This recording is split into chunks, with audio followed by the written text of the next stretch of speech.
Hello and welcome. I'm Mitchell and this is Hear My Book.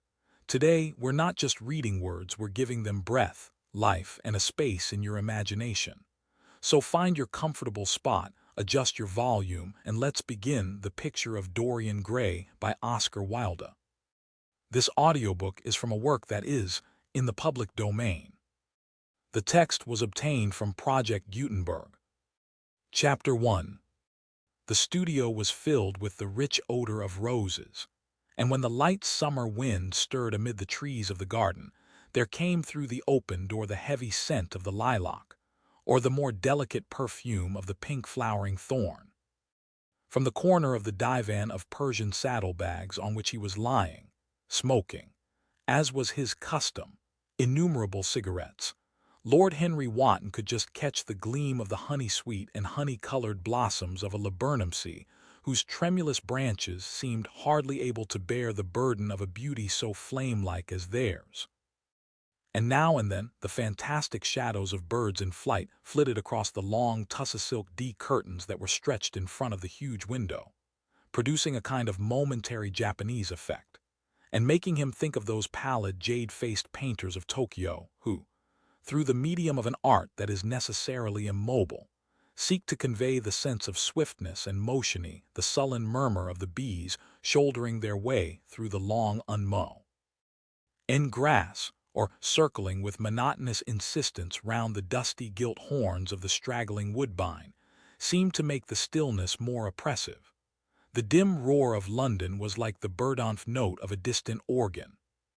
In the center of the room, clamped to an upright easel, stood the full-length portrait of a young man of extraordinary personal beauty, and in front of it, some little distance away, was sitting the artist himself, Basil Hallward, whose sudden disappearance some years ago caused, at the time, such public excitement, and gave rise to so many strange conjectures. As the painter looked at the gracious and comely form he had so skillfully mirrored in his art, a smile of pleasure passed across his face and seemed about to linger there.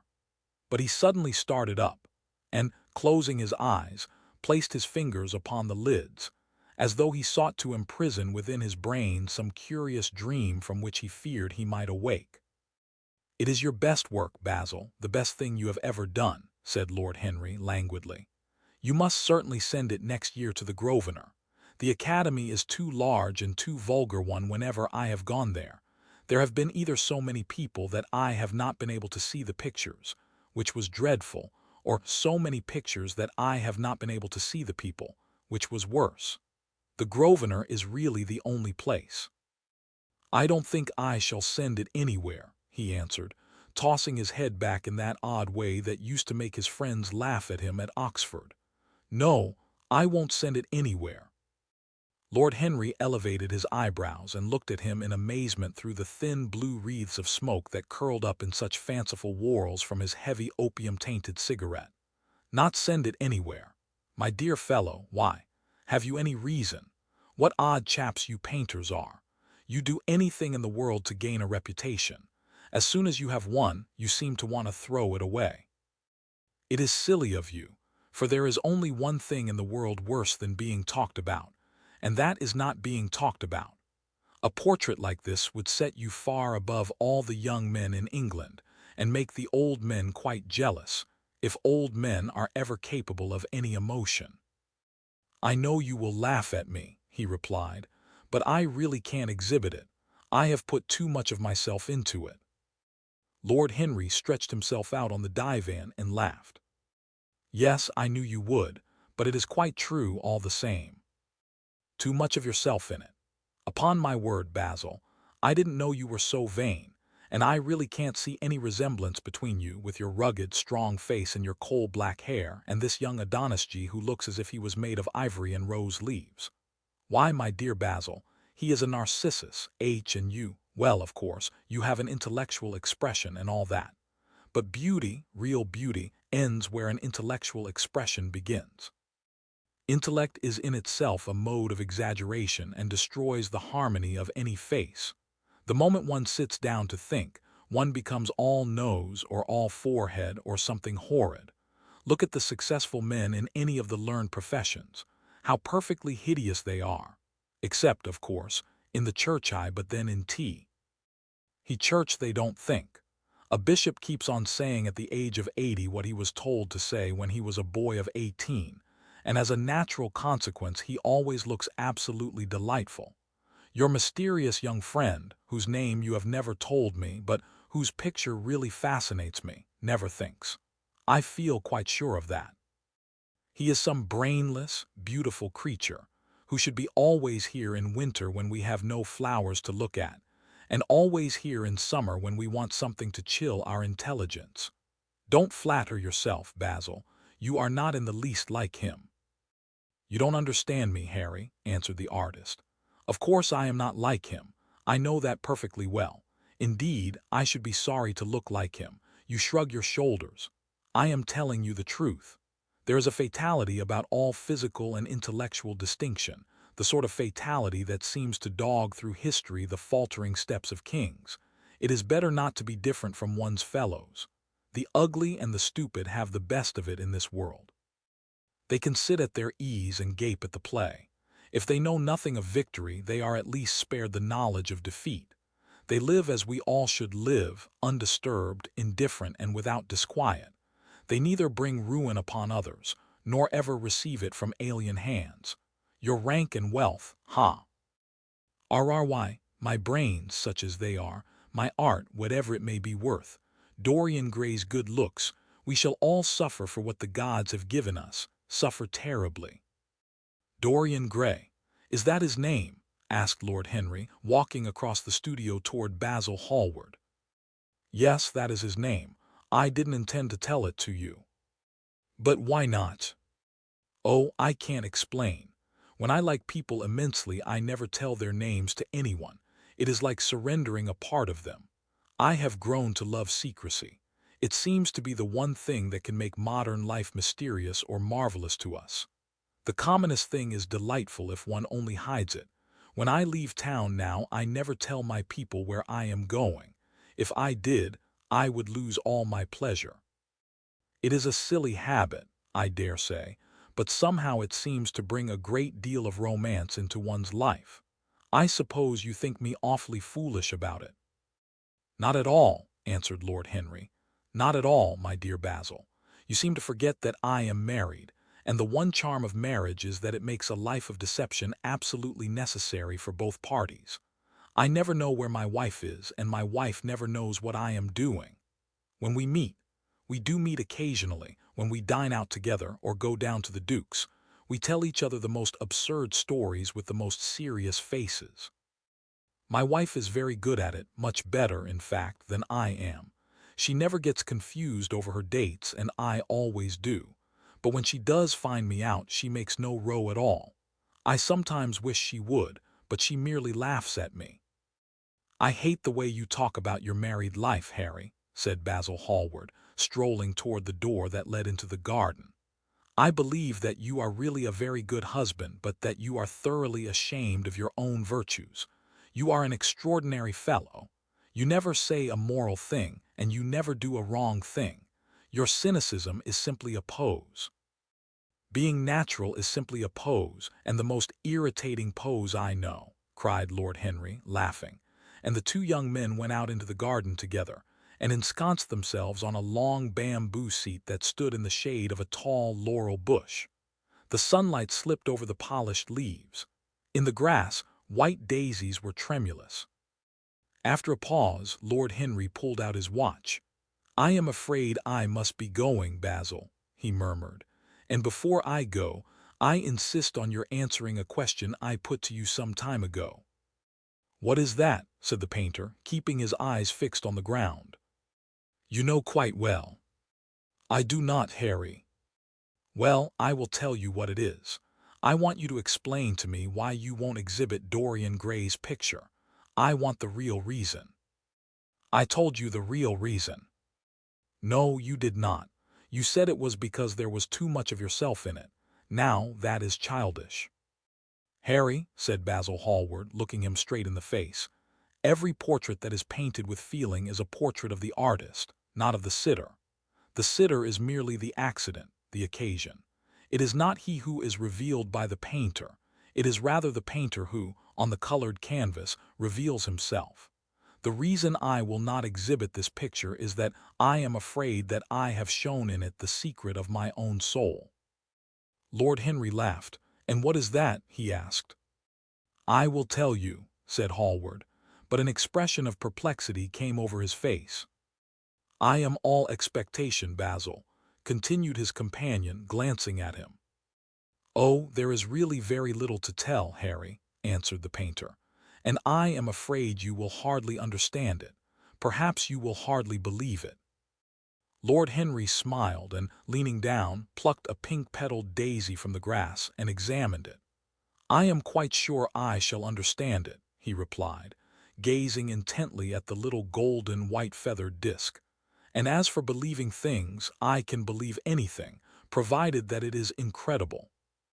The wind shook some blossoms from the trees, and the heavy lilac blooms, with their clustering stars, moved to and fro in the languid air. A grasshopper began to chirrup by the wall, and like a blue thread a long thin dragonfly floated past on its brown gauze wings. Lord Henry felt as if he could hear Basil Hallward's heart beating, and wondered what was coming. "The story is simply this," said the painter after some time. "2 months ago I went to a crush at Lady Brandon's. You know we poor artists have to show ourselves in society from time to time, just to remind the public that we are not savages.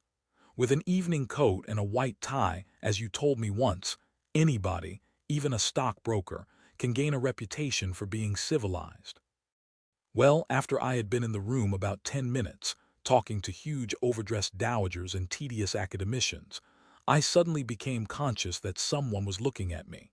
I turned halfway round and saw Dorian Gray for the first time. When our eyes met, I felt that I was growing pale. A curious sensation of terror came over me. I knew that I had come face to face with someone whose mere personality was so fascinating that, if I allowed it to do so, it would absorb my whole nature, my whole soul, my very art itself. I did not want any external influence in my life. You know yourself, Harry, how independent I am by nature. I have always been my own master, had at least always been so, till I met Dorian Gray. Then, but I don't know how to explain it to you. Something seemed to tell me that I was on the verge of a terrible crisis in my life. I had a strange feeling that fate had in store for me exquisite joys and exquisite sorrows. I grew afraid and turned to quit the room. It was not conscience that made me do so. It was a sort of cowardice. I take no credit to myself for trying to escape. Conscience and cowardice are really the same things, Basil. Conscience is the trade name of the firm too, that is all. I don't believe that, Harry, and I don't believe you do either. However, whatever was my motive, and it may have been pride, for I used to be very proud, I certainly struggled to the door. There, of course, I stumbled against Lady Brandon. "You are not going to run away so soon, Mr. Hallward," she screamed out. You know her curiously shrill voice.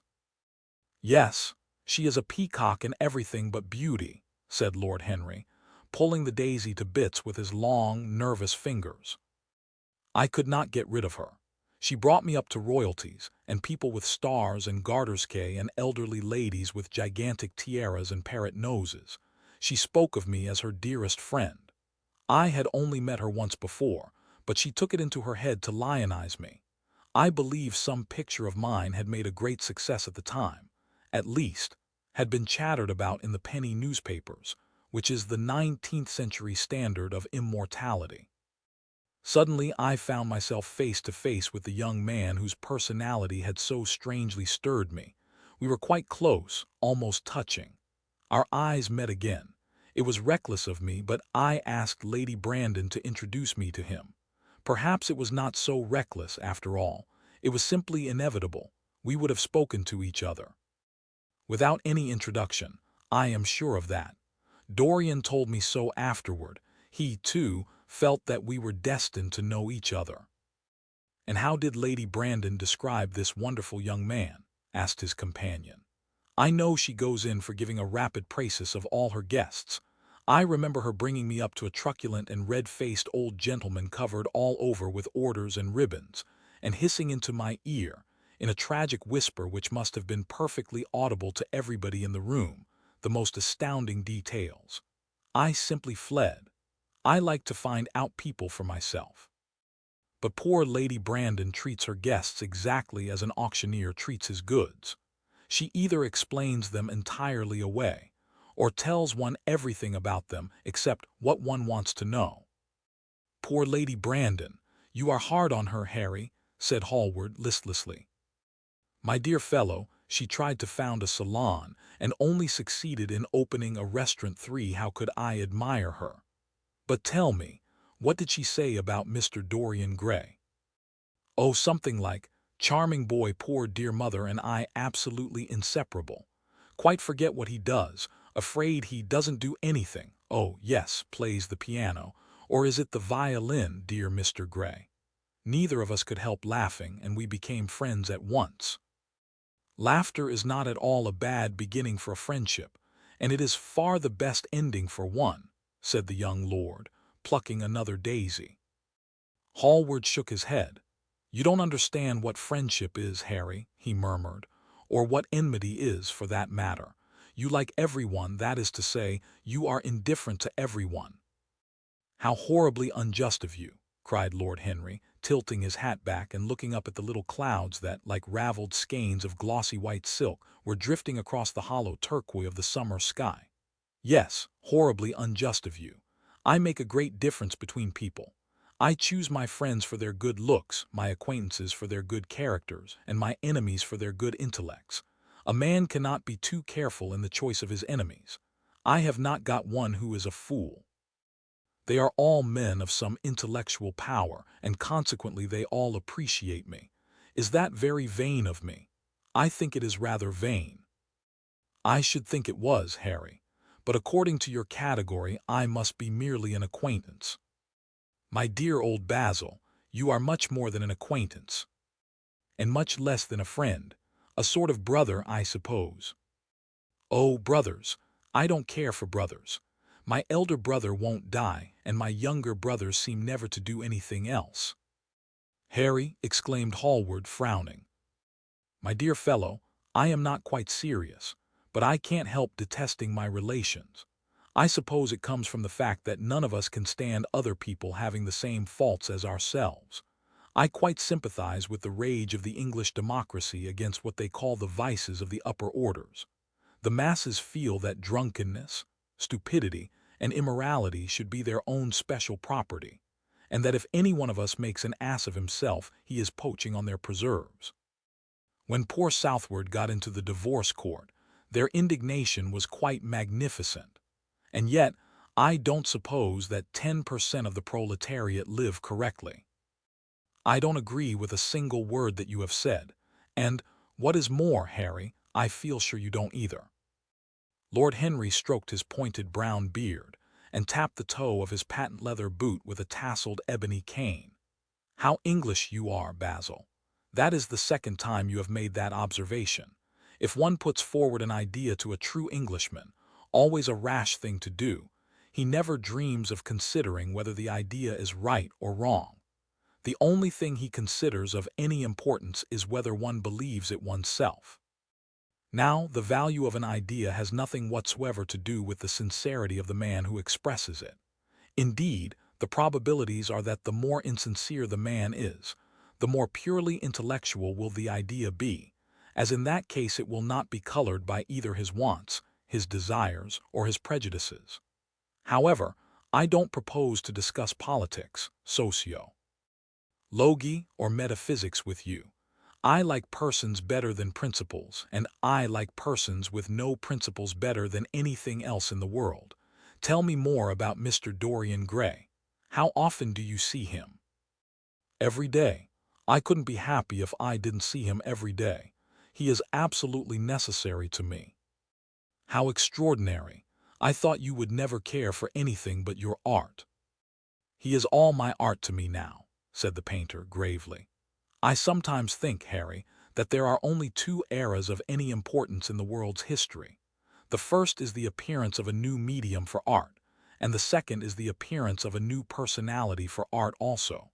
What the invention of oil painting was to Venetians, the face of Antonousle was to late Greek sculpture, and the face of Dorian Gray will someday be to me.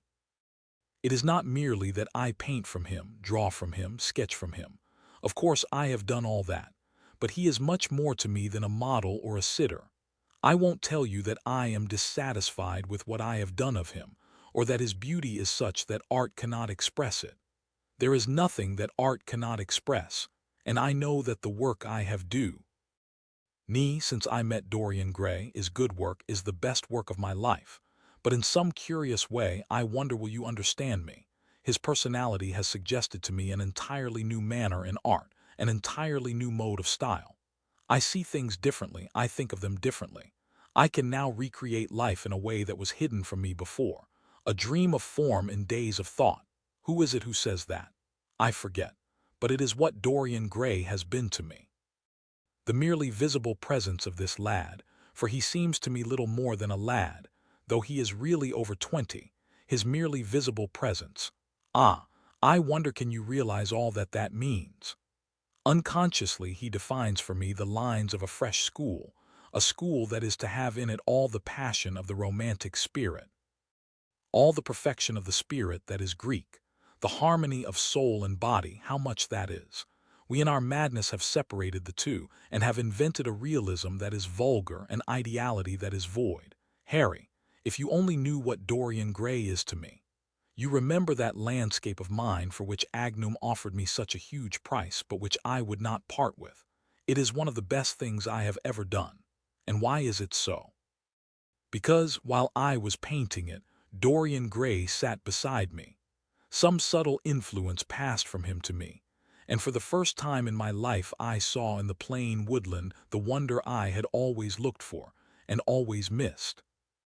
Basil, this is extraordinary. I must see Dorian Gray. Hallward got up from the seat and walked up and down the garden. After some time he came back. Harry, he said, Dorian Gray is to me simply a motive in art. You might see nothing in him. I see everything in him. He is never more present in my work than when no image of him is there. He is a suggestion, as I have said, of a new manner. I find him in the curves of certain lines, in the loveliness and subtleties of certain colors. That is all. Then why won't you exhibit his portrait? Asked Lord Henry. Because, without intending it, I have put into it some expression of all this curious artistic idolatry, of which, of course, I have never cared to speak to him. He knows nothing about it. He shall never know anything about it, but the world might guess it, and I will not bare my soul to their shallow, prying eyes. My heart shall never be put under their microscope. There is too much of myself in the thing, Harry, too much of myself. Poets are not so scrupulous as you are. They know how useful passion is for publication. Nowadays a broken heart will run to many editions. I hate them for it, cried Hallward. An artist should create beautiful things, but should put nothing of his own life into them. We live in an age when men treat art as if it were meant to be a form of autobiography. We have lost the abstract sense of beauty. Some day I will show the world what it is, and for that reason the world shall never see my portrait of Dorian Gray. I think you are wrong, Basil, but I won't argue with you. It is only the intellectually lost who ever argue. Tell me, is Dorian Gray very fond of you? The painter considered for a few moments. He likes me, he answered after a pause. I know he likes me. Of course I flatter him dreadfully. I find a strange pleasure in saying things to him that I know I shall be sorry for having said. As a rule, he is charming to me, and we sit in the studio and talk of 1,000 things. Now and then, however, he is horribly thoughtless, and seems to take a real delight in giving me pain. Then I feel, Harry, that I have given away my whole soul to someone who treats it as if it were a flower to put in his coat, a bit of decoration to charm his vanity, an ornament for a summer's day. Days in summer, Basil, are apt to linger, murmured Lord Henry. Perhaps you will tire sooner than he will. It is a sad thing to think of, but there is no doubt that genius lasts longer than beauty. That accounts for the fact that we all take such pains to overeducate ourselves. In the wild struggle for existence, We want to have something that endures, and so we fill our minds with rubbish and facts in the silly hope of keeping our place. The thoroughly well-informed man, that is the modern ideal. And the mind of the thoroughly well-informed man is a dreadful thing. It is like a bric-a-brac shop, all monsters and dust, with everything priced above its proper value. I think you will tire first, all the same.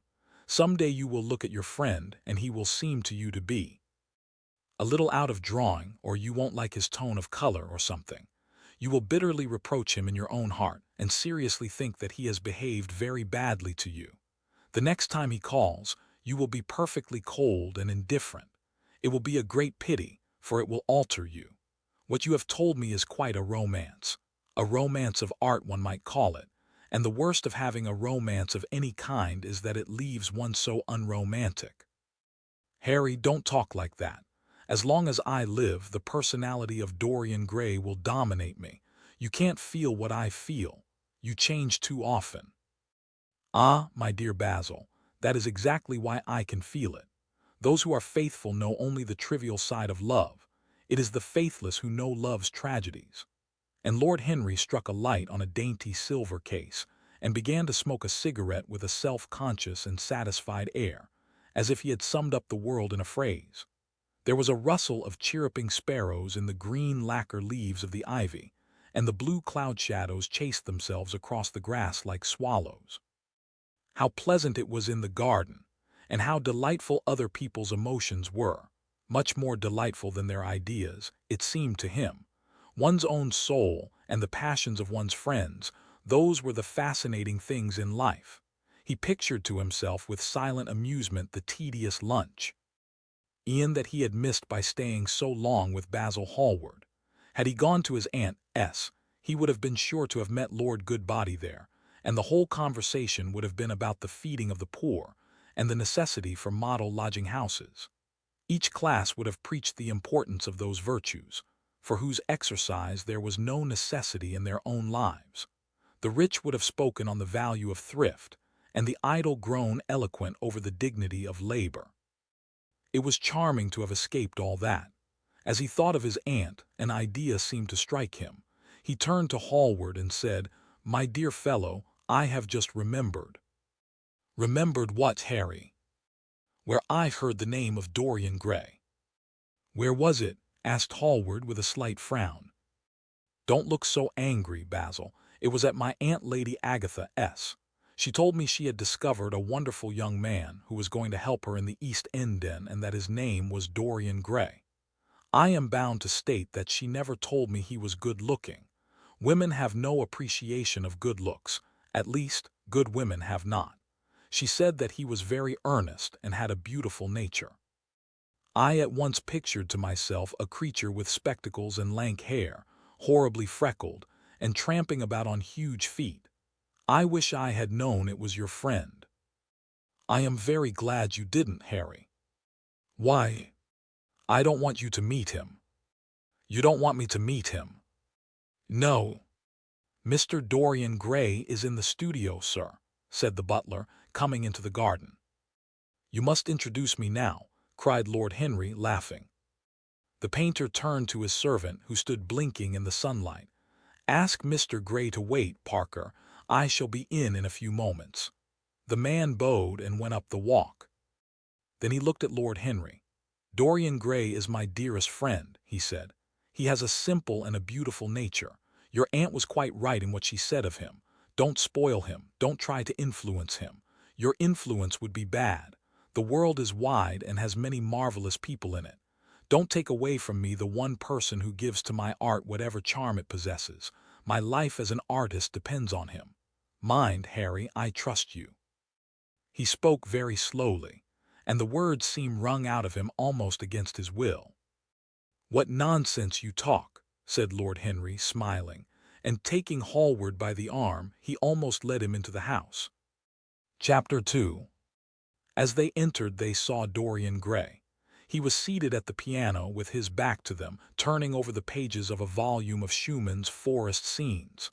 "Oh, you must lend me these, Basil," he cried. "I want to learn them. They are perfectly charming." That entirely depends on how you sit today, Dorian. Oh, I am tired of sitting and I don't want a life-sized portrait of myself, answered the lad, swinging round on the music stool in a willful, petulant manner. When he caught sight of Lord Henry, a faint blush colored his cheeks for a moment and he started up. I beg your pardon, Basil, but I didn't know you had anyone with you. This is Lord Henry Wotton, Dorian, an old Oxford friend of mine. I have just been telling him what a capital sitter you were, and now you have spoiled everything.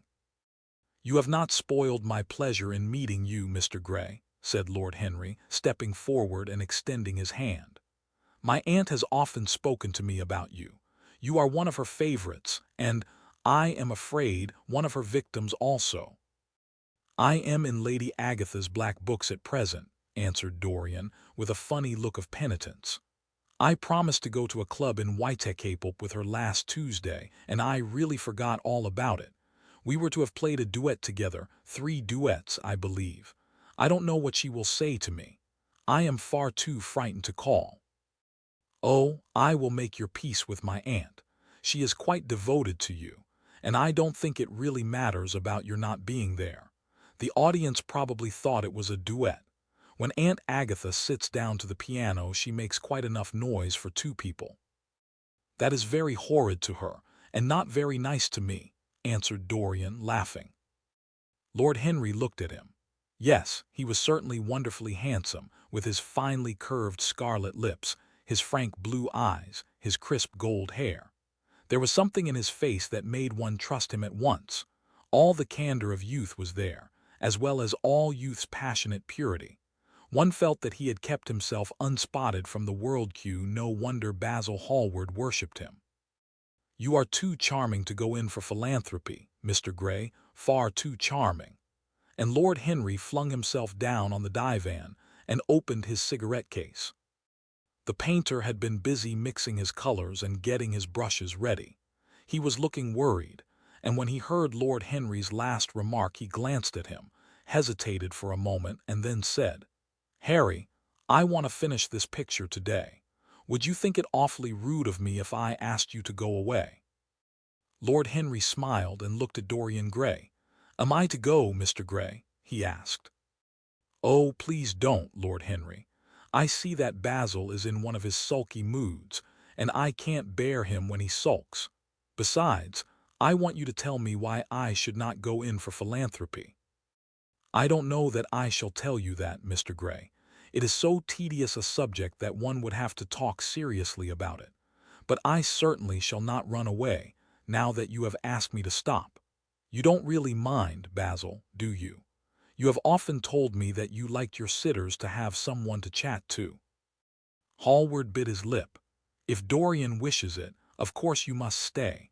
Dorian's whims are laws to everybody except himself. Lord Henry took up his hat and gloves. You are very pressing, Basil, but I am afraid I must go. I have promised to meet a man at the Orleans. Goodbye, Mr. Gray. Come and see me some afternoon in Curzon Street. I am nearly always at home at 5 o'clock. Write to me when you are coming. I should be sorry to miss you. Basil, cried Dorian Gray, if Lord Henry Wotton goes, I shall go too. You never open your lips while you are painting, and it is horribly dull standing on a platform and trying to look pleasant. Ask him to stay. I insist upon it. Stay, Harry, to oblige Dorian and to oblige me, said Hallward, gazing intently at his picture. It is quite true.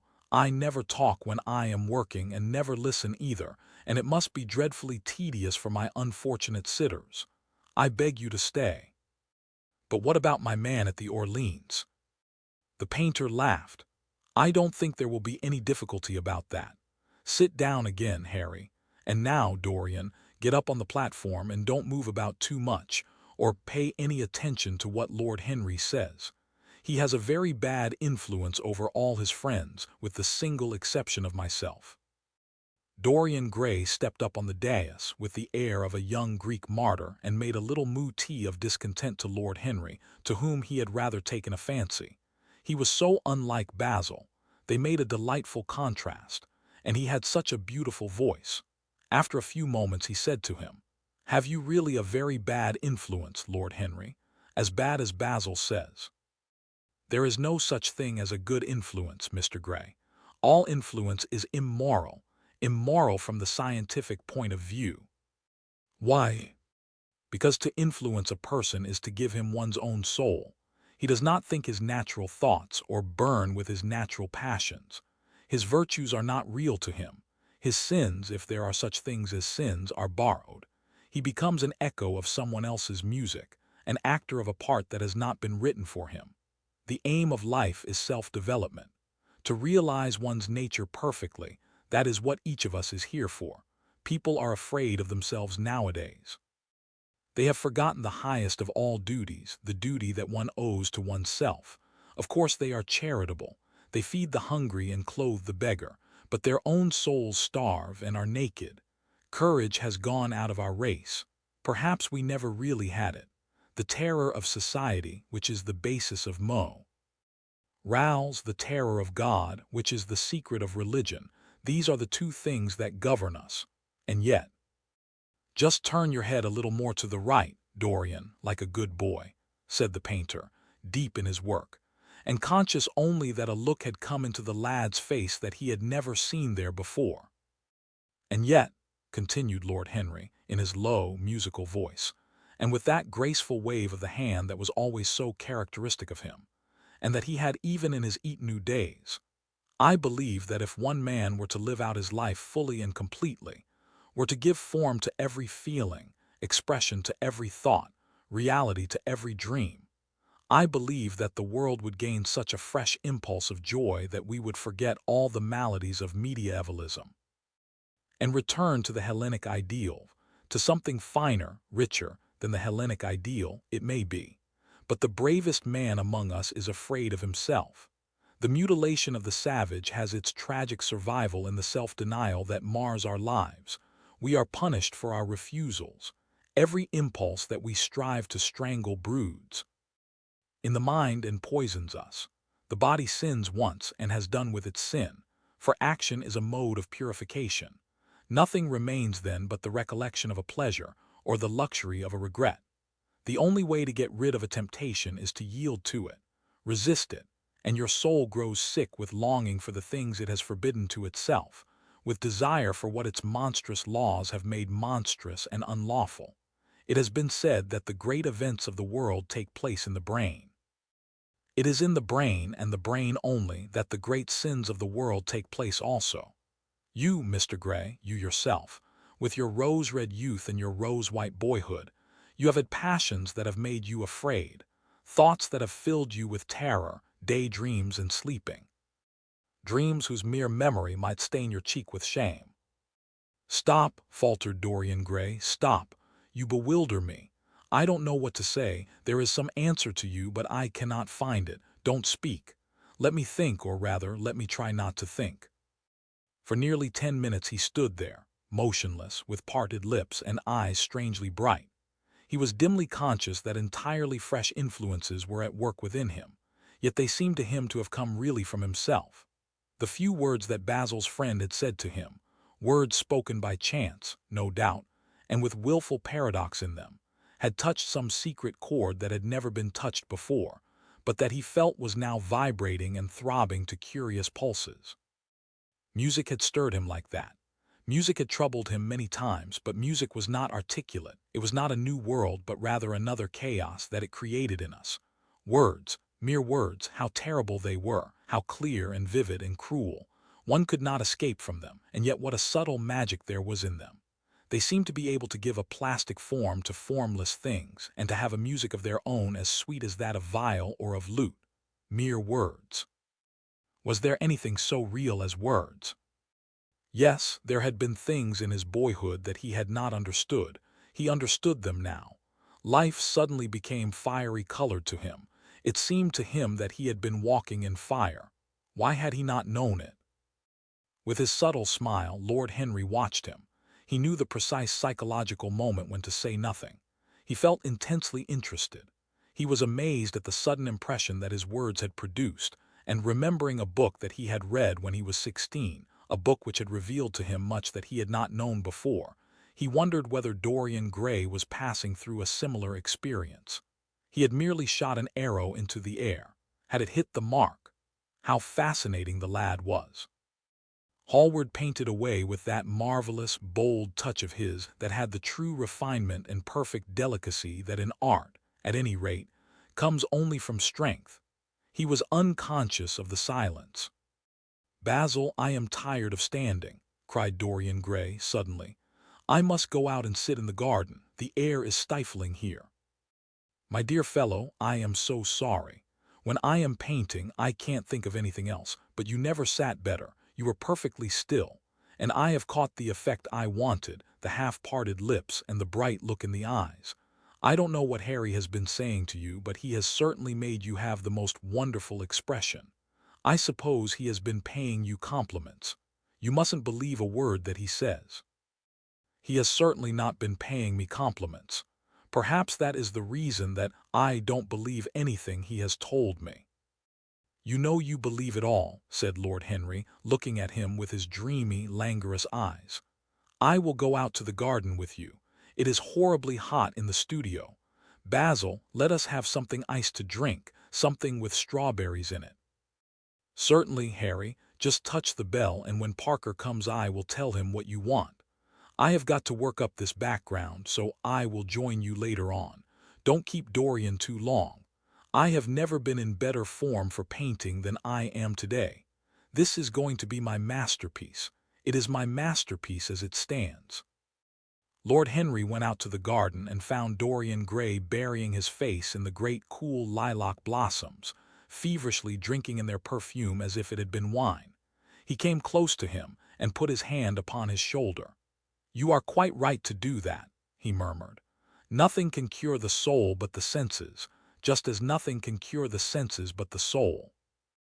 The lad started and drew back. He was bareheaded, and the leaves had tossed his rebellious curls and tangled all their gilded threads. There was a look of fear in his eyes, such as people have when they are suddenly awakened. His finely chiseled nostrils quivered, and some hidden nerve shook the scarlet of his lips and left them trembling. "Yes," continued Lord Henry, "that is one of the great secrets of life, to cure the soul by means of the senses, and the senses by means of the soul. You are a wonderful creation. You know more than you think you know, just as you know less than you want to know." Dorian Gray frowned and turned his head away. He could not help liking the tall, graceful young man who was standing by him. His romantic olive-colored face and worn expression interested him. There was something in his low, languid voice that was absolutely fascinating. His cool, white, flower-like hands, even, had a curious charm. They moved, as he spoke, like music, and seemed to have a language of their own. But he felt afraid of him and ashamed of being afraid. Why had it been left for a stranger to reveal him to himself? He had known Basil Hallward for months, but the friendship between them had never altered him. Suddenly there had come someone across his life who seemed to have disclosed to him life's mystery. And yet, what was there to be afraid of? He was not a schoolboy or a girl. It was absurd to be frightened. "Let us go and sit in the shade," said Lord Henry. "Parker has brought out the drinks, and if you stay any longer in this glare you will be quite spoiled, and Basil will never paint you again. You really must not allow yourself to become sunburnt. It would be unbecoming." "What can it matter?" cried Dorian Gray, laughing, as he sat down on the seat at the end of the garden. "It should matter everything to you, Mr. Gray." "Why?" "Because you have the most marvelous youth, and youth is the one thing worth having." "I don't feel that, Lord Henry." "No, you don't feel it now. Some day, when you are old and wrinkled and ugly, when thought has seared your forehead with its lines, and passion branded your lips with its hideous fires, you will feel it terribly. Now, wherever you go, you charm the world. Will it always be so? You have a wonderfully beautiful face, Mr. Gray. Don't frown, you have. And beauty is a form of genius, is higher indeed than genius, as it needs no explanation. It is of the great facts of the world, like sunlight or springtime or the reflection in dark waters of that silver shell we call the moon. It cannot be questioned. It has its divine right of sovereignty. It makes princes of those who have it. You smile. When you have lost it, you won't smile. People say sometimes that beauty is only superficial. That may be so, but at least it is not so superficial as thought is. To me, beauty is the wonder of wonders. It is only shallow people who do not judge by appearances. The true mystery of the world is the visible, not the invisible. Yes, Mr. Gray, the gods have been good to you, but what the gods give they quickly take away. You have only a few years in which to live really, perfectly, and fully. When your youth goes, your beauty will go with it, and then you will suddenly discover that there are no triumphs left for you, or have to content yourself with those mean triumphs that the memory of your past will make more bitter than defeats. Every month as it wanes brings you nearer to something dreadful. Time is jealous of you and wars against your lilies and your roses. You will become sallow and hollow-cheeked and dull-eyed. You will suffer horribly. Realize your youth while you have it. Don't squander the gold of your days listening to the tedious, trying to improve the hopeless failure, or giving away your life to the ignorant, the common, and the vulgar. These are the sickly aims, the false ideals of our age. Live the wonderful life that is in you. Let nothing be lost upon you. Be always searching for new sensations. Be afraid of nothing. A new hedonism, that is what our century wants for you, might be its visible symbol. With your personality there is nothing you could not do. The world belongs to you for a season. The moment I met you, I saw that you were quite unconscious of what you really are, of what you really might be. There was so much in you that charmed me that I felt that I must tell you something about yourself. I thought how tragic it would be if you were wasted. For there is such a little time that your youth will last, such a little time. The common hill flowers wither, but they blossom again. The laburnum will be as yellow next June as it is now. In a month there will be purple stars on the clematis W, and year after year the green night of its leaves will hold its purple stars. But we never get back our youth. The pulse of joy that beats in us at 20 becomes sluggish. Our limbs fail, our senses rot. We degenerate into hideous puppets, haunted by the memory of the passions of we were too much afraid, and the exquisite temptations that we had not the courage to yield to. Youth, youth, there is absolutely nothing in the world but youth. Dorian Gray listened, open-eyed and wondering. The spray of lilac fell from his hand upon the gravel. A furry bee came and buzzed round it for a moment. Then it began to scramble all over the oval stellated globe of the tiny blossoms. He watched it with that strange interest in trivial things that we try to develop when things of high import make us afraid, or when we are stirred by some new emotion for which we cannot find expression, or when some thought that terrifies us lays sudden siege to the brain and calls on us to yield. After a time, the bee flew away.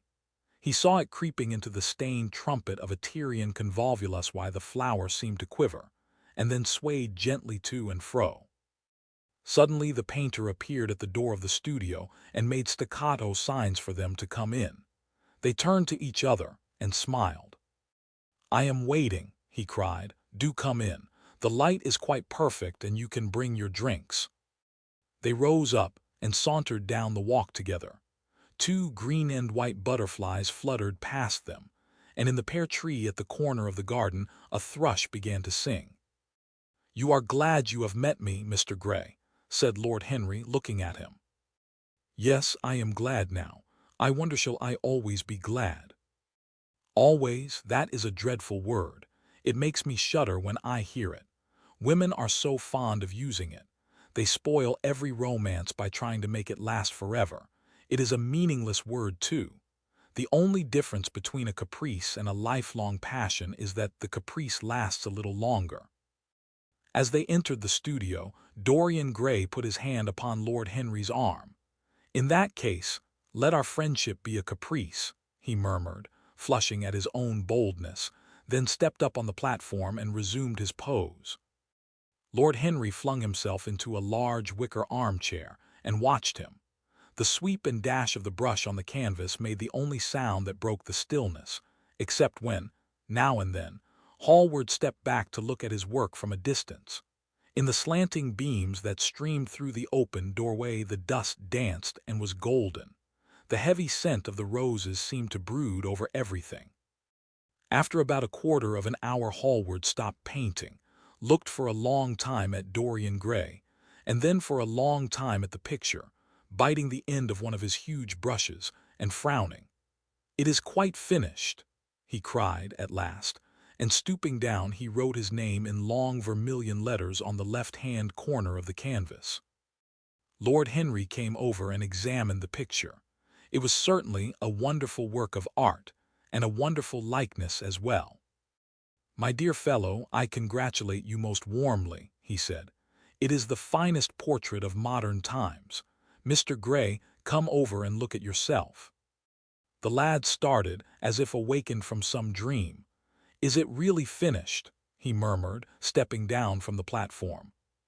"Quite finished," said the painter, "and you have sat splendidly today. I am awfully obliged to you." "That is entirely due to me," broke in Lord Henry. "Isn't it, Mr. Gray?" Dorian made no answer but passed listlessly in front of his picture and turned toward it.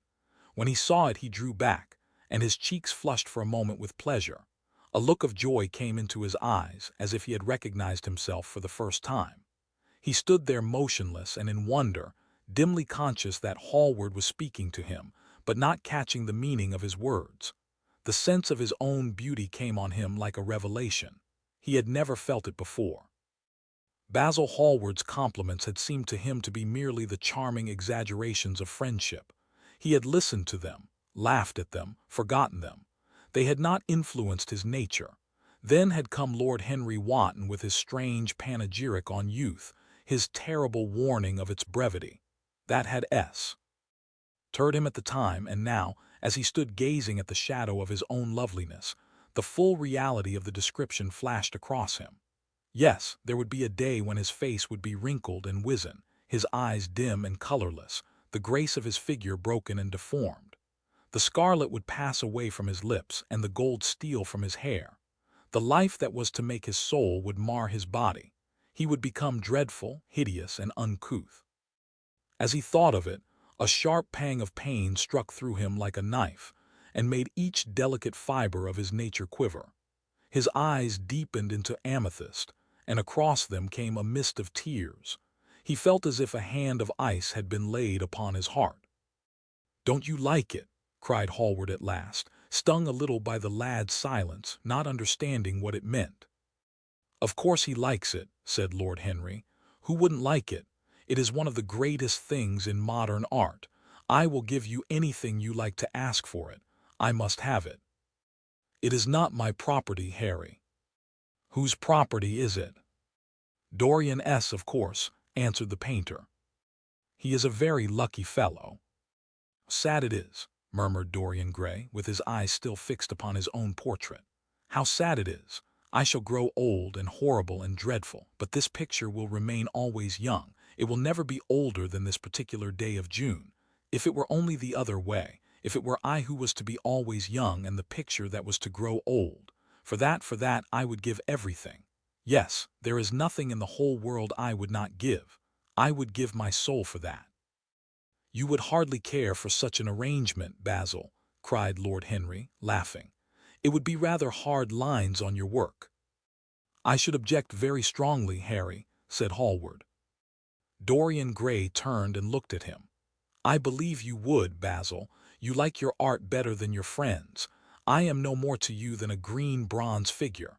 Hardly as much, I dare say." The painter stared in amazement. It was so unlike Dorian to speak like that. What had happened? He seemed quite angry. His face was flushed and his cheeks burning.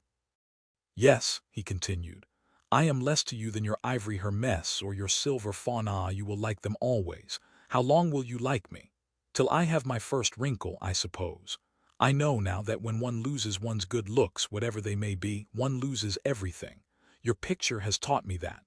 Lord Henry Wotton is perfectly right. Youth is the only thing worth having. When I find that I am growing old, I shall kill myself." Hallward turned pale and caught his hand.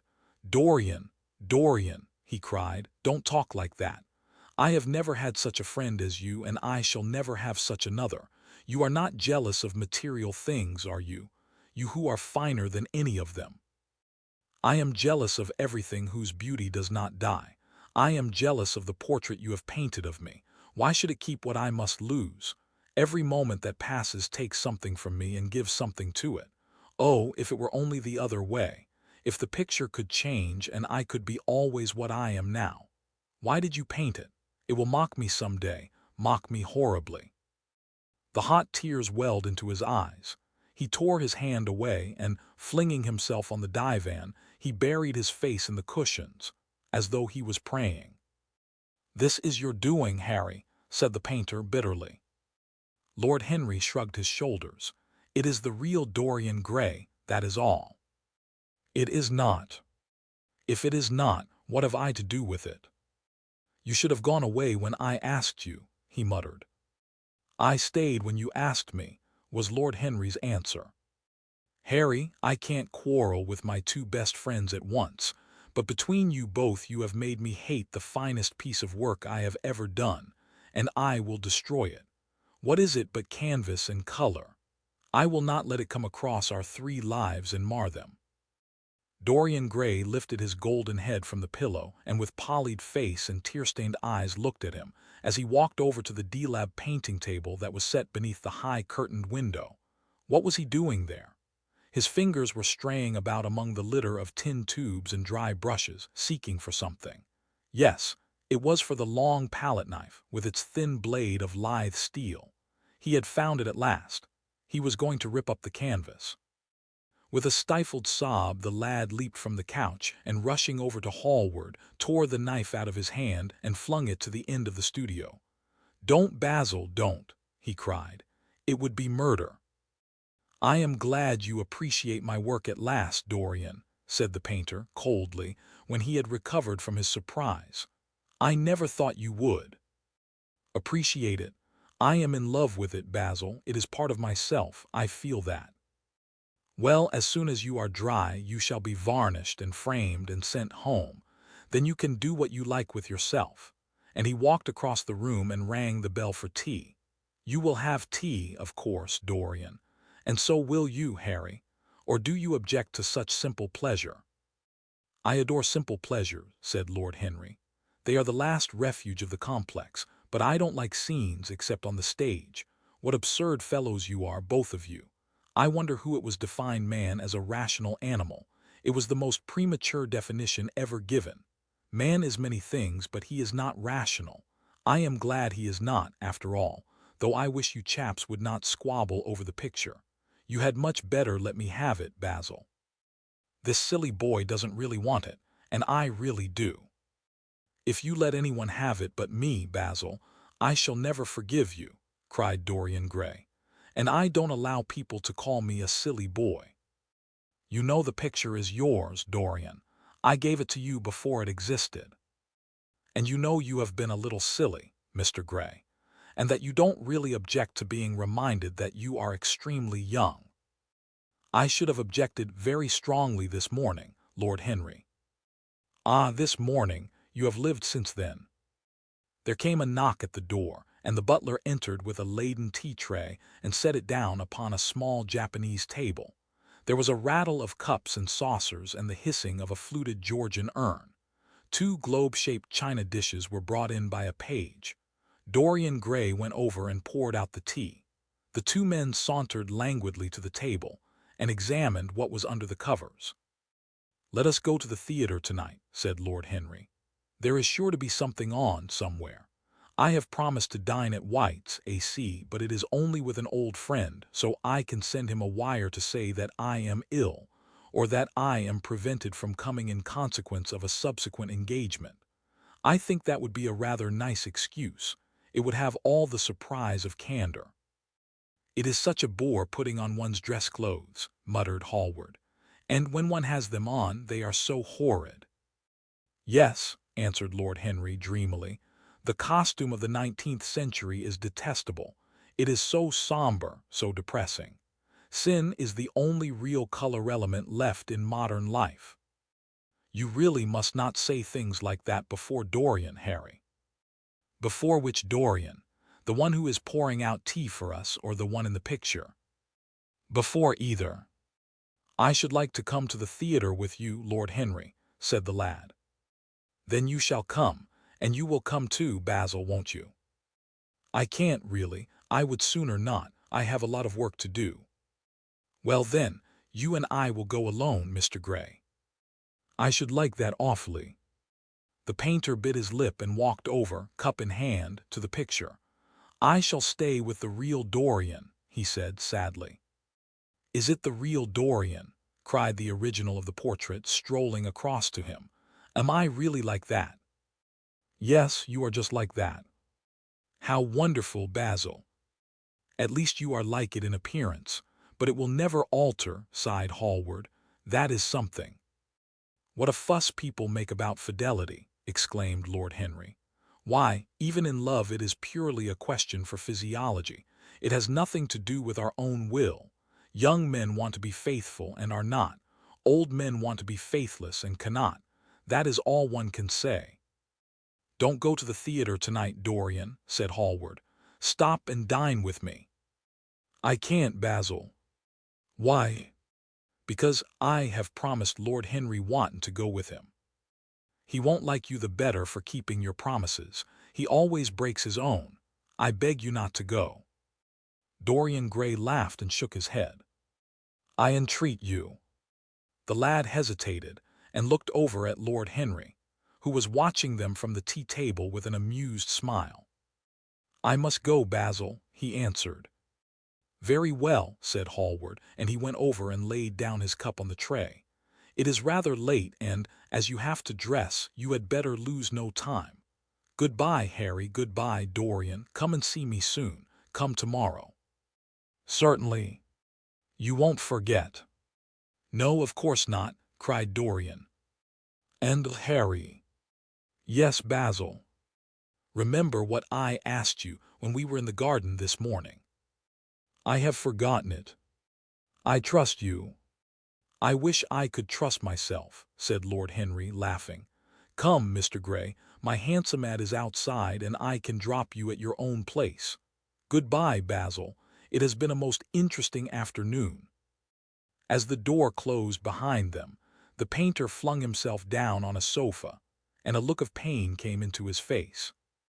Chapter 3. At 12:30, the next day, Lord Henry Wotton strolled from Curzon Street over to the Albany to call on his uncle, Lord Fermor, a genial if somewhat rough-mannered old bachelor, whom the outside world called selfish because it derived no particular benefit from him, but who was considered generous by society, as he fed the people who amused him. His father had been our ambassador at Madrid when Isabella was young and Primef unthought of, but had retired from the diplomatic service in a capricious moment of annoyance on not being offered the embassy at Paris, a post to which he considered that he was fully entitled by reason of his birth, his indolence, the good English of his dispatches, and his inordinate passion for pleasure. The son, who had been his father's secretary, had resigned along with his chief, somewhat foolishly, as was thought at the time, and on succeeding some months later to the title, had set himself to the serious study of the great aristocratic art of doing absolutely nothing. He had 2 large town houses, but preferred to live in chambers as it was less trouble, and took most of his meals at his club. He paid some attention to the management of his collieries in the Midland counties, excusing himself for this taint of industry on the ground that the one advantage of having coal was that it enabled a gentleman to afford the decency of burning wood on his own hearth. In politics he was a Toryag except when the Tories were in office, during which period he roundly abused them for being a pack of radicals. He was a hero to High.'s valet, who bullied him, and a terror to most of his relations, whom he bullied in turn. Only England could have produced him, and he always said that the country was going to the dogs. His principles were out of date, but there was a good deal to be said for his prejudices. When Lord Henry entered the room, he found his uncle sitting in a rough shooting-coat, smoking a cheruta and grumbling over the Times. "Well, Harry," said the old gentleman, "what brings you out so early? I thought you Dandesai never got up till 2 and were not visible till 5. Pure family affection, I assure you, Uncle George. I want to get something out of you. Money, I suppose, said Lord Fermor, making a wry face. Well, sit down and tell me all about it. Young people nowadays imagine that money is everything. Yes, murmured Lord Henry, settling his buttonhole in his coat, and when they grow older they know it. But I don't want money. It is only people who pay their bills who want that, Uncle George, and I never pay mine. Credit is the capital of a younger son, and one lives charmingly upon it. Besides, I always deal with Dartmoor-Sage tradesmen, and consequently they never bother me. What I want is information.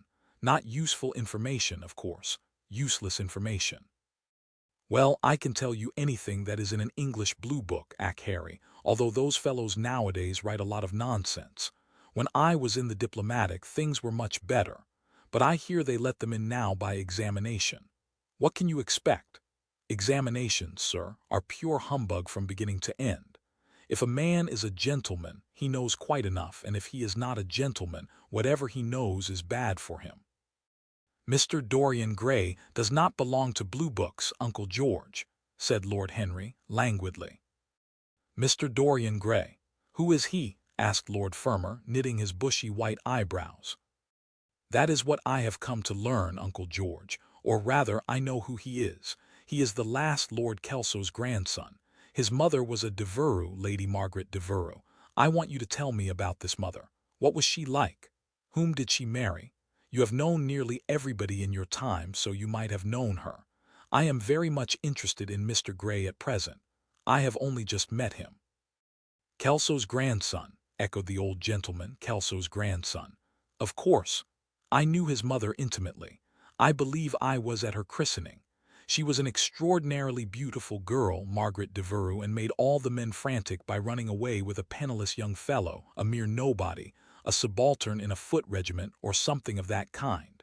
Certainly. I remember the whole thing as if it happened yesterday.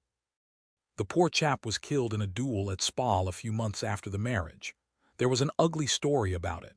They said Kelso got some rascally adventurer, some Belgian brute, to insult his son-in-law in public, paid him, sir, to do it, paid him, and that the fellow spitted the man as if he had been a pigeon. The thing was hushed up, but, egad, so ate his chop alone at the club for some time afterward. He brought his daughter back with him, I was told, and she never spoke to him again. Oh, yes, it was a bad business. The girl died too, died within a year. So she left a son, did she? I had forgotten that. What sort of boy is he? If he is like his mother, he must be a good-looking chap. He is very good-looking, assented Lord Henry. I hope he will fall into proper hands, continued the old man. He should have a pot of money waiting for him if Kelso did the right thing by him. His mother had money too. All the Selby property came to her through her grandfather. Her grandfather hated Kelso, thought him a mean dog. He was, too. Came to Madrid once when I was there. Egad, I was ashamed of him.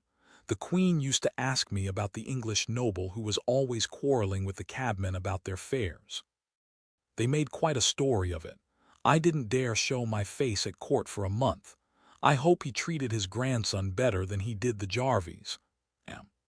I don't know, answered Lord Henry. I fancy that the boy will be well off. He is not of age yet. He has Selby, I know, he told me so, and his mother was very beautiful. Margaret Devereux was one of the loveliest creatures I ever saw, Harry. What on earth induced her to behave as she did, I never could understand. She could have married anybody she chose. Carlington was mad after her. She was romantic, though. All the women of that family were. The men were a poor lot, but, egad, the women were wonderful. Carlington went on his knees to her, told me so himself. She laughed at him, and there wasn't a girl in London at the time who wasn't after him. And by the way, Harry, talking about silly marriages, what is this humbug your father tells me about Dartmoor wanting to marry an American? Ain't English girls good enough for him? It is rather fashionable to marry Americans just now, Uncle George. I'll back English women against the world, Harry, said Lord Fermor, striking the table with his fist. The betting is on the Americans. They don't last, I am told, muttered his uncle. A long engagement exhausts them, but they are capital at a steeplechase. They take things flying. I don't think Dartmoor has a chance." "Who are her people?" grumbled the old gentleman. "Has she got any?" Lord Henry shook his head. "American girls are as clever at concealing their parents as English women are at concealing their past," he said, rising to go. "They are pork packers, I suppose." "I hope so, Uncle George, for Dartmoor's sake. I am told pork packing is the most lucrative profession in America after politics." "Is she pretty?" "She behaves as if she was beautiful. Most American women do. It is the secret of their charm." "Why can't these American women stay in their own country? They are always telling us that it is the paradise for women." "It is. That is the reason why, like Eve, they are so excessively anxious to get out of it," said Lord Henry. "Goodbye, Uncle George. I shall be late for lunch if I stop any longer. Thanks for giving me the information I wanted. I always like to know everything about my new friends and nothing about my old ones." "Where are you lunching, Harry?" "At Aunt Agatha's. I have asked myself and Mr. Gray. He is her latest protege." "Hump, tell your Aunt Agatha, Harry, not to bother me any more with charity appeals. I am sick of them. Why, the good woman thinks that I have nothing to do but to write checks for her silly fads." "All right, Uncle George, I'll tell her, but it won't have any effect. Philanthropic people lose all sense of humanity. It is their distinguishing characteristic." The old gentleman growled approvingly and rang the bell for his servant. Lord Henry passed up the low arcade into Burlington Street and turned his steps in the direction of Berkeley Square End. So that was the story of Dorian Gray's parentage. Crudely as it had been told to him, it had yet stirred him by its suggestion of a strange, almost modern romance. A beautiful woman risking everything for a mad passion. A few wild weeks of happiness cut short by a hideous, treacherous crime. Months of voiceless agony and then a child born in pain. The mother snatched away by death. The boy left to solitude and the tyranny of an old and loveless man. Yes, it was an interesting background. It posed the lad, made him more perfect as it were. Behind every exquisite thing that existed, there was something tragic. Worlds had to be in travail that the meanest flower might blow. And how charming he had been at dinner the night before, as with startled eyes and lips parted in frightened pleasure he had sat opposite to him at the club, the red candle shade staining to a richer rose the wakening wonder of his face. Talking to him was like playing upon an exquisite violin. He answered to every touch and thrill of the bow. There was something terribly enthralling in the exercise of influence. No other activity was like it. To project one's soul into some gracious form and let it tarry there for a moment. To hear one's own intellectual views echoed back to one with all the added music of passion and youth. To convey one's temperament into another, as though it were a subtle fluid or a strange perfume. There was a real joy in that, perhaps the most satisfying. Joy left to us in an age so limited and vulgar as our own, an age grossly carnal in its pleasures and grossly common in its aims. He was a marvelous type, too, this lad, whom by so curious a chance he had met in Basil's studio, or could be fashioned into a marvelous type at any rate. Grace was his, and the white purity of boyhood, and beauty such as old Greek marbles kept for us. There was nothing that one could not do with him. He could be made a Titania or a toy. What a pity it was that such beauty was destined to fade. And Basil, from a psychological point of view, how interesting he was. The new manner in art, the fresh mode of looking at life, suggested so strangely by the merely visible presence of one who was unconscious of it all, the silent spirit Tha. T dwelt in dim woodland and walked unseen in open field, suddenly showing herself, dryad-like and not afraid, because in his soul who sought for her there had been awakened that wonderful vision to which alone are wonderful things revealed, the mere shapes and pattern of things becoming, as it were, refined, and gaining a kind of symbolical value, as though they were themselves patterns of some other and more perfect form whose shadow they made real. How strange it all was! He remembered something like it in history. Was it not Plato, that artist in thought, who had first analyzed it. 5. Was it not Buonarrota who had carved it in the colored marbles of a sonnet sequence? But in our own century it was strange. Yes, he would try to be to Dorian Gray what, without knowing it, the lad was to the painter who had fashioned the wonderful portrait. He would seek to dominate him, had already, indeed, half done so. He would make that wonderful spirit his own. There was something fascinating in this son of love and death. Suddenly he stopped and glanced up at the houses. He found that he had passed his aunt some distance and, smiling to himself, turned back. When he entered the somewhat somber hall, the butler told him that they had gone in to lunch. He gave one of the footmen his hat and stick and passed into the dining room. "Late as usual, Harry," cried his aunt, shaking her head at him. He invented a facile excuse, and having taken the vacant seat next to her, looked round to see who was there. Dorian bowed to him shyly from the end of the table, a flush of pleasure stealing into his cheek. Opposite was the Duchess of Harley, a lady of admirable good nature and good temper, much liked by everyone who knew her, and of those ample architectural proportions that in women who are not duchesses are described by contemporary historians as stoutness. Next to her sat, on her right, Sir Thomas Burden, a radical member of Parliament who followed his leader in public life, and in private life followed the best cooks, dining with the Tories and thinking with the Liberals, in accordance with a wise and well-known rule. The post on her left was occupied by Mr. Erskine of Treadley, an old gentleman of considerable charm and culture, who had fallen, however, into bad habits of silence, having, as he explained once to Lady Agatha, said everything that he had to say before he was 30. His own neighbor was Mrs. Vandeleur, one of his aunt's oldest friends, a perfect saint among women, but so dreadfully dowdy that she reminded one of a badly bound hymn book. Fortunately for him, she had on the other side Lord Fauldle, a most intelligent middle-aged mediocrity, as bald as a ministerial statement in the House of Commons, with whom she was conversing in that intensely earnest manner which is the one unpardonable error, as he remarked once himself, that all really good people fall into, and from which none of them ever quite escape. "We are talking about poor Dartmoor, Lord Henry," cried the Duchess, nodding pleasantly to him across the table. "Do you think he will really marry this fascinating young person?" "I believe she has made up her mind to propose to him, Duchess." "How dreadful!" exclaimed Lady Agatha. "Really, someone should interfere." "I am told, on excellent authority, that her father keeps an American dry goods store," said Sir Thomas Burden, looking supercilious.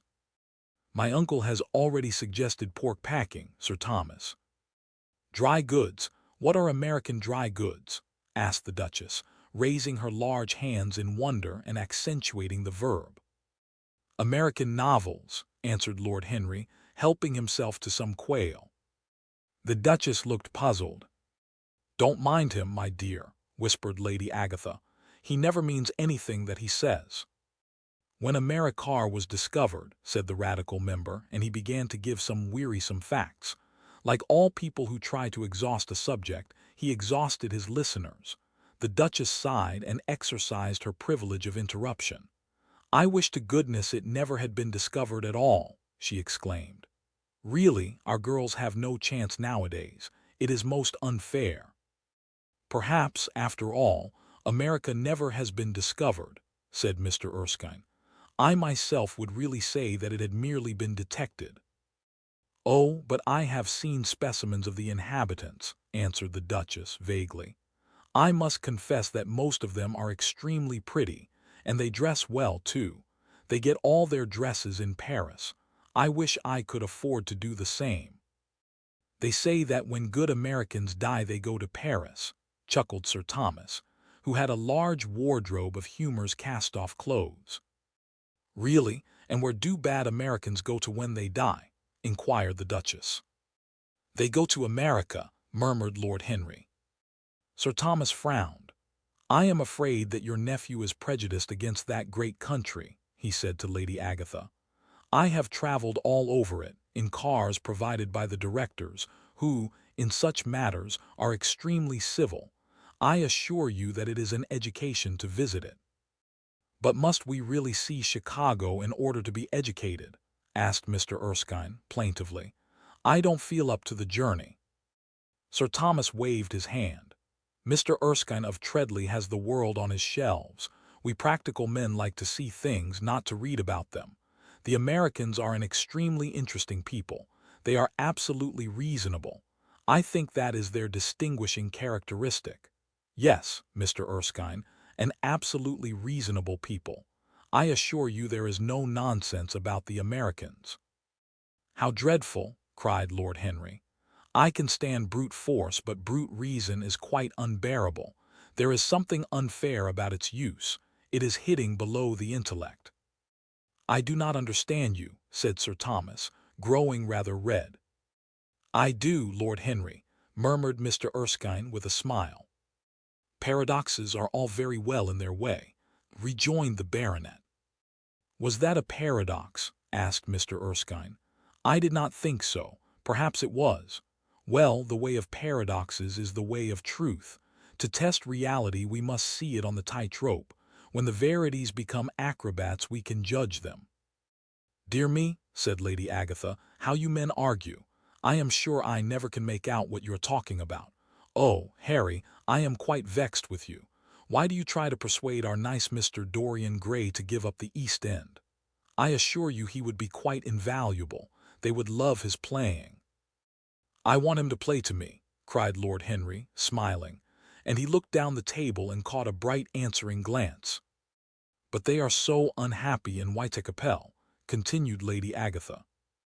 "I can sympathize with everything except suffering," said Lord Henry, shrugging his shoulders. "I cannot sympathize with that. It is too ugly, too horrible, too distressing. There is something terribly morbid in the modern sympathy with pain. One should sympathize with the color, the beauty, the joy of life. The less said about life soars the better." "Still, the East End is a very important problem," remarked Sir Thomas, with a grave shake of the head. "Quite so," answered the young lord. "It is the problem of slavery, and we try to solve it by amusing the slaves." The politician looked at him keenly. "What change do you propose, then?" he asked. Lord Henry laughed.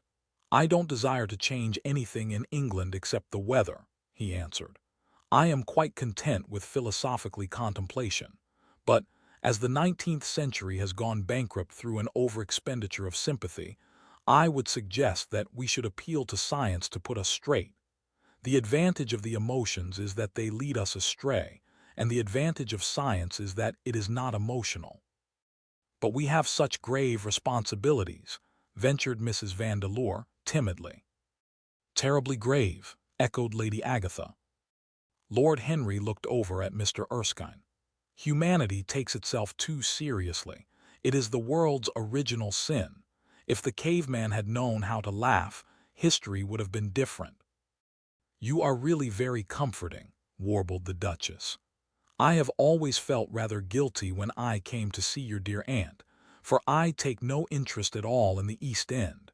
For the future I shall be able to look her in the face without a blush." "A blush is very becoming, Duchess," remarked Lord Henry. "Only when one is young," she answered. "When an old woman like myself blushes, it is a very bad sign. Ah, Lord Henry, I wish you would tell me how to become young again." He thought for a moment. "Can you remember any great error that you committed in your early days, Duchess?" he asked, looking at her across the table. "A great many, I fear," she cried. "Then commit them over again," he said, gravely. "To get back one's youth one has merely to repeat one's follies." "A delightful theory," she exclaimed. "I must put it into practice." "A dangerous theory," came from Sir Thomas's tight lips. Lady Agatha shook her head but could not help being amused. Mr. Erskine listened. "Yes," he continued, "that is one of the great secrets of life. Nowadays most people die of a sort of creeping common sense, and discover when it is too late that the only things one never regrets are one's mistakes." A laugh ran round the table. He played with the idea and grew willful, tossed it into the air and transformed it, let it escape and recaptured it, made it iridescent with fancy and winged it with paradox. The praise of folly, as he went on, soared into a philosophy, and philosophy herself became young, and catching the mad music of pleasure, wearing, one might fancy, her wine-stained robe and wreath of ivy, danced like a bacchantias over the hills of life, and mocked the slow Silenusette for being sober. Facts fled before her like frightened forest things. Her white feet trod the huge press at which wise Amorau sits, till the seething grape juice rose round her bare limbs in waves of purple bubbles, or crawled in red foam over the vat's black, dripping, sloping sides. It was an extraordinary improvisation. He felt that the eyes of Dorian Gray were fixed on him, and the consciousness that among his audience there was one whose temperament he wished to fascinate, seemed to give his wit keenness and to lend color to his imagination. He was brilliant, fantastic, irresponsible. He charmed his listeners out of themselves, and they followed his pipe laughing. Dorian Gray never took his gaze off him, but sat like one under a spell, smiles chasing each other over his lips, and wonder growing grave in his darkening eyes. At last, liveried in the costume of the age, reality entered the room in the shape of a servant to tell the Duchess that her carriage was waiting. She wrung her hands in mock despair. "How annoying!" she cried. "I must go. I have to call for my husband at the club to take him to some absurd meeting at Willis's Roomsaw where he is going to be in the chair. If I am late he is sure to be furious, and I couldn't have a scene in this bonnet. It is far too fragile. A harsh word would ruin it. No, I must go, dear Agatha. Goodbye, Lord Henry, you are quite delightful and dreadfully demoralizing. I am sure I don't know what to say about your views. You must come and dine with us some night. Tuesday. Are you disengaged Tuesday? For you I would throw over anybody, Duchess," said Lord Henry with a bow. "Ah, that is very nice and very wrong of you," she cried. "So mind you come." And she swept out of the room, followed by Lady Agatha and the other ladies. When Lord Henry had sat down again, Mr. Erskine moved round, and taking a chair close to him, placed his hand upon his arm. "You talk books away," he said. "Why don't you write one?" "I am too fond of reading books to care to write them, Mr. Erskine. I should like to write a novel, certainly. A novel that would be as lovely as a Persian carpet and as unreal. But there is no literary public in England for anything except newspapers, primers, and encyclopedias. Of all people in the world, the English have the least sense of the beauty of literature."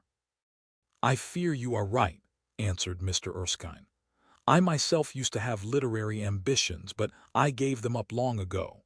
And now, my dear young friend, if you will allow me to call you so, may I ask if you really meant all that you said to us at lunch?"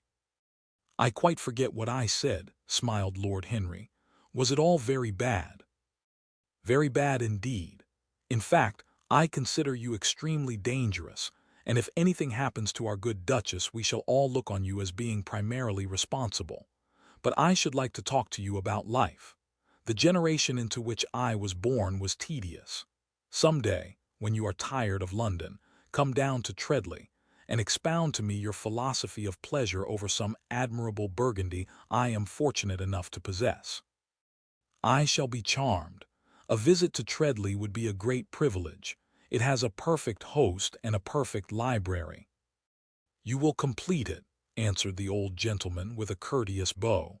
"And now I must bid good-bye to your excellent aunt. I am due at the Athenaeum.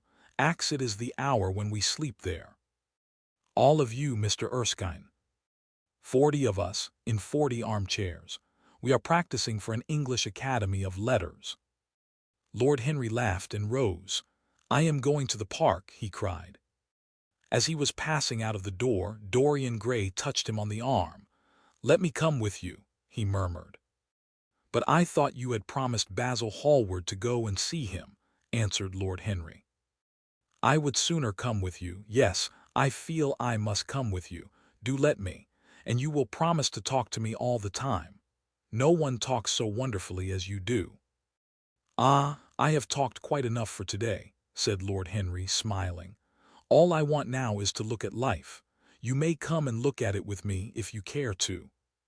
Chapter 4. One afternoon, a month later, Dorian Gray was reclining in a luxurious armchair in the little library of Lord Henry's house in Mayfair. It was, in its way, a very charming room with its high-paneled wainscoting of olive-stained oak, its cream-colored frieze and ceiling of raised plasterwork, and its brick-dust felt carpet strewn with silk long-fringed Persian rugs. On a tiny satinwood table stood a statuette by Clodion, and beside it lay a copy of Les Cent Nouvelles, bound for Margaret of Valois by Clovis Eve, and powdered with the gilt daisies that Queen had selected for her device. Some large blue china jars and parrot tulips were arranged on the mantel-shelf, and through the small leaded panes of the window streamed the apricot-colored light of a summer day in London. Lord Henry had not yet come in. He was always late on principle, his principle being that punctuality is the thief of time. So the lad was looking rather sulky, as with listless fingers he turned over the pages of an elaborately illustrated edition of Manon Lescaut, that he had found in one of the bookcases. The formal, monotonous ticking of the Louis XIV's clock annoyed him. Once or twice he thought of going away. At last he heard a step outside and the door opened. "How late you are, Harry," he murmured. "I am afraid it is not Harry, Mr. Gray," answered a shrill voice. He glanced quickly round and rose to his feet. "I beg your pardon, I thought—" "You thought it was my husband. It is only his wife. You must let me introduce myself. I know you quite well by your photographs. I think my husband has got 17 of them." "Not 17, Lady Henry." "Well, 18 then. And I saw you with him the other night at the opera." She laughed nervously as she spoke and watched him with her vague forget-me-not eyes. She was a curious woman, whose dresses always looked as if they had been designed in a rage and put on in a tempest. She was usually in love with somebody, and, as her passion was never returned, she had kept all her illusions. She tried to look picturesque, but only succeeded in being untidy. Her name was Victoria, and she had a perfect mania for going to church. That was at Lohengrin, B.B. Lady Henry, I think. Yes, it was at dear Lohengrin. I like Wagner's music better than anybody's. It is so loud that one can talk the whole time without other people hearing what one says. That is a great advantage. Don't you think so, Mr. Gray? The same nervous staccato laugh broke from her thin lips, and her fingers began to play with a long tortoiseshell paper knife. Dorian smiled and shook his head. "I am afraid I don't think so, Lady Henry. I never talk during music, at least during good music. If one hears bad music, it is one's duty to drown it in conversation." "Ah, that is one of Harry's views, isn't it, Mr. Gray? I always hear Harry's views from his friends. It is the only way I get to know of them, but you must not think I don't like good music. I adore it, but I am afraid of it. It makes me too romantic. I have simply worshipped pianists, 2 at a time sometimes, Harry tells me. I don't know what it is about them. Perhaps it is that they are foreigners. They all are, ain't they? Even those that are born in England become foreigners after a time, don't they? It is so clever of them and such a compliment to art. Makes it quite cosmopolitan, doesn't it? You have never been to any of my parties, have you, Mr. Gray? You must come. I can't afford orchids, but I spare no expense in foreigners. They make one's rooms look so pictures. But here is Harry. Harry, I came in to look for you to ask you something. I forget what it was, and I found Mr. Gray here. We have had such a pleasant chat about music. We have quite the same ideas. No, I think our ideas are quite different, but he has been most pleasant. I am so glad I've seen him." "I am charmed, my love, quite charmed," said Lord Henry, elevating his dark crescent-shaped eyebrows and looking at them both with an amused smile. "So sorry I am late, Dorian. I went to look after a piece of old brocade in Wardour Street, B.C., and had to bargain for hours for it. Nowadays people know the price of everything and the value of nothing. B.D. "I am afraid I must be going," exclaimed Lady Henry, breaking an awkward silence with her silly sudden laugh. "I have promised to drive with the Duchess. Goodbye, Mr. Gray. Goodbye, Harry. You are dining out, I suppose. So am I. Perhaps I shall see you at Lady Thornbury's. I dare say, my dear, said Lord Henry, shutting the door behind her, as, looking like a bird of paradise that had been out all night in the rain, she flitted out of the room, leaving a faint odor of frangipani. Then he lit a cigarette and flung himself down on the sofa. Never marry a woman with straw-colored hair, Dorian, he said, after a few puffs. Why, Harry? Because they are so sentimental. But I like sentimental people. Never marry at all, Dorian. Men marry because they are tired, women because they are curious. Both are disappointed. I don't think I am likely to marry, Harry. I am too much in love. That is one of your aphorisms. I am putting it into practice, as I do everything you say. Who are you in love with? Asked Lord Henry after a pause. With an actress, said Dorian Gray, blushing. Lord Henry shrugged his shoulders. That is a rather commonplace debut. You would not say so if you saw her, Harry. Who is she? Her name is Sybil Vane. Never heard of her.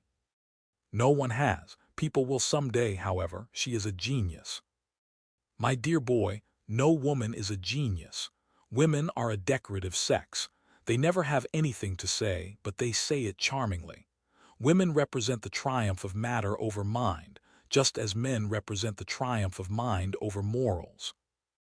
Harry, how can you? My dear Dorian, it is quite true.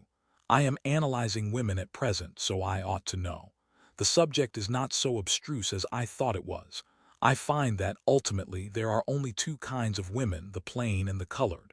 The plain women are very useful. If you want to gain a reputation for respectability, you have merely to take them down to supper. The other women are very charming. They commit one mistake, however. They paint in order to try and look young. Our grandmothers painted in order to try and talk brilliantly. Rouge and esprit used to go together. That is all over now. As long as a woman can look 10 years younger than her own daughter, she is perfectly satisfied. As for conversation, there are only 5 women in London worth talking to, and 2 of these can't be admitted into decent society. However, tell me about your genius. How long have you known her? Ah, Harry, your views terrify me. Never mind that. How long have you known her? About 3 weeks. And where did you come across her? I will tell you, Harry, but you mustn't be unsympathetic about it. After all, it never would have happened if I had not met you. You filled me with a wild desire to know everything about life. For days after I met you, something seemed to throb in my veins. As I lounged in the park or strolled down Piccadilly, I used to look at everyone who passed me and wonder with a mad curiosity what sort of lives they led. Some of them fascinated me. Others filled me with terror. There was an exquisite poison in the air. I had a passion for sensations. Well, one evening about 7 o'clock I determined to go out in search of some adventure. I felt that this gray, monstrous London of ours, with its myriads of people, its sordid sinners, and its splendid sins, as you once said, must have something in store for me. I fancied 1,000 things. The mere danger gave me a sense of delight.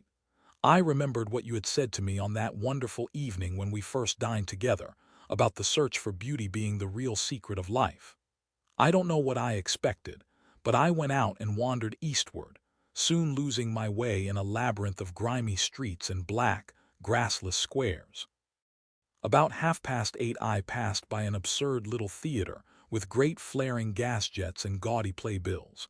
A hideous Jew, in the most amazing waistcoat I ever beheld in my life, was standing at the entrance, smoking a vile cigar. He had greasy ringlets, and an enormous diamond blazed in the center of a soiled shirt. "Ave a box, my lord," he said when he saw me. Indeed, he took off his hat with an act of gorgeous servility. There was something about him, Harry, that amused me. He was such a monster. You will laugh at me, I know, but I really went in and paid a whole guinea for the stage box. To the present day I can't make out why I did so, and yet if I hadn't, my dear Harry, if I hadn't, I would have missed the greatest romance of my life. I see you are laughing. It is horrid of you. I am not laughing, Dorian, at least I am not laughing at you, but you should not say the greatest romance of your life. You should say the first romance of your life. You will always be loved, and you will always be in love with love. A grand passion is the privilege of people who have nothing to do. That is the one use of the idle classes of a country. Don't be afraid. There are exquisite things in store for you. This is merely the beginning. Do you think my nature so shallow? Cried Dorian Gray angrily. No, I think your nature so deep. How do you mean? My dear boy, the people who love only once in their lives are really the shallow people. What they call their loyalty and their fidelity, I call either the lethargy of custom or their lack of imagination. Faithfulness is to the emotional life what consistency is to the life of the intellect, simply a confession of failure. Faithfulness. I must analyze it someday. The passion for property is in it. There are many things that we would throw away if we were not afraid that others might pick them up. But I don't want to interrupt you. Go on with your story. Well, I found myself seated in a horrid little private box, with a vulgar drop scene staring me in the face. I looked out from behind the curtain and surveyed the house. It was a tawdry affair, all cupids and cornucopias, like a third-rate wedding cake. The gallery and pit were fairly full, but the 2 rows of dingy stalls were quite empty, and there was hardly a person in what I suppose they called the dress circle. Women went about with oranges and ginger beer, and there was a terrible consumption of nuts going on. It must have been just like the palmy days of the British drama. Just like, I should fancy, and very depressing. I began to wonder what on earth I should do when I caught sight of the playbill. What do you think the play was, Harry? I should think The Idiot Boy, or Dumb but Innocent. By our fathers used to like that sort of piece, I believe. The longer I live, Dorian, the more keenly I feel that whatever was good enough for our fathers is not good enough for us. In art, as in politics, less grandpers Aunt Towger's tort. B.J. This play was good enough for us, Harry. It was Romeo and Juliet. I must admit that I was rather annoyed at the idea of seeing Shakespeare done in such a wretched hole of a place. Still, I felt interested in a sort of way. At any rate, I determined to wait for the first act. There was a dreadful orchestra, presided over by a young Hebrew who sat at a cracked piano, that nearly drove me away, but at last the drop scene was drawn up, and the play began. Romeo was a stout elderly gentleman, with corked eyebrows, a husky tragedy voice, and a figure like a beer barrel. Mercutioable was almost as bad. He was played by the low comedian, who had introduced gags of his own and was on most friendly terms with the pit. They were both as grotesque as the scenery, and that looked as if it had come out of a country booth. But Juliet, Harry, imagine a girl, hardly 17 years of age, with a little flower-like face, a small Greek head with plaited coils of dark brown hair, eyes that were violet wells of passion, lips that were like the petals of a rose. She was the loveliest thing I had ever seen in my life. You said to me once that pathos left you unmoved, but that beauty, mere beauty, could fill your eyes with tears. I tell you, Harry, I could hardly see this girl for the mist of tears that came across me, and her voice, I never heard such a voice.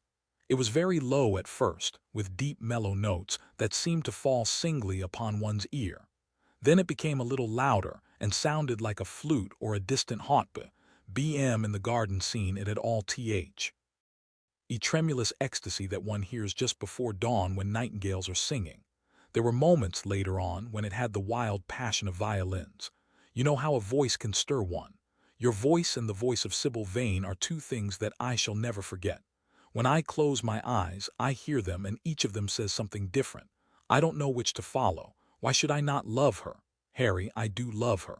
She is everything to me in life. Night after night I go to see her play. One evening she is Rosalind, and the next evening she is Imogen. I have seen her die in the gloom of an Italian tomb, sucking the poison from her lover's lips. I have watched her wandering through the forest of Arden, disguised as a pretty boy in hose and doublet and dainty cap. She has and mad, and has come into the presence of a guilty king and given him rue to wear and bitter herbs to taste of. She has been innocent, and the black hands of jealousy have crushed her reed-like throat. 8. I have seen her in every age and in every costume. Ordinary women never appear to one's imagination. They are limited to their century. No glamour ever transfigures them. One knows their minds as easily as one knows their bonnets. One can always find them. There is no mystery in any of them. They ride in the park in the morning and chatter at tea parties in the afternoon. They have their stereotyped smile and their fashionable manner. They are quite obvious. But an actress, how different an actress is. Harry, why didn't you tell me that the only thing worth loving is an actress? Because I have loved so many of them, Dorian. Oh yes, horrid people with dyed hair and painted faces. Don't run down dyed hair and painted faces. There is an extraordinary charm in them sometimes, said Lord Henry. I wish now I had not told you about Sybil Vane. You could not have helped telling me, Dorian. All through your life you will tell me everything you do. Yes, Harry, I believe that is true. I cannot help telling you things. You have a curious influence over me. If I ever did a crime, I would come and confess it to you. You would understand me. People like you, the willful sunbeams of life, don't commit crimes, Dorian. But I am much obliged for the compliment all the same. And now tell me, reach me the matches like a good boy. Thanks. What are your actual relations with Sybil Vane? Dorian Gray leaped to his feet, with flushed cheeks and burning eyes. Harry, Sybil Vane is sacred. It is only the sacred things that are worth touching, Dorian, said Lord Henry, with a strange touch of pathos in his voice. But why should you be annoyed? I suppose she will belong to you some day. When one is in love, one always begins by deceiving oneself, and one always ends by deceiving others.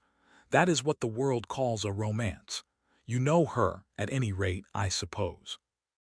Of course I know her.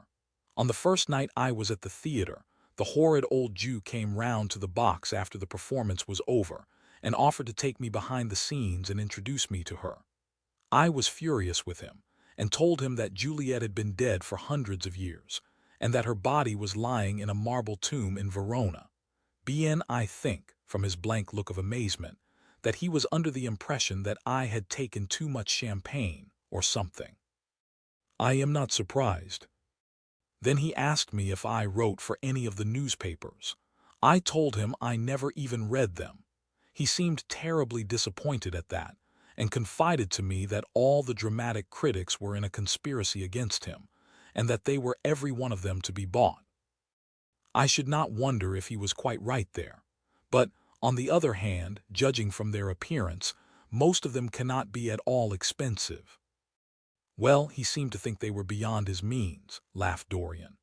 By this time, however, the lights were being put out in the theater and I had to go. He wanted me to try some cigars that he strongly recommended. I declined. The next night, of course, I arrived at the place again. When he saw me, he made me a low bow and assured me that I was a munificent patron of art. He was a most offensive brute, though he had an extraordinary passion for Shakespeare. He told me once, with an air of pride, that his 5 bankruptcies were entirely due to the bard, as he insisted on calling him. He seemed to think it a distinction. It was a distinction, my dear Dorian, a great distinction. Most people become bankrupt through having invested too heavily in the prose of life. To have ruined oneself over poetry is an honor. But when did you first speak to Miss Sybil Vane? The third night. She had been playing Rosalind. I could not help going round. I had thrown her some flowers and she had looked at me, at least, I fancied that she had. The old Jew was persistent. He seemed determined to take me behind, so I consented. It was curious my not wanting to know her, wasn't it? No, I don't think so. My dear Harry, why? I will tell you some other time. Now I want to know about the girl. Sybil? Oh, she was so shy and so gentle. There is something of a child about her. Her eyes opened wide in exquisite wonder when I told her what I thought of her performance, and she seemed quite unconscious of her power. I think we were both rather nervous. The old Jew stood grinning at the doorway of the dusty green room, making elaborate speeches about us both, while we stood looking at each other like children. He would insist on calling me my lord, so I had to assure Sybil that I was not anything of the kind. She said, quite simply to me, "You look more like a prince. I must call you Prince Charming." Upon my word, Dorian, Miss Sybil knows how to pay compliments. You don't understand her, Harry. She regarded me merely as a person in a play. She knows nothing of life. She lives with her mother, a faded, tired woman who played Lady Capuletbo in a sort of magenta dressing wrapper on the first night, and looks as if she had seen better days. I know that look. It depresses me, murmured Lord Henry, examining his rings. The Jew wanted to tell me her history, but I said it did not interest me. You were quite right. There is always something infinitely mean about other people's tragedies. Sybil is the only thing I care about.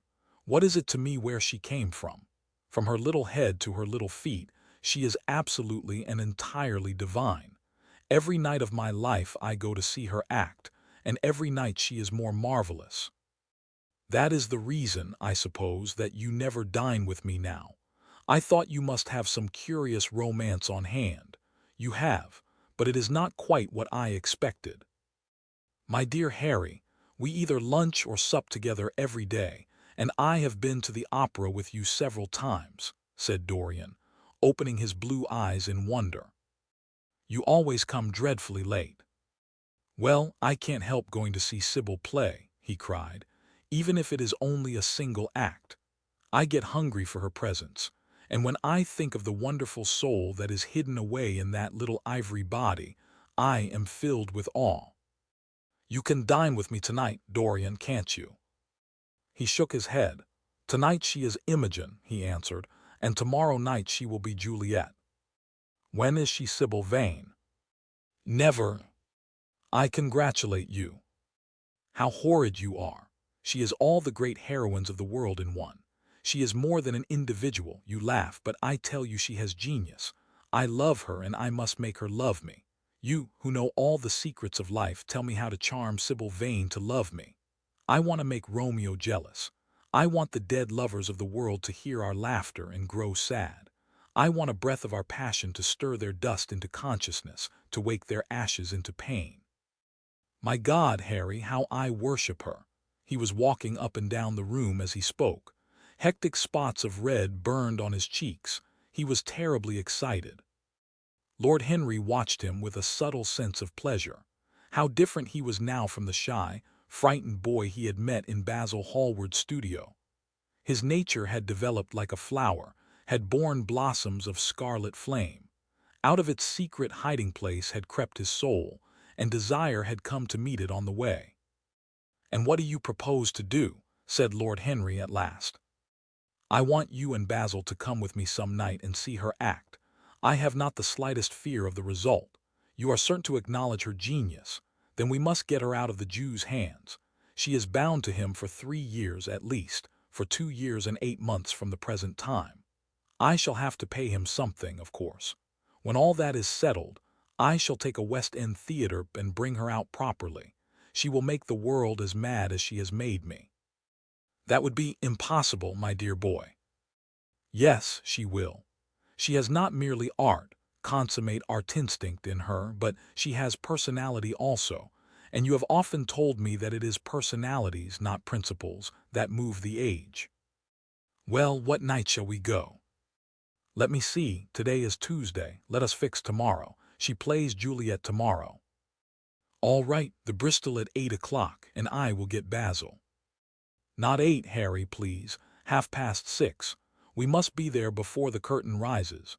You must see her in the first act where she meets Romeo.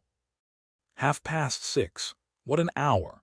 It will be like having a meat TBQ or reading an English novel. It must be 7. No gentleman dines before 7.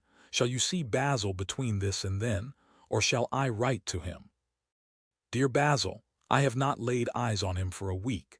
It is rather horrid of me, as he has sent me my portrait in the most wonderful frame, specially designed by himself, and though I am a little jealous of the picture for being a whole month younger than I am, I must admit that I delight in it. Perhaps you had better write to him. I don't want to see him alone. He says things that annoy me. He gives me good advice." Lord Henry smiled. People are very fond of giving away what they need most themselves.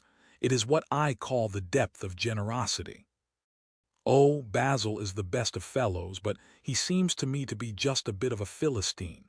Since I have known you, Harry, I have discovered that. Basil, my dear boy, puts everything that is charming in him into his work. The consequence is that he has nothing left for life but his prejudices, his principles, and his common sense. The only artists I have ever known who are personally delightful are bad artists. Good artists exist simply in what they make, and consequently are perfectly uninteresting in what they are. A great poet, a really great poet, is the most unpoetical of all creatures. But inferior poets are absolutely fascinating. The worse their rhymes are, the more picturesque they look. The mere fact of having published a book of second-rate sonnets makes a man quite irresistible. He lives the poetry that he cannot write. The others write the poetry that they dare not realize. "I wonder is that really so, Harry?" said Dorian Gray, putting some perfume on his handkerchief out of a large gold-topped bottle that stood on the table. "It must be, if you say it. And now I am off. Imogen is waiting for me. Don't forget about tomorrow. Goodbye." As he left the room, Lord Henry's heavy eyelids drooped, and he began to think. Certainly few people had ever interested him so much as Dorian Gray, and yet the lad's mad adoration of someone else caused him not the slightest pang of annoyance or jealousy. He was pleased by it. It made him a more interesting study. He had been always enthralled by the methods of natural science, but the ordinary subject matter of that science had seemed to him trivial and of no import. And so he had begun by vivisecting himself, as he had ended by vivisecting others. Human life, that appeared to him the one thing worth investigating. Compared to it, there was nothing else of any value. It was true that as one watched life in its curious crucible of pain and pleasure, one could not wear over one's face a mask of glass, nor keep the sulphurous fumes from troubling the brain and making the imagination turbid with monstrous fancies and misshapen dreams. There were poisons so subtle that to know their properties one had to sicken of them. There were maladies so strange that one had to pass through them if one sought to understand their nature. And yet what a great reward one received! How wonderful the whole world became to one! To note the curious hard logic of passion and the emotional colored life of the intellect, to observe where they met and where they separated, at what point they were in unison, and at what point they were at discord, there was a delight in that. What matter what the cost was? One could never pay too high a price for any sensation. He was conscious, and the thought brought a gleam of pleasure into his brown agate eyes, that it was through certain words of his, musical words said with musical utterance, that Dorian Gray's soul had turned to this white girl and bowed in worship before her. To a large extent, the lad was his own creation. He had made him premature. That was something. Ordinary people waited till life disclosed to them its secrets, but to the few, to the elect, the mysteries of life were revealed before the veil was drawn away. Sometimes this was the effect of art, and chiefly of the art of literature, which dealt immediately with the passions and the intellect. But now and then a complex personality took the place and assumed the office of art, was indeed, in its way, a real work of art, life. Having its elaborate masterpieces, just as poetry has, or sculpture, or painting. Yes, the lad was premature. He was gathering his harvest while it was yet spring. The pulse and passion of youth were in him, but he was becoming self-conscious. It was delightful to watch him. With his beautiful face and his beautiful soul, he was a thing to wonder at. It was no matter how it all ended, or was destined to end. He was like one of those gracious figures in a pageant or a play, whose joys seem to be remote from one, but whose sorrows stir one's sense of beauty, and whose wounds are like red roses. Br. Soul and body, body and soul, how mysterious they were. There was animalism in the soul, and the body had its moments of spirituality. The senses could refine, and the intellect could degrade. Who could say where the fleshly impulse ceased, or the psychical impulse began?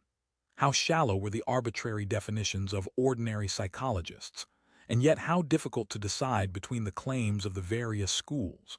Was the soul a shadow seated in the house of sin? Or was the body really in the soul, as Giordano Bruno thought? 9. The separation of spirit from matter was a mystery, and the union of spirit with matter was a mystery also. He began to wonder whether he could ever make psychology so absolute a science that each little spring of life would be revealed to us. As it was, we always misunderstood ourselves, and rarely understood others.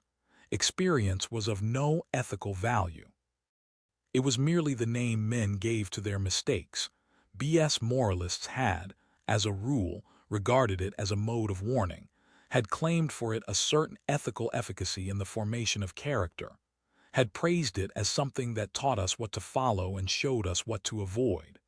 But there was no motive power in experience. It was as little of an active cause as conscience itself. All that it really demonstrated was that our future would be the same as our past, and that the sin we had done once, and with loathing, we would do many times, and with joy.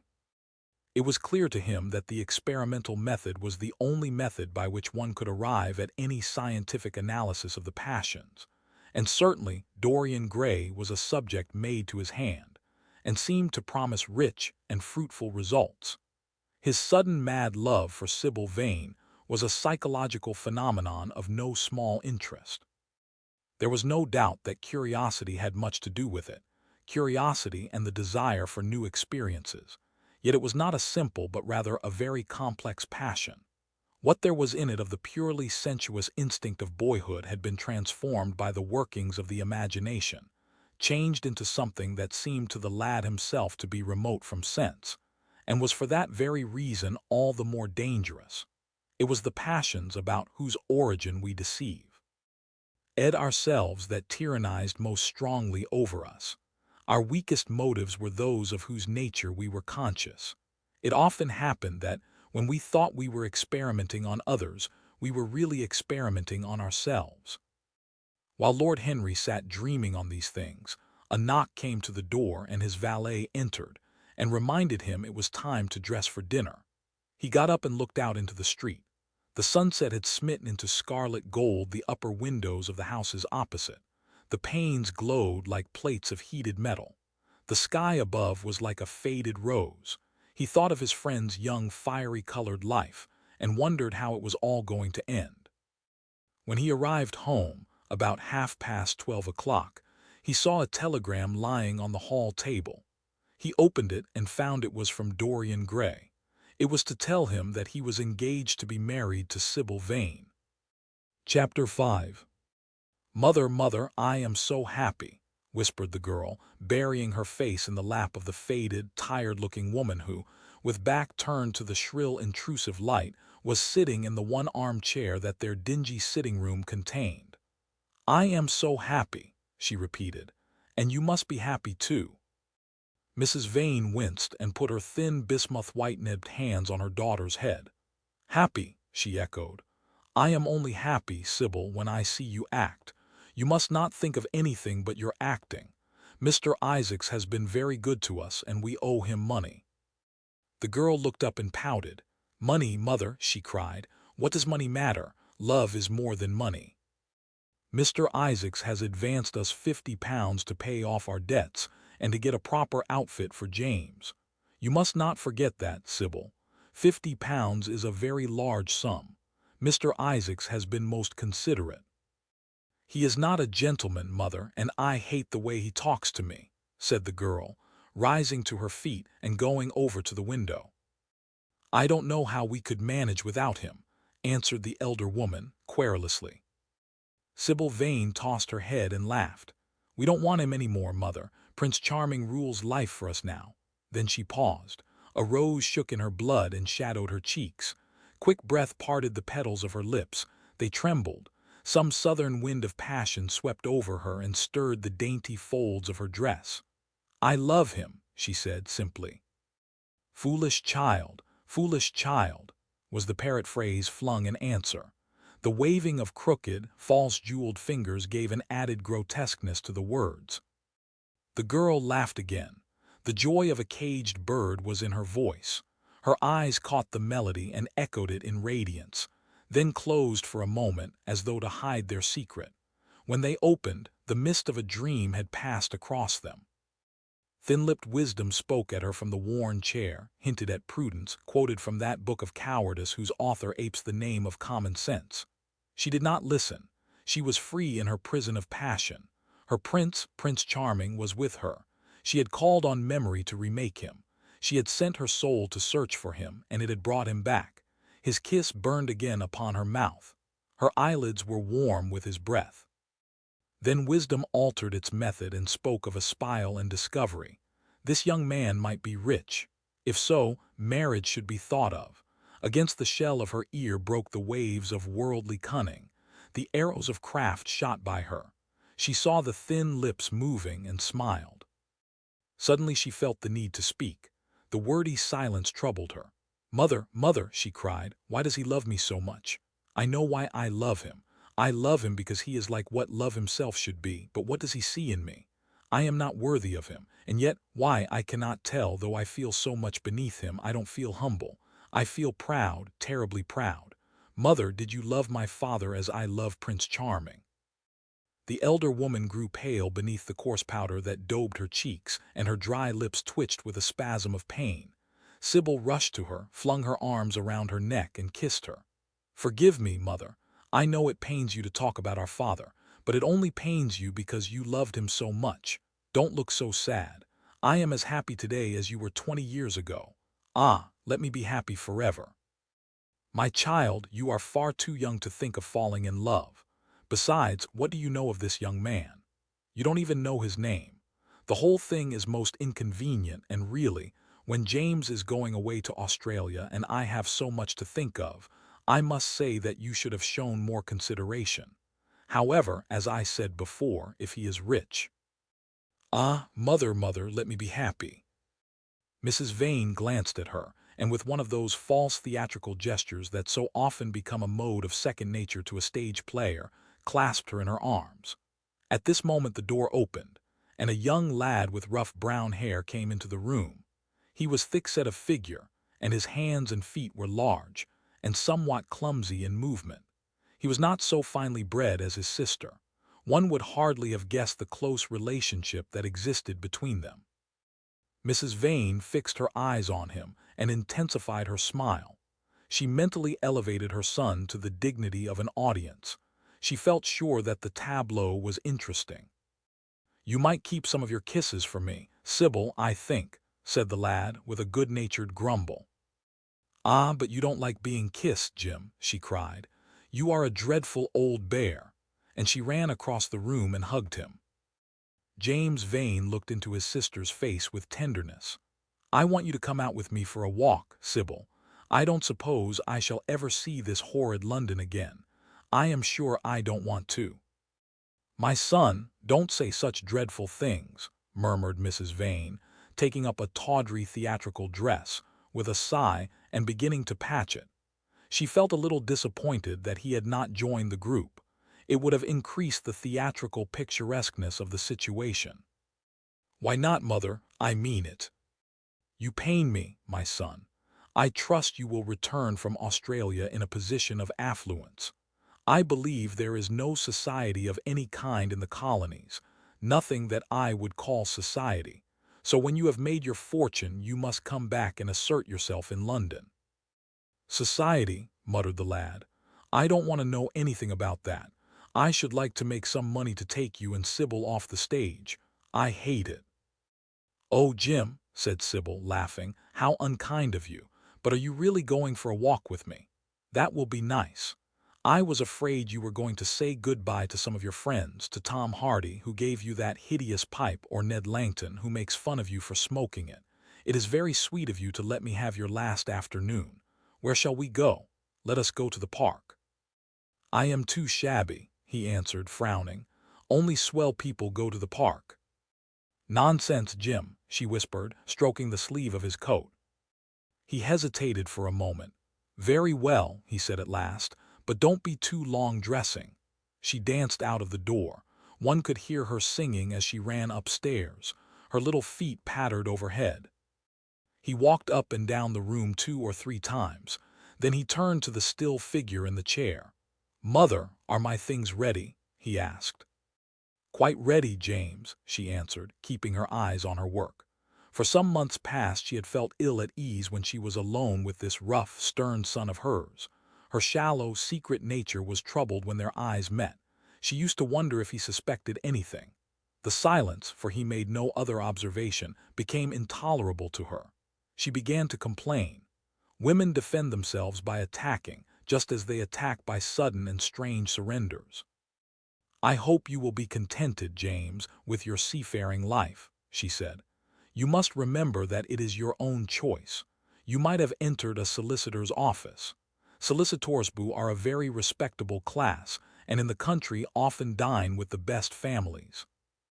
"I hate offices and I hate clerks," he replied. "But you are quite right.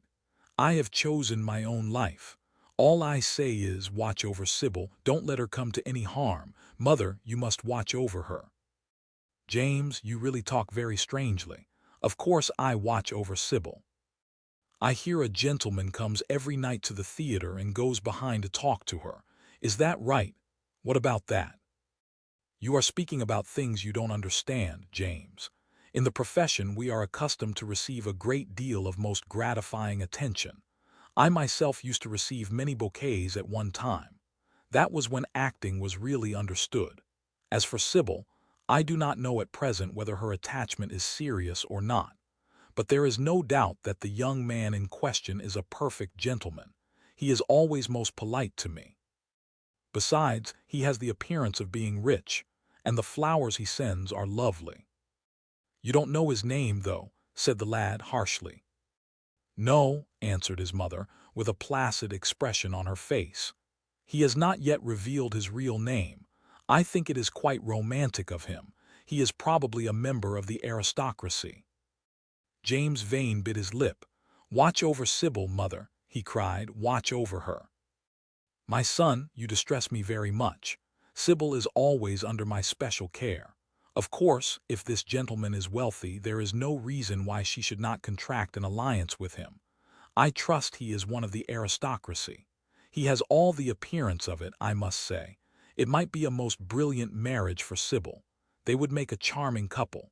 His good looks are really quite remarkable. Everybody notices them." The lad muttered something to himself and drummed on the window pane with his coarse fingers. He had just turned round to say something when the door opened, and Sybil ran in.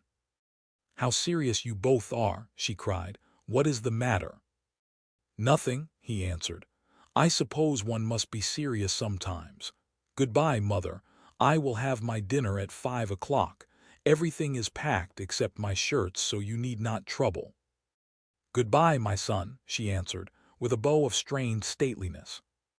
She was extremely annoyed at the tone he had adopted with her, and there was something in his look that had made her feel afraid. "Kiss me, mother," said the girl.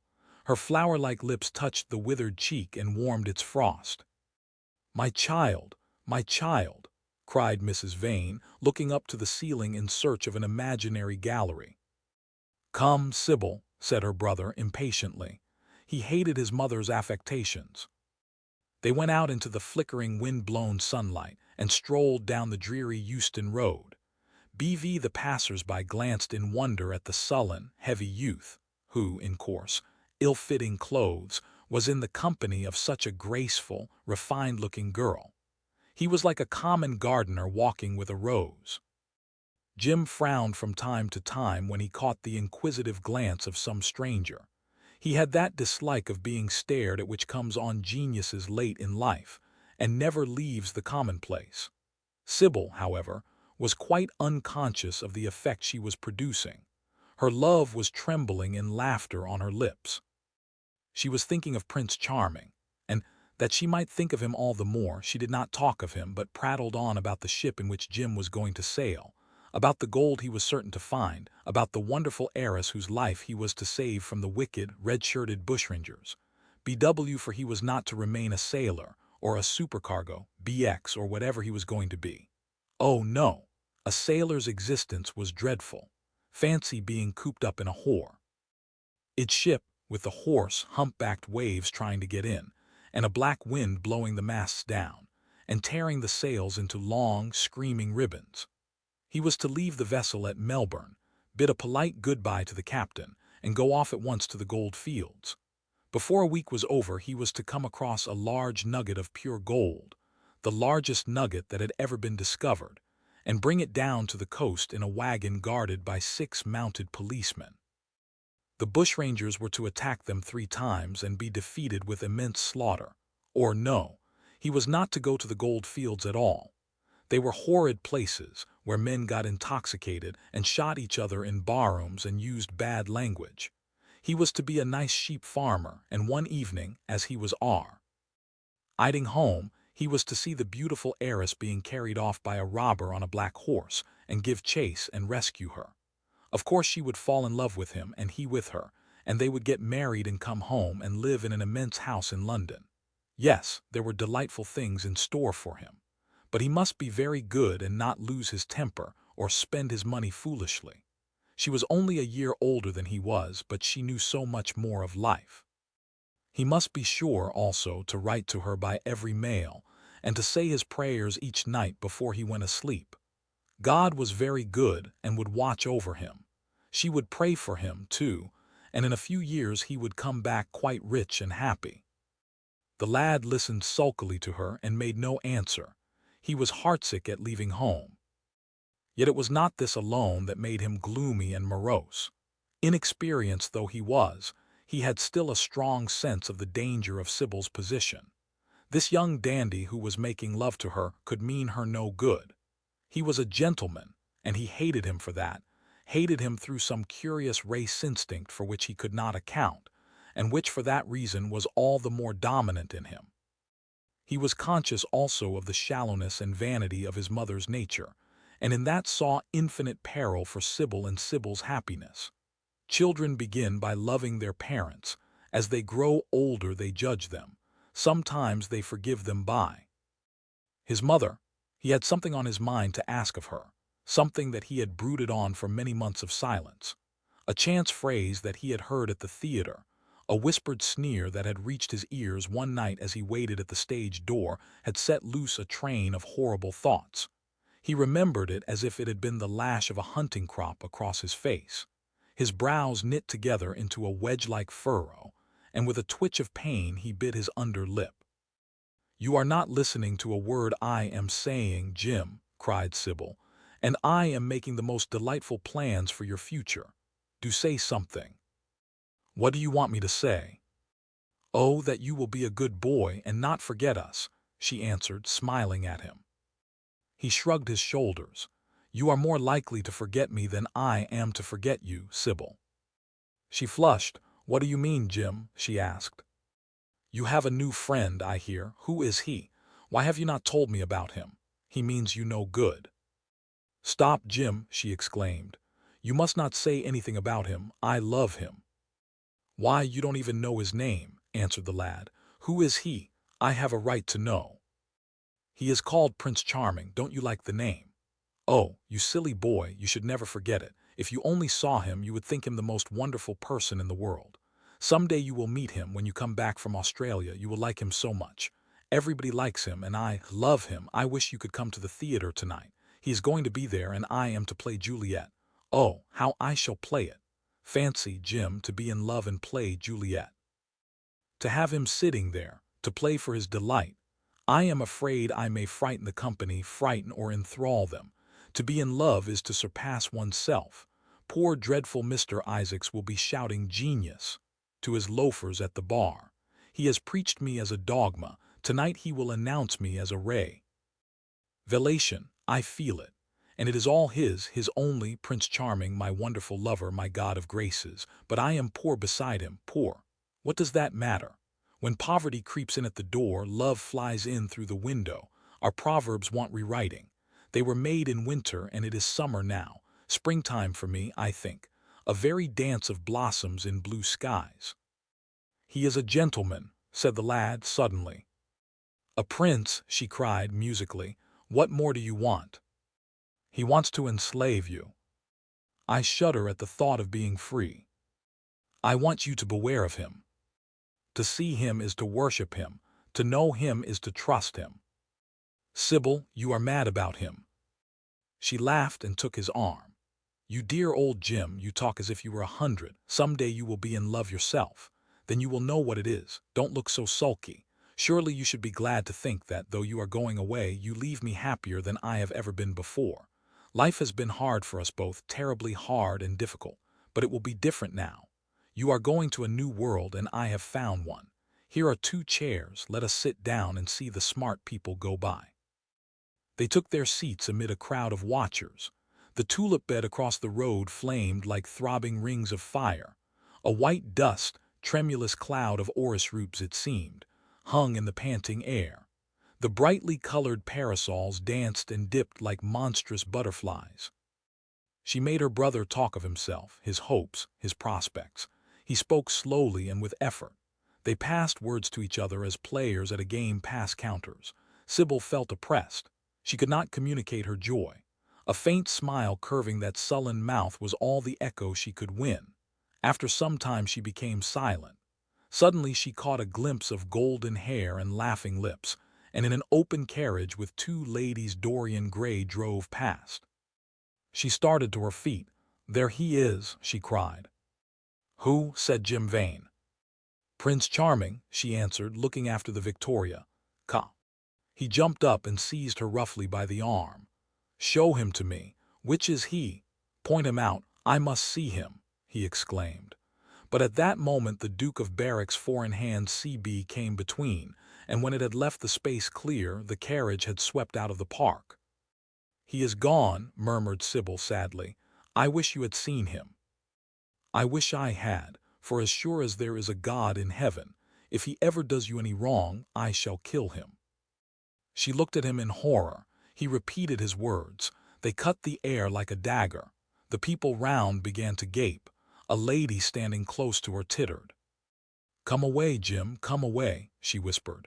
He followed her doggedly as she passed through the crowd. He felt glad at what he had said. When they reached the Achilles statuette, she turned round. There was pity in her eyes that became laughter on her lips. She shook her head at him. "You are foolish, Jim, utterly foolish. A bad-tempered boy, that is all. How can you say such horrible things? You don't know what you are talking about. You are simply jealous and unkind. Ah, I wish you would fall in love. Love makes people good, and what you said was wicked." "I am 16, he answered, "and I know what I am about. Mother is no help to you. She doesn't understand how to look after you. I wish now that I was not going to Australia at all. I have a great mind to chuck the whole thing up. I would, if my articles hadn't been signed." "Oh, don't be so serious, Jim. You are like one of the heroes of those silly melodramas Mother used to be so fond of acting in. I am not going to quarrel with you. I have seen him, and oh, to see him is perfect happiness. We won't quarrel. I know you would never harm anyone I love, would you?" "Not as long as you love him, I suppose," was the sullen answer. "I shall love him forever," she cried. "And he? Forever, too. He had better." She shrank from him. Then she laughed and put her hand on his arm. He was merely a boy. At the Marble Arch they hailed an omnibus, which left them close to their shabby home in the Euston Road. It was after 5 o'clock, and Sybil had to lie down for a couple of hours before acting. Jim insisted that she should do so. He said that he would sooner part with her when their mother was not present. She would be sure to make a scene, and he detested scenes of every kind. In Sybil's own room they parted. There was jealousy in the lad's heart, and a fierce, murderous hatred of the stranger who, as it seemed to him, had come between them. Yet, when her arms were flung round his neck and her fingers strayed through his hair, he softened and kissed her with real affection. There were tears in his eyes as he went downstairs. His mother was waiting for him below. She grumbled at his unpunctuality as he entered. He made no answer but sat down to his meager meal. The flies buzzed round the table and crawled over the stained cloth. Through the rumble of omnibuses and the clatter of street cabs, he could hear the droning voice devouring each minute that was left to him. After some time he thrust away his plate and put his head in his hands. He felt that he had a right to know. It should have been told to him before if it was as he suspected. Leaden with fear, his mother watched him. Words dropped mechanically from her lips. A tattered lace handkerchief twitched in her fingers. When the clock struck 6, he got up and went to the door. Then he turned back and looked at her. Their eyes met.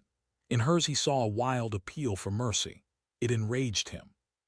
"Mother, I have something to ask you," he said. Her eyes wandered vaguely about the room. She made no answer. "Tell me the truth. I have a right to know. Were you married to my father?" She heaved a deep sigh. It was a sigh of relief.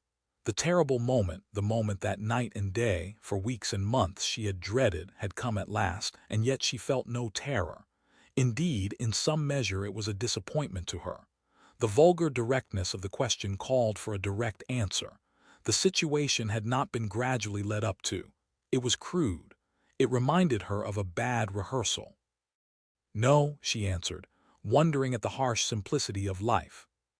"My father was a scoundrel then," cried the lad, clenching his fists. She shook her head. "I knew he was not free. We loved each other very much. If he had lived, he would have made provision for us. Don't speak against him, my son. He was your father and a gentleman. Indeed, he was highly connected." An oath broke from his lips. "I don't care for myself," he exclaimed. "But don't let Sybil. It is a gentleman, isn't it, who is in love with her or says he is? Highly connected too, I suppose." For a moment a hideous sense of humiliation came over the woman. Her head drooped. She wiped her eyes with shaking hands. "Sybil has a mother," she murmured. "I had none." The lad was touched. He went toward her and stooping down he kissed her. "I am sorry if I have pained you by asking about my father," he said, "but I could not help it. I must go now. Goodbye. Don't forget that you will have only one child now to look after, and believe me that if this man wrongs my sister, I will find out who he is, track him down, and kill him like a dog. I swear it." The exaggerated folly of the threat, the passionate gesture that accompanied it, the mad melodramatic words, made life seem more vivid to her. She was familiar with the atmosphere. She breathed more freely, and for the first time for many months she really admired her son. She would have liked to have continued the scene on the same emotional scale, but he cut her short. Trunks had to be carried down and mufflers looked for. The lodging-house drudge bustled in and out. There was the bargaining with the cabman. The moment was lost in vulgar details. It was with a renewed feeling of disappointment that she waved the tattered lace handkerchief from the window as her son drove away. She was conscious that a great opportunity had been wasted. She consoled herself by telling Sybil how desolate she felt her life would be now that she had only one child to look after.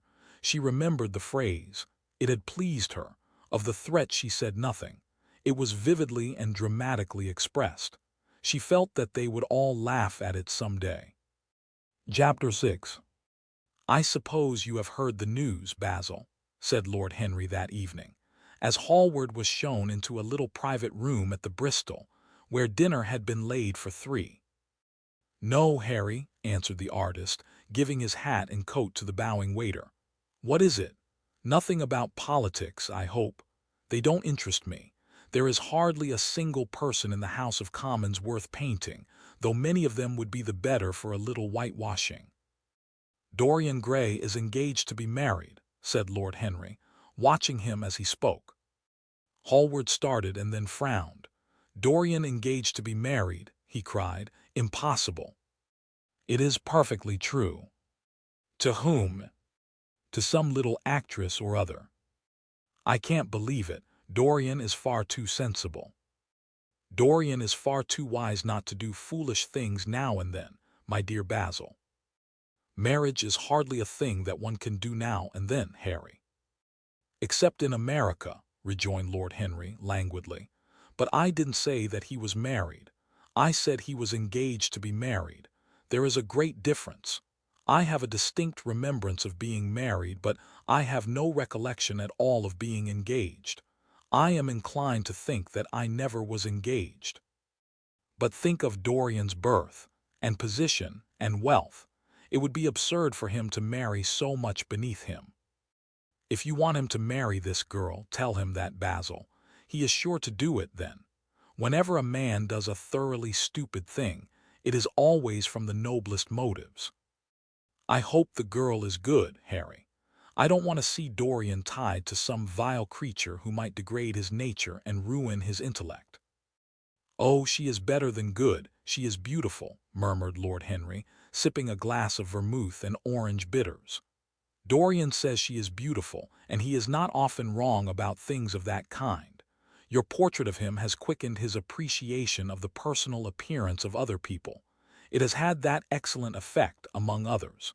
We are to see her tonight, if that boy doesn't forget his appointment. Are you serious? Quite serious, Basil. I should be miserable if I thought I should ever be more serious than I am at the present moment. But do you approve of it, Harry? Asked the painter, walking up and down the room and biting his lip. You can't approve of it, possibly.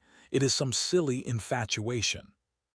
I never approve or disapprove of anything now. It is an absurd attitude to take toward life. We are not sent into the world to air our moral prejudices. I never take any notice of what common people say, and I never interfere with what charming people do. If a personality fascinates me, whatever mode of expression that personality selects is absolutely delightful to me. Dorian Gray falls in love with a beautiful girl who acts Juliet and proposes to marry her. Why not? If he wedded Messalina's, he would be none the less interesting. You know I am not a champion of marriage.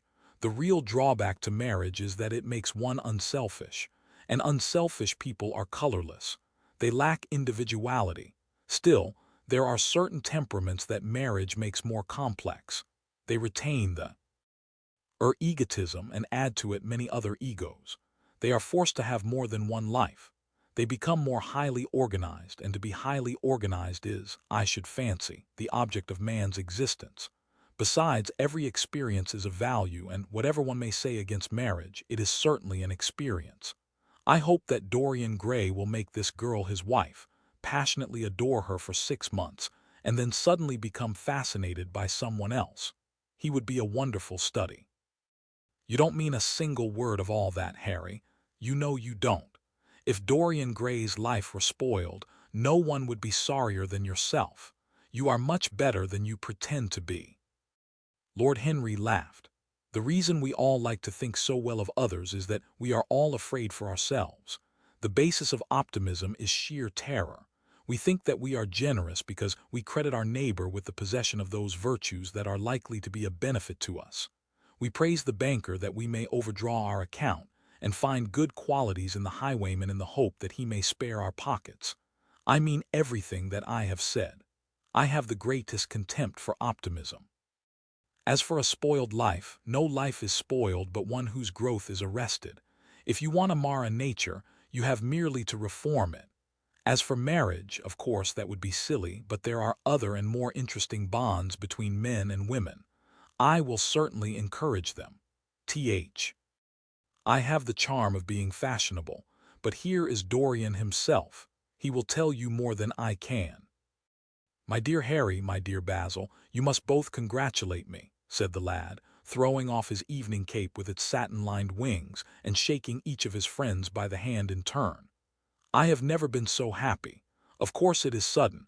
All really delightful things are. And yet it seems to me to be the one thing I have been looking for all my life. He was flushed with excitement and pleasure and looked extraordinarily handsome. I hope you will always be very happy, Dorian, said Hallward, but I don't quite forgive you for not having let me know of your engagement. You let Harry know. And I don't forgive you for being late for dinner, broke in Lord Henry, putting his hand on the lad's shoulder and smiling as he spoke. Come, let us sit down and try what the new chef here is like, and then you will tell us how it all came about.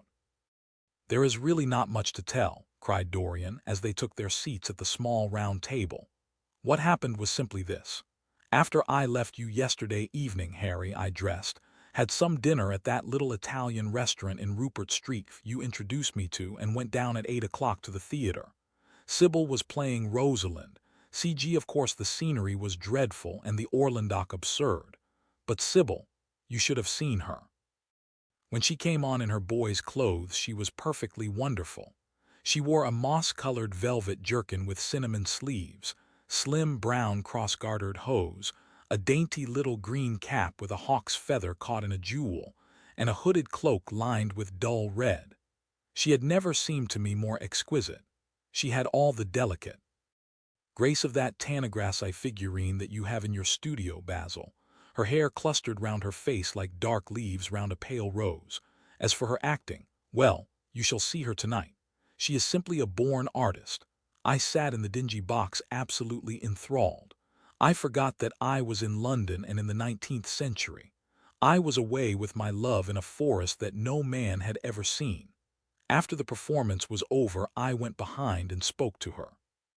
As we were sitting together, suddenly there came into her eyes a look that I had never seen there before. My lips moved toward hers. We kissed each other. I can't describe to you what I felt at that moment. It seemed to me that all my life had been narrowed to one perfect point of rose-colored joy. She trembled all over and shook like a W.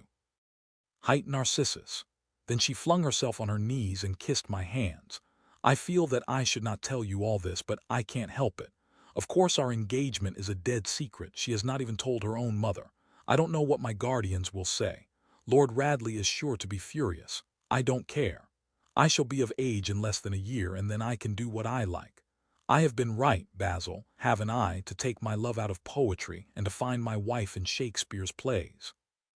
Lips that Shakespeare taught to speak have whispered their secret in my ear.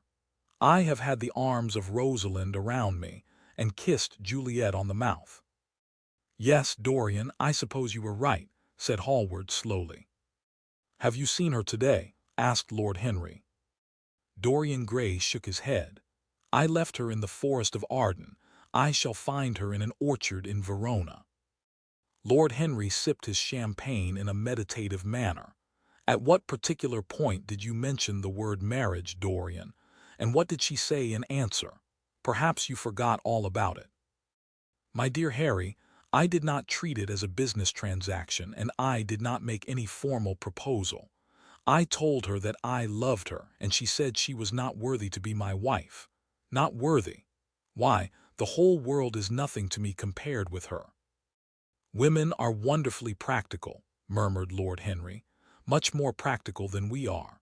In situations of that kind, we often forget to say anything about marriage, and they always remind us. Hallward laid his hand upon his arm. Don't, Harry. You have annoyed Dorian. He is not like other men. He would never bring misery upon anyone. His nature is too fine for that.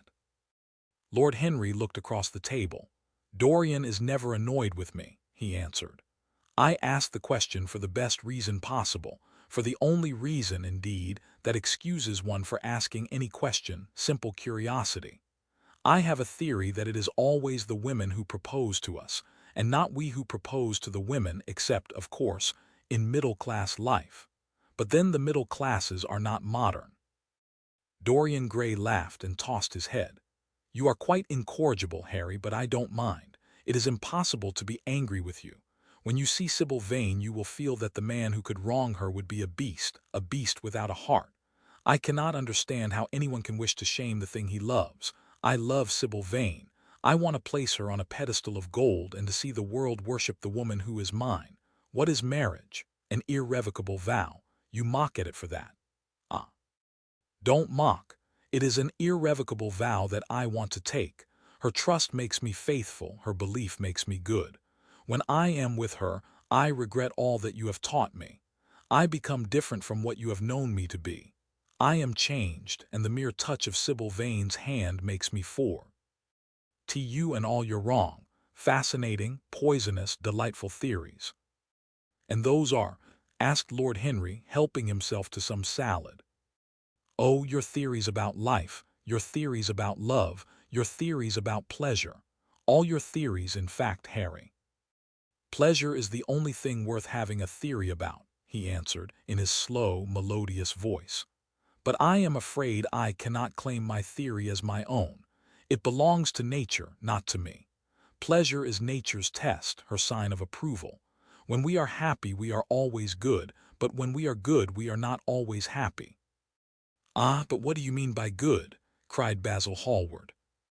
Yes, echoed Dorian, leaning back in his chair, and looking at Lord Henry over the heavy clusters of purple-lipped irises that stood in the center of the table. What do you mean by good, Harry? To be good is to be in harmony with oneself, he replied, touching the thin stem of his glass with his pale, fine-pointed fingers. Discord is to be forced to be in harmony with others. One's own life, that is the important thing. As for the lives of one's neighbors, if one wishes to be a prig or a Puritan, one can flaunt one's moral views about them, but they are not one's concern. Besides, individualism has really the higher aim. Modern morality consists in accepting the standard of one's age. I consider that for any man of culture to accept the standard of his age is a form of the grossest immorality. But surely, if one lives merely for oneself, Harry, one pays a terrible price for doing so, suggested the painter. Yes, we are overcharged for everything nowadays. I should fancy that the real tragedy of the poor is that they can afford nothing but self-denial. Beautiful sins, like beautiful things, are the privilege of the rich. One has to pay in other ways but money. What sort of ways, Basil? Oh, I should fancy in remorse, in suffering, in the consciousness of degradation. Lord Henry shrugged his shoulders. My dear fellow, medieval art is charming, but medieval emotions are out of date. One can use them in fiction, of course. But then the only things that one can use in fiction are the things that one has ceased to use in fact. Believe me, no civilized man ever regrets a pleasure, and no uncivilized man ever knows what a pleasure is. I know what pleasure is, cried Dorian Gray. It is to adore someone. That is certainly better than being adored, he answered, toying with some fruits. Being adored is a nuisance. Women treat us just as humanity treats its gods. They worship us and are always bothering us to do something for them. I should have said that whatever they ask for they had first given to us, murmured the lad, gravely. They create love in our natures. They have a right to demand it back. That is quite true, Dorian, cried Hallward. Nothing is ever quite true, said Lord Henry. This is, interrupted Dorian. You must admit, Harry, that women give to men the very gold of their lives. Possibly, he sighed, but they invariably want it back in such very small change. That is the worry. Women, as some witty Frenchman once put it, inspire us with the desire to do masterpieces and always prevent us from carrying them out. Harry, you are dreadful. I don't know why I like you so much. You will always like me, Dorian, he replied. Will you have some coffee, you fellows? Waiter, bring coffee and fine champagne, CJ, and some cigarettes. No, don't mind the cigarettes, I have some. Basil, I can't allow you to smoke cigars. You must have a cigarette. A cigarette is the perfect type of a perfect pleasure. It is exquisite and it leaves one unsatisfied. What more can one want? Yes, Dorian, you will always be fond of me. I represent to you all the sins you have never had the courage to commit. What nonsense you talk, Harry, cried the lad, taking a light from a fire-breathing silver dragon that the waiter had placed on the table. Let us go down to the theater. When Sybil comes on the stage, you will have a new ideal of life. She will represent something to you that you have never known. I have known everything, said Lord Henry with a tired look in his eyes, but I am always ready for a new emotion. I am afraid, however, that, for me at any rate, there is no such thing. Still, your wonderful girl may thrill me. I love acting. It is so much more real than life. Let us go. Dorian, you will come with me. I am so sorry, Basil, but there is only room for two in the brougham. CK, you must follow us in a hansom. They got up and put on their coats, sipping their coffee standing. The painter was silent and preoccupied. There was a gloom over him. He could not bear this marriage, and yet it seemed to him to be better than many other things that might have happened. After a few minutes, they all passed downstairs. He drove off by himself, as had been arranged, and watched the flashing lights of the little brougham in front of him. A strange sense of loss came over him. He felt that Dorian Gray would never again be to him all that he had been in the past. Life had come between them. His eyes darkened, and the crowded, flaring streets became blurred to his eyes. When the cab drew up at the theater, it seemed to him that he had grown years older. Chapter 7. For some reason or other, the house was crowded that night, and the fat Jew manager who met them at the door was beaming from ear to ear with an oily, tremulous smile. He escorted them to their box with a sort of pompous humility, waving his fat jeweled hands and talking at the top of his voice. Dorian Gray loathed him more than ever. He felt as if he had come to look for Miranda and had been met by Caliban. C.L. Lord Henry, upon the other hand, rather liked him at least. He declared he did, and insisted on shaking him by the hand, and assuring him that he was proud to meet a man who had discovered a real genius and gone bankrupt over a poet. Hallward amused himself with watching the faces in the pit. The heat was terribly oppressive, and the huge sunlight flamed like a monstrous dahlia with petals of yellow fire. The youths in the gallery had taken off their coats and waistcoats and hung them over the side. They talked to each other across the theater and shared their oranges with the tawdry girls who sat beside them. Some women were laughing in the pit. Their voices were horribly shrill and discordant. The sound of the popping of corks came from the bar. "What a place to find one's divinity in," said Lord Henry. "Yes," answered Dorian Gray. "It was here I found her, and she is divine beyond all living things. When she acts you will forget everything. These common, rough people, with their coarse faces and brutal gestures, become quite different when she is on the stage. They sit silently and watch her. They weep and laugh as she wills them to do. She makes them as responsive as a violin. She spiritualizes them, and one feels that they are of the same flesh and blood as oneself." "The same flesh and blood as oneself? Oh, I hope not," exclaimed Lord Henry, who was scanning the occupants of the gallery through his opera glass. "Don't pay any attention to him, Dorian," said the painter. "I understand what you mean, and I believe in this girl. Anyone you love must be marvelous, and any girl that has the effect you describe must be fine and noble. To spiritualize one's age, that is something worth doing.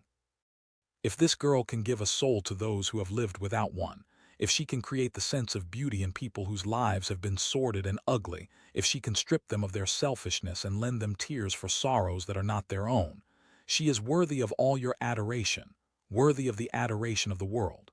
This marriage is quite right. I did not think so at first, but I admit it now. The gods made Sybil Vane for you. Without her you would have been incomplete."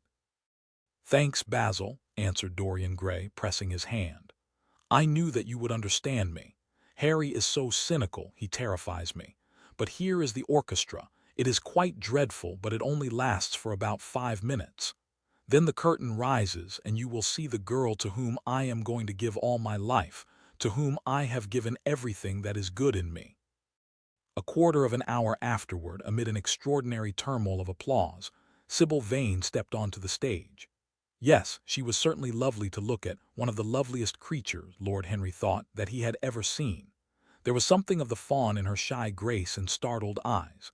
A faint blush, like the shadow of a rose in a mirror of silver, came to her cheeks as she glanced at the crowded, enthusiastic house.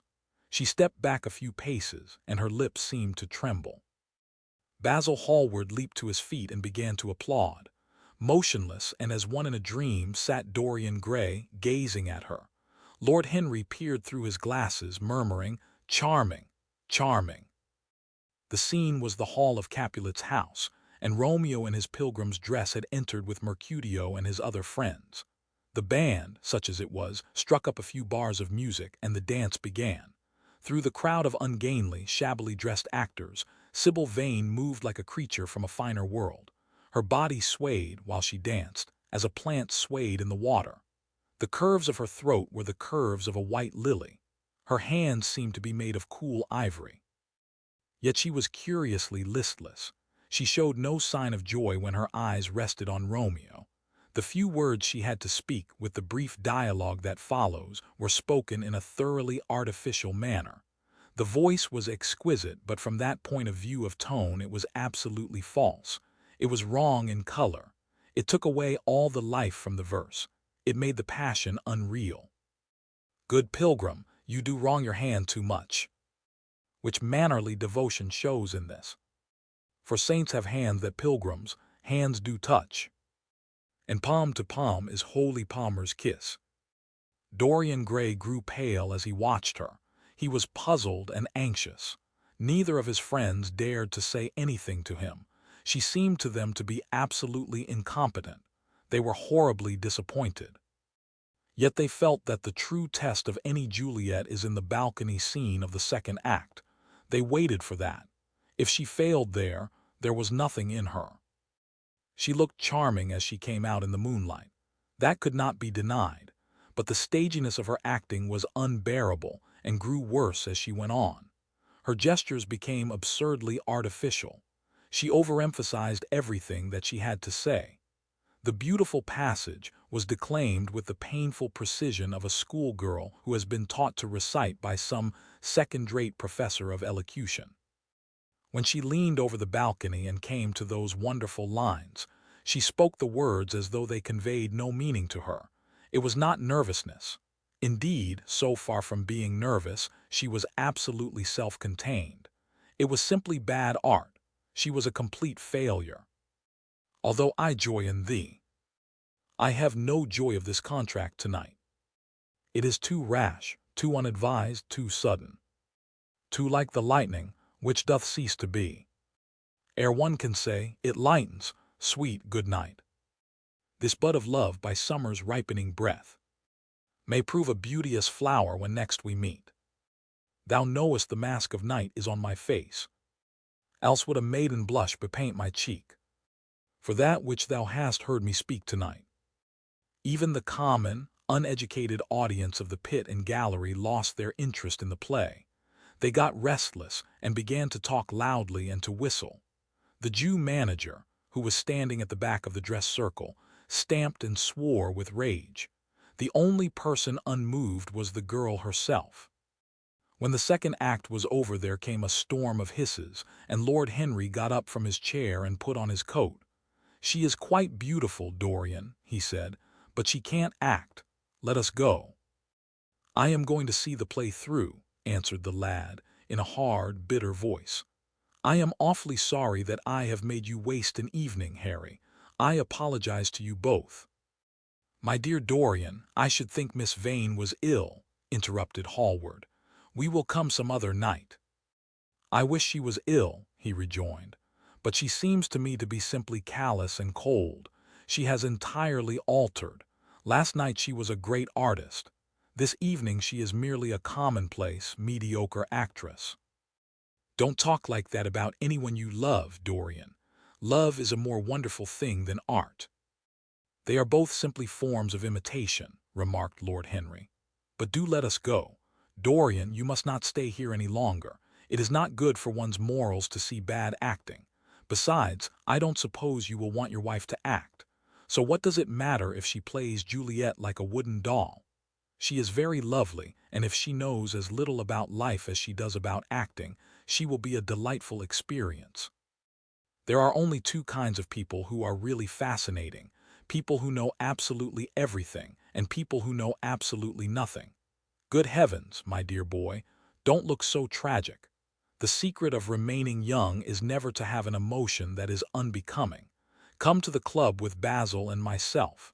We will smoke cigarettes and drink to the beauty of Sybil Vane. She is beautiful. What more can you want?" "Go away, Harry," cried the lad. "I want to be alone. Basil, you must go. Ah, can't you see that my heart is breaking?" The hot tears came to his eyes. His lips trembled, and rushing to the back of the box, he leaned up against the wall, hiding his face in his hands. "Let us go, Basil," said Lord Henry, with a strange tenderness in his voice, and the two young men passed out together. A few moments afterward the footlights flared up and the curtain rose on the third act. Dorian Gray went back to his seat. He looked pale and proud and indifferent. The play dragged on and seemed interminable. Half of the audience went out, tramping in heavy boots and laughing. The whole thing was a fiasco. The last act was played to almost empty benches. The curtain went down on a titter and some groans. As soon as it was over, Dorian Gray rushed behind the scenes into the green room. The girl was standing there alone, with a look of triumph on her face. Her eyes were lit with an exquisite fire. There was a radiance about her. Her parted lips were smiling over some secret of their own. When he entered, she looked at him, and an expression of infinite joy came over her. "How badly I acted tonight, Dorian," she cried. "Horribly," he answered, gazing at her in amazement. "Horribly. It was dreadful. Are you ill? You have no idea what it was. You have no idea what I suffered." The girl smiled. "Dorian," she answered, lingering over his name with long-drawn music in her voice, as though it were sweeter than honey to the red petals of her mouth. "Dorian, you should have understood. But you understand now, don't you?" "Understand what?" he asked angrily. "Why I was so bad tonight. Why I shall always be bad. Why I shall never act well again." He shrugged his shoulders. "You are ill, I suppose. When you are ill you shouldn't act, you make yourself ridiculous. My friends were bored, I was bored." She seemed not to listen to him. She was transfigured with joy. An ecstasy of happiness dominated her. "Dorian, Dorian," she cried, "before I knew you, acting was the one reality of my life. It was only in the theater that I lived. I thought that it was all true. I was Rosalind one night and Portia the other. The joy of Beatrice was my joy, and the sorrows of Cordelia were mine also. I believed in everything. The common people who acted with me seemed to me to be godlike. The painted scenes were my world. I knew nothing but shadows, and I thought them real. You came, oh, my beautiful love, and you freed my soul from prison. You taught me what reality really is. Tonight, for the first time in my life, I saw through the hollowness, the sham, the silliness of the empty pageant in which I had always played. Tonight, for the first time, I became conscious that the Romeo was hideous and old and painted, that the moonlight in the orchard was false, that the scenery was vulgar, and that the words I had to speak were unreal, were not my words, were not what I wanted to say. You had brought me something higher, something of which all art is but a reflection. You had made me understand what love really is. My love, Prince Charming, Prince of Life. I have grown sick of shadows 10. You are more to me than all art can ever be. What have I to do with the puppets of a play? When I came on tonight I could not understand how it was that everything had gone from me. I thought that I was going to be wonderful. I found that I could do nothing. Suddenly it dawned on my soul what it all meant. The knowledge was exquisite to me.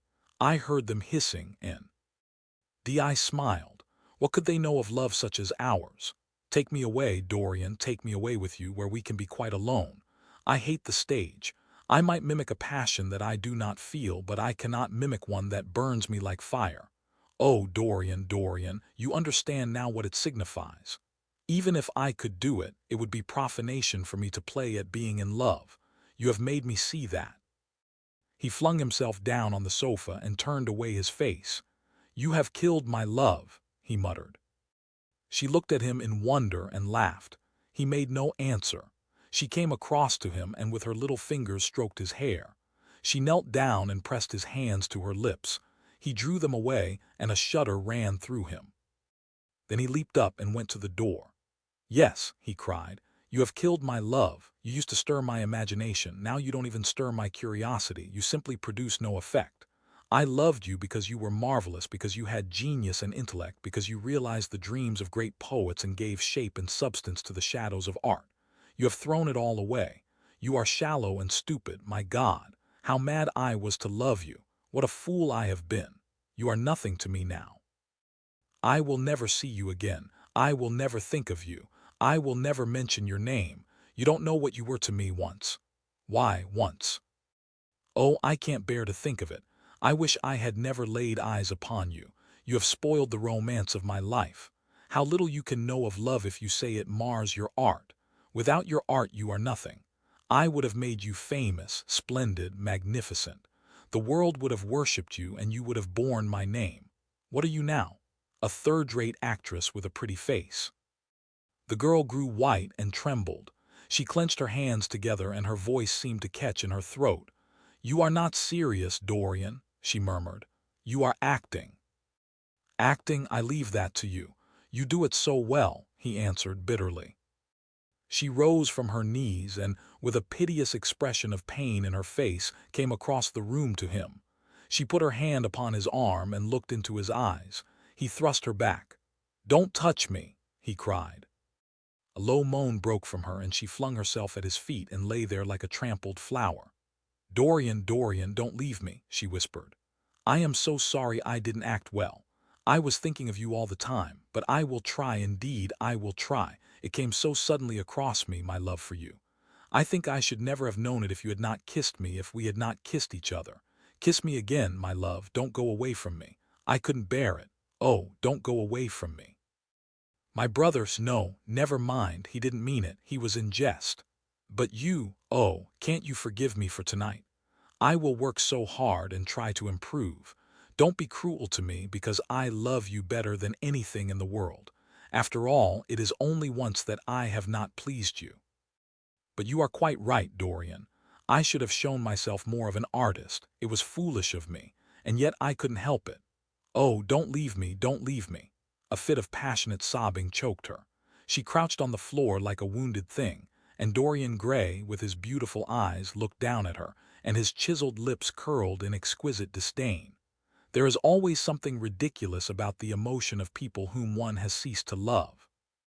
Sybil Vane seemed to him to be absurdly melodramatic. Her tears and sobs annoyed him. "I am going," he said at last in his calm, clear voice. "I don't wish to be unkind, but I can't see you again. You have disappointed me." She wept silently and made no answer but crept nearer. Her little hands stretched blindly out and appeared to be seeking for him. He turned on his heel and left the room. In a few moments he was out of the theater. Where he went to he hardly knew. He remembered wandering through dimly lit streets, past gaunt, black-shadowed archways and evil-looking houses. Women with hoarse voices and harsh laughter had called after him. Drunkards had reeled by cursing, and chattering to themselves like monstrous apes. He had seen grotesque children huddled upon doorsteps, and heard shrieks and oaths from gloomy courts. As the dawn was just breaking he found himself close to Covent Garden. See, and the darkness lifted, and flushed with faint fires, the sky hollowed itself into a perfect pearl. Huge carts filled with nodding lilies rumbled slowly down the polished, empty street. The air was heavy with the perfume of the flowers, and their beauty seemed to bring him an anodyne for his pain. He followed into the market and watched the men unloading their wagons.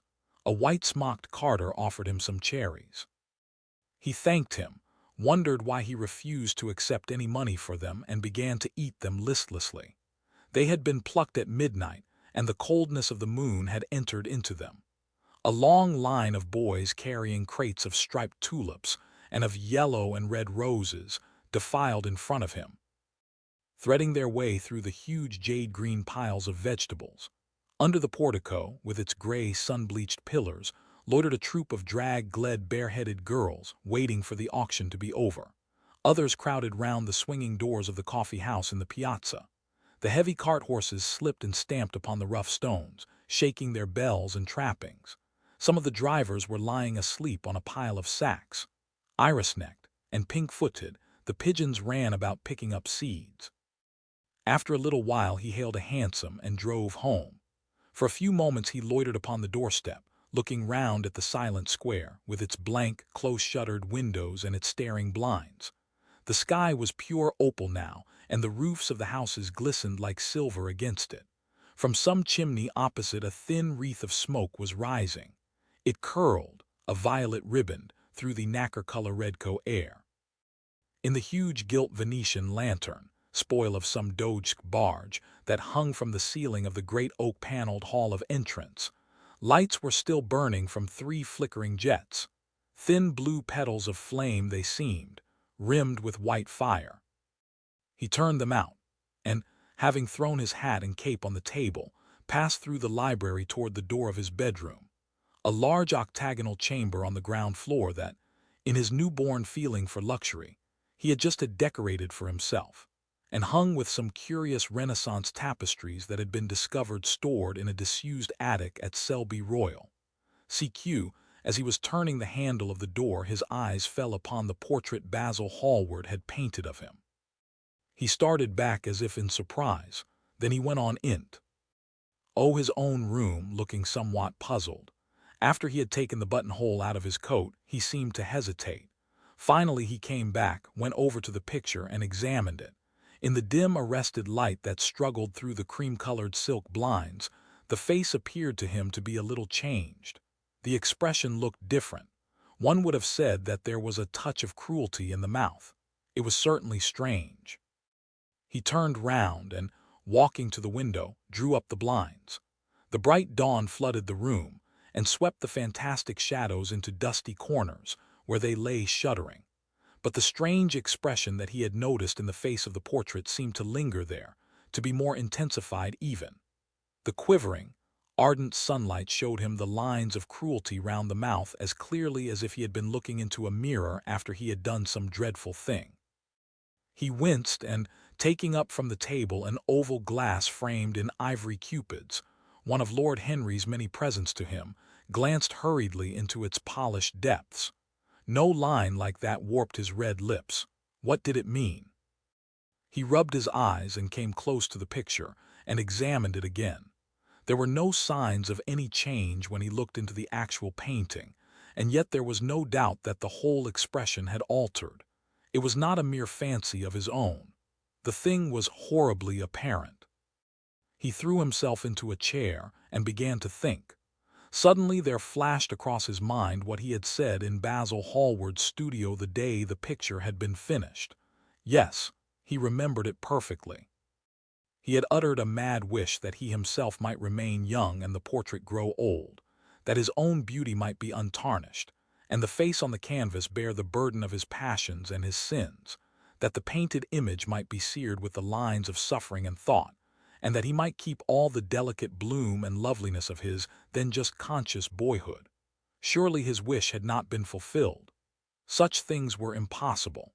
It seemed monstrous even to think of them. And yet there was the picture before him, with the touch of cruelty in the mouth. Cruelty? Had he been cruel? It was the girl's fault, not his. He had dreamed of her as a great artist, had given his love to her because he had thought her great.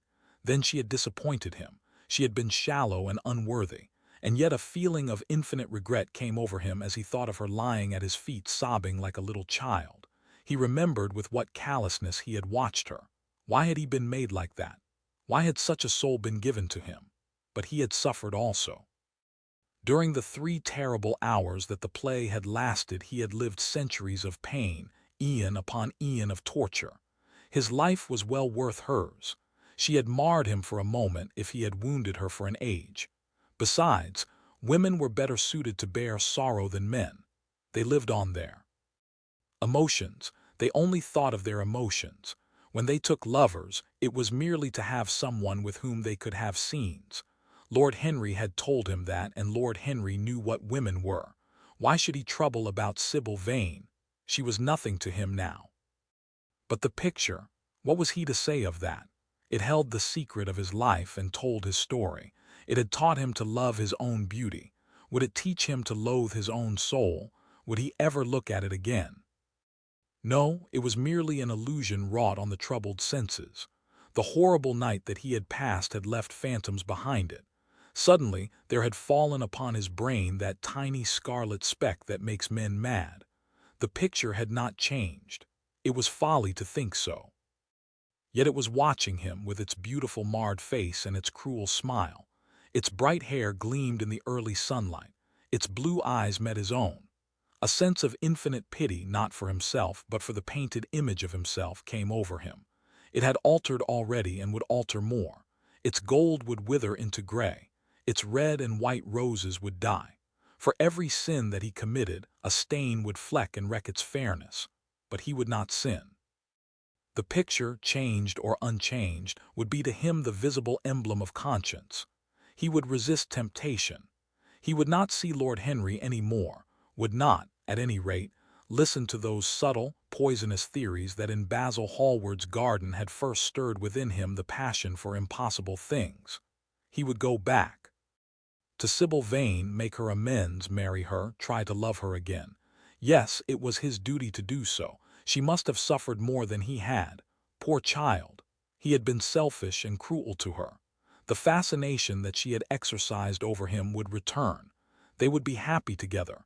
His life with her would be beautiful and pure. He got up from his chair and drew a large screen right in front of the portrait, shuddering as he glanced at it. How horrible, he muttered to himself, and he walked across to the window and opened it. When he stepped out onto the grass, he drew a deep breath. The fresh morning air seemed to drive away all his somber passions. He thought only of Sybil. A faint echo of his love came back to him. He repeated her name over and over again. The birds that were singing in the dew-drenched garden seemed to be telling the flowers about her.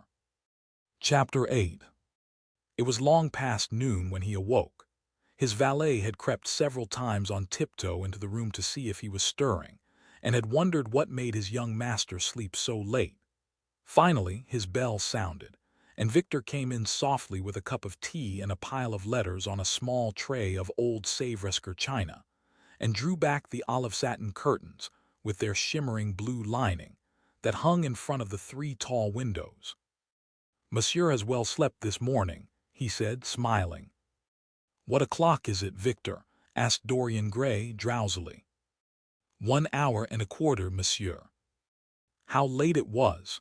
He sat up and, having sipped some tea, turned over his letters. One of them was from Lord Henry and had been brought by hand that morning. He hesitated for a moment and then put it aside. The others he opened listlessly.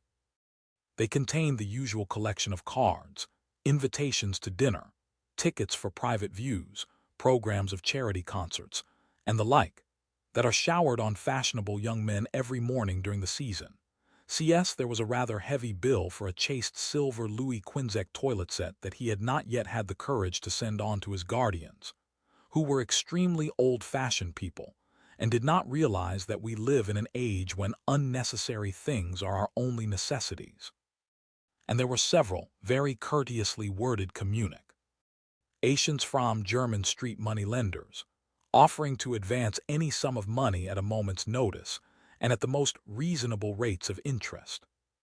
After about 10 minutes he got up, and, throwing on an elaborate dressing gown of silk-embroidered cashmere wool, passed into the onyx-paved bathroom. The cool water refreshed him after his long sleep. He seemed to have forgotten all that he had gone through. A dim sense of having taken part in some strange tragedy came to him once or twice, but there was the unreality of a dream about it. As soon as he was dressed, he went into the library and sat down to a light French breakfast that had been laid out for him on a small round table close to the open window. It was an exquisite day. The warm air seemed laden with spices. A bee flew in and buzzed around the blue dragon bowl that, filled with sulphur-yellow roses, stood before him. He felt perfectly happy. Suddenly his eye fell on the screen that he had placed in front of the portrait, and he started. "Too cold for monsieur?" asked his valet, putting an omelette on the table. "I shut the window." Dorian shook his head. "I am not cold," he murmured. Was it all true? Had the portrait really changed? Or had it been simply his own imagination that had made him see a look of evil where there had been a look of joy? Surely a painted canvas could not alter. The thing was absurd. It would serve as a tale to tell Basil some day. It would make him smile. And yet how vivid was his recollection of the whole thing. First in the dim twilight and then in the bright dawn, he had seen the touch of cruelty round the warped lips. He almost dreaded his valet leaving the room. He knew that when he was alone he would have to examine the portrait. He was afraid of certainty. When the coffee and cigarettes had been brought and the man turned to go, he felt a wild desire to tell him to remain. As the door was closing behind him, he called him back. The man stood waiting for his orders. Dorian looked at him for a moment. "I am not at home to anyone, Victor," he said, with a sigh. The man bowed and retired. Then he rose from the table, lit a cigarette, and flung himself down on a luxuriously cushioned couch that stood facing the screen. The screen was an old one of gilt Spanish leather, stamped and wrought with a rather florid Louis XIV's pattern. He scanned it curiously, wondering if ever before it had concealed the secret of a man's life. Should he move it aside, after all? Why not let it stay there? What was the use of knowing? If the thing was true, it was terrible. If it was not true, why trouble about it? But what if, by some fate or deadlier chance, eyes other than his spied behind and saw the horrible change? What should he do if Basil Hallward came and asked to look at his own picture? Basil would be sure to do that. No, the thing had to be examined, and at once. Anything would be better than this dreadful state of doubt. He got up and locked both doors. At least he would be alone when he looked upon the mask of his shame. Then he drew the screen aside and saw himself face to face. It was perfectly true. The portrait had altered. As he often remembered afterward, and always with no small wonder, he found himself at first gazing at the portrait with a feeling of almost scientific interest. That such a change should have taken place was incredible to him, and yet it was a fact. Was there some subtle affinity between the chemical atoms that shaped themselves into form and color on the canvas, and the soul that was within him? Could it be that what that soul thought, they realized, that what it dreamed, they made true? Or was there some other, more terrible reason? He shuddered and felt afraid, and, going back to the couch, lay there, gazing at the picture in sickened horror. One thing, however, he felt that it had done for him. It had made him conscious how unjust, how cruel he had been to Sybil Vane. It was not too late to make reparation for that. She could still be his wife. His unreal and selfish love would yield to some higher influence, would be transformed into some nobler passion, and the portrait that Basil Hallward had painted of him would be a guide to him through life, would be to him what holiness is to some, and conscience to others, and the fear of God to us all. There were opiates for remorse, drugs that could lull the moral sense to sleep. But here was a visible symbol of the degradation of sin. Here was an ever-present sign of the ruin men brought upon their souls. 3 o'clock struck, and 4, and the half-hour rang its double chime, but Dorian Gray did not stir. He was trying to gather up the scarlet threads of life, and to weave them into a pattern, to find his way through the sanguine labyrinth of passion through which he was wandering. He did not know what to do or what to think. Finally, he went over to the table and wrote a passionate letter to the girl he loved, imploring her forgiveness and accusing himself of madness. He covered page after page with wild words of sorrow and wilder words of pain. There is a luxury in self-reproach. When we blame ourselves, we feel that no one else has a right to blame us. It is the confession, not the priest, that gives us absolution. When Dorian Gray had finished the letter, he felt that he had been forgiven. Suddenly there came a knock at the door, and he heard Lord Henry's voice outside. "My dear boy, I must see you. Let me in at once. I can't bear your shutting yourself up like this." He made no answer at first, but remained quite still. The knocking still continued and grew louder. Yes, it was better to let Lord Henry in, and to explain to him the new life he was going to lead, to quarrel with him if it became necessary to quarrel, to part if parting was inevitable. He jumped up, drew the screen hastily across the picture, and unlocked the door. "I am sorry for it all, Dorian," said Lord Henry as he entered, "but you must not think too much about it." "Do you mean about Sybil Vane?" asked the lad. "Yes, of course," answered Lord Henry, sinking into a chair and slowly pulling off his yellow gloves. "It is dreadful from one point of view, but it was not your fault. Tell me, did you go behind and see her after the play was over?" "Yes." "I felt sure you had. Did you make a scene with her?" "I was brutal, Harry, perfectly brutal. But it is all right now. I am not sorry for anything that has happened. It has taught me to know myself better." "Ah, Dorian, I am so glad you take it in that way. I was afraid I would find you plunged in remorse and tearing that nice curly hair of yours." "I have got through all that," said Dorian, shaking his head and smiling. "I am perfectly happy now. I know what conscience is to begin with. It is not what you told me it was. It is the divinest thing in us. Don't sneer at it, Harry, any more, at least not before me. I want to be good. I can't bear the idea of my soul being hideous. A very charming artistic basis for ethics, Dorian. I congratulate you on it. But how are you going to begin? By marrying Sybil Vane. Marrying Sybil Vane, cried Lord Henry, standing up and looking at him in perplexed amazement. But my dear Dorian. Yes, Harry, I know what you are going to say. Something dreadful about marriage. Don't say it. Don't ever say things of that kind to me again. 2 days ago I asked Sybil to marry me. I am not going to break my word to her. She is to be my wife.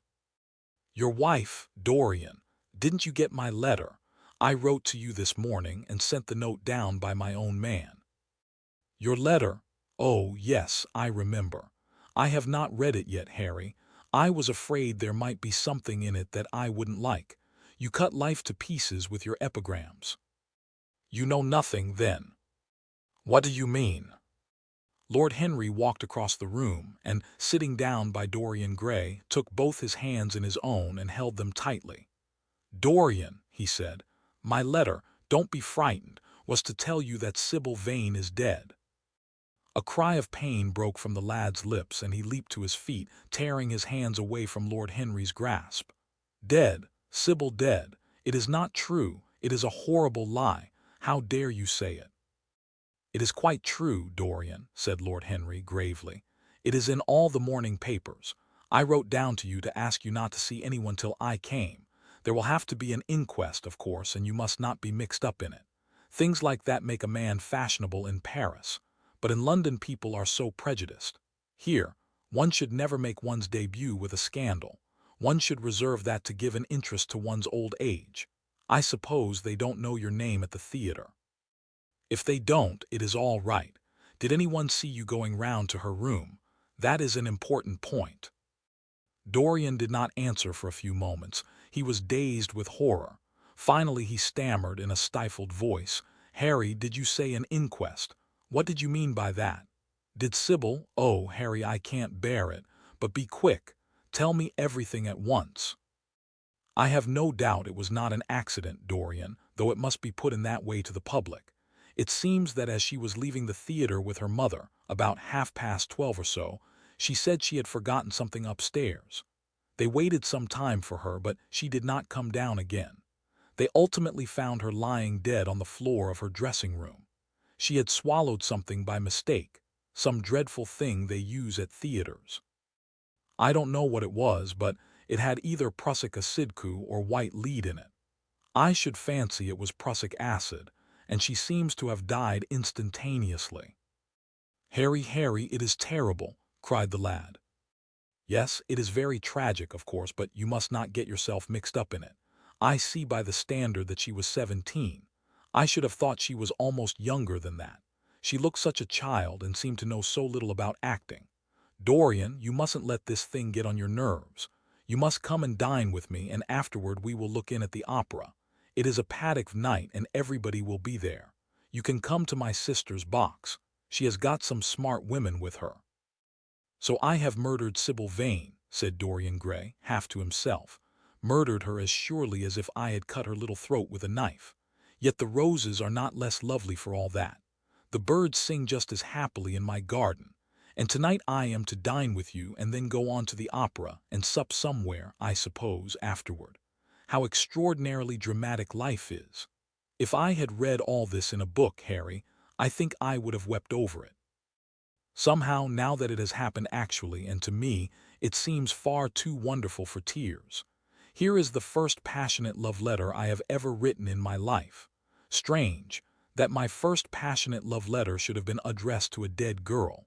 Can they feel, I wonder, those white silent people we call the dead? Sybil. Can she feel or know or listen? Oh, Harry, how I loved her once. It seems years ago to me now. She was everything to me. Then came that dreadful night, was it really only last night, when she played so badly and my heart almost broke. She explained it all to me. It was terribly pathetic, but I was not moved a bit. I thought her shallow. Suddenly something happened that made me afraid. I can't tell you what it was, but it was terrible. I said I would go back to her. I felt I had done wrong, and now she is dead. My God, Harry, what shall I do? You don't know the danger I am in, and there is nothing to keep me straight. She would have done that for me. She had no right to kill herself. It was selfish of her."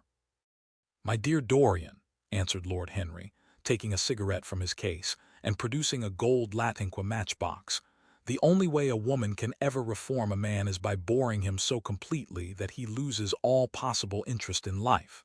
If you had married this girl, you would have been wretched.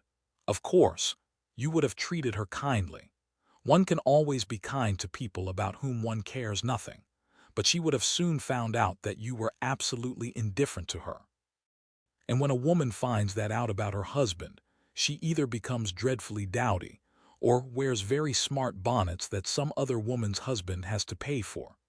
I say nothing about the social mistake, which would have been abject, which, of course, I would not have allowed, but I assure you that in any case the whole thing would have been an absolute failure." "I suppose it would," muttered the lad, walking up and down the room and looking horribly pale. "But I thought it was my duty. It is not my fault that this terrible tragedy has prevented my doing what was right. I remember your saying once that there is a fatality about good resolutions, that they are always made too late. Mine certainly were. Good resolutions are useless attempts to interfere with scientific laws. Their origin is pure vanity. Their result is absolutely nil. They give us, now and then, some of those luxurious sterile emotions that have a certain charm for the weak. That is all that can be said for them. They are simply checks that men draw on a bank where they have no account." "Harry," cried Dorian Gray, coming over and sitting down beside him, "why is it that I cannot feel this tragedy as much as I want to? I don't think I am heartless. Do you?" "You have done too many foolish things during the last fortnight to be entitled to give yourself that name, Dorian," answered Lord Henry, with his sweet, melancholy smile. The lad frowned. "I don't like that explanation, Harry," he rejoined, "but I am glad you don't think I am heartless. I am nothing of the kind. I know I am not. And yet I must admit that this thing that has happened does not affect me as it should. It seems to me to be simply like a wonderful ending to a wonderful play. It has all the terrible beauty of a Greek tragedy, a tragedy in which I took a great part, but by which I have not been wounded." "It is an interesting question," said Lord Henry, who found an exquisite pleasure in playing on the lad's unconscious egotism. "An extremely interesting question. I fancy that the true explanation is this. It often happens that the real tragedies of life occur in such an inartistic manner that they hurt us by their crude violence, their absolute incoherence, their absurd want of meaning, their entire lack of style. They affect us just as vulgarity affects us. They give us an impression of sheer brute force, and we revolt against that. Sometimes, however, a tragedy that possesses artistic elements of beauty crosses our lives. If these elements of beauty are real, the whole thing simply appeals to our sense of dramatic effect. Suddenly we find that we are no longer the actors, but he spectators of the play, or rather, we are both. We watch ourselves, and the mere wonder of the spectacle enthralls us.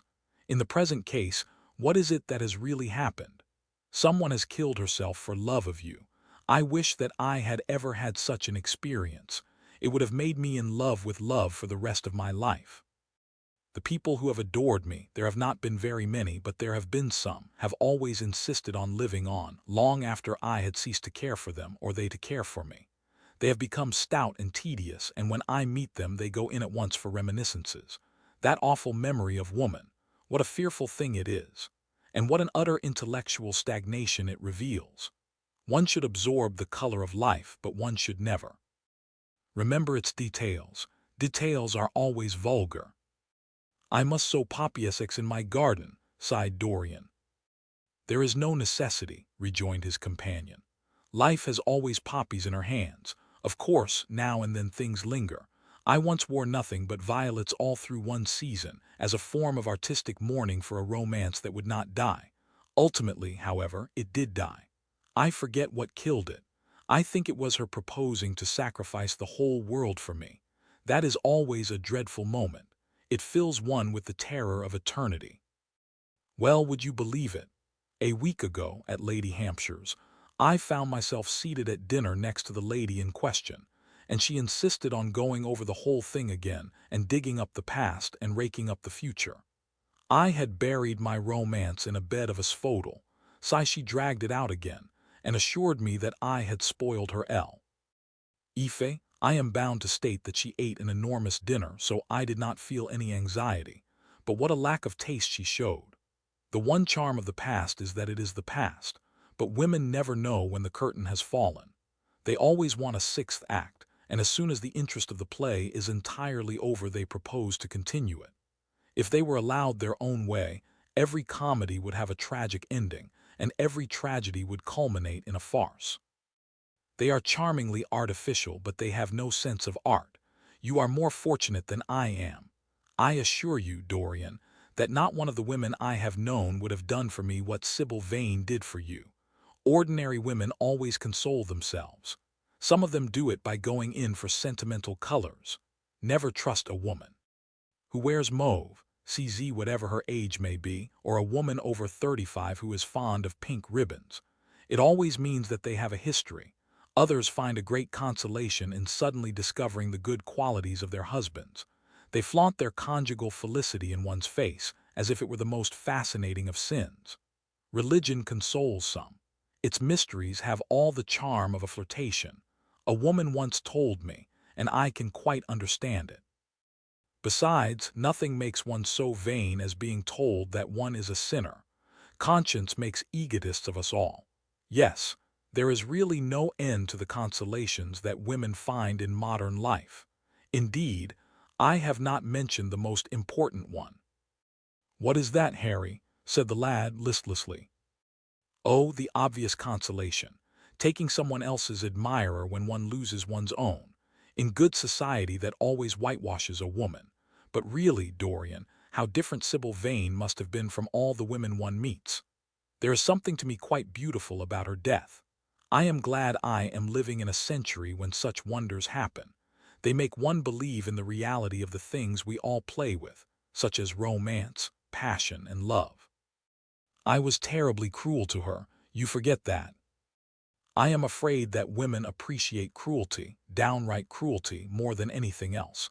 They have wonderfully primitive instincts. We have emancipated them, but they remain slaves looking for their masters, all the same. They love being dominated. I am sure you were splendid. I have never seen you really and absolutely angry, but I can fancy how delightful you looked. And after all, you said something to me the day before yesterday that seemed to me at the time to be merely fanciful, but that I see now was absolutely true, and it holds the key to everything. What was that, Harry? You said to me that Sybil Vane represented to you all the heroines of romance, that she was Desdemona one night, and Ophelia the other, that if she died as Juliet, she came to life as Imogen. She will never come to life again now, muttered the lad, burying his face in his hands. No, she will never come to life. She has played her last part. But you must think of that lonely death in the tawdry dressing-room simply as a strange, lurid fragment from some Jacobean tragedy, as a wonderful scene from Webster or Ford or Cyril Tourneur. 11 The girl never really lived, and so she has never really died. To you at least she was always a dream, a phantom that flitted through Shakespeare's plays and left them lovelier for its presence, a reed through which Shakespeare's music sounded richer and more full of joy. The moment she touched actual life, she marred it and it marred her, and so she passed away. Mourn for Ophelia if you like. Put ashes on your head because Cordelia was strangled. Cry out against heaven because the daughter of Brabantioda died. But do. Waste your tears over Sybil Vane. She was less real than they are. There was a silence. The evening darkened in the room. Noiselessly and with silver feet, the shadows crept in from the garden. The colors faded wearily out of things. After some time Dorian Gray looked up. "You have explained me to myself, Harry," he murmured, with something of a sigh of relief. "I felt all that you have said, but somehow I was afraid of it and I could not express it to myself. How well you know me! but we will not talk again of what has happened. It has been a marvelous experience. That is all. I wonder if life has still in store for me anything as marvelous. Life has everything in store for you, Dorian. There is nothing that you, with your extraordinary good looks, will not be able to do. But suppose, Harry, I became haggard and old and wrinkled. What then? Ah, then, said Lord Henry, rising to go. Then, my dear Dorian, you would have to fight for your victories. As it is, they are brought to you. No, you must keep your good looks. We live in an age that reads too much to be wise and that thinks too much to be beautiful. We cannot spare you. And now you had better dress and drive down to the club. We are rather late as it is. I think I shall join you at the opera, Harry. I feel too tired to eat anything. What is the number of your sister's box? 27, I believe. It is on the grand tier. You will see her name on the door. But I am sorry you won't come and dine. I don't feel up to it, said Dorian listlessly.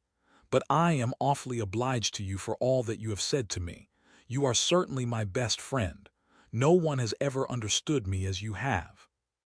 We are only at the beginning of our friendship, Dorian, answered Lord Henry, shaking him by the hand. Goodbye. I shall see you before 9:30, I hope. Remember, Patty is singing. As he closed the door behind him, Dorian Gray touched the bell, and in a few minutes Victor appeared with the lamps and drew the blinds down. He waited impatiently for him to go. The man seemed to take an interminable time over everything. As soon as he had left, he rushed to the screen and drew it back.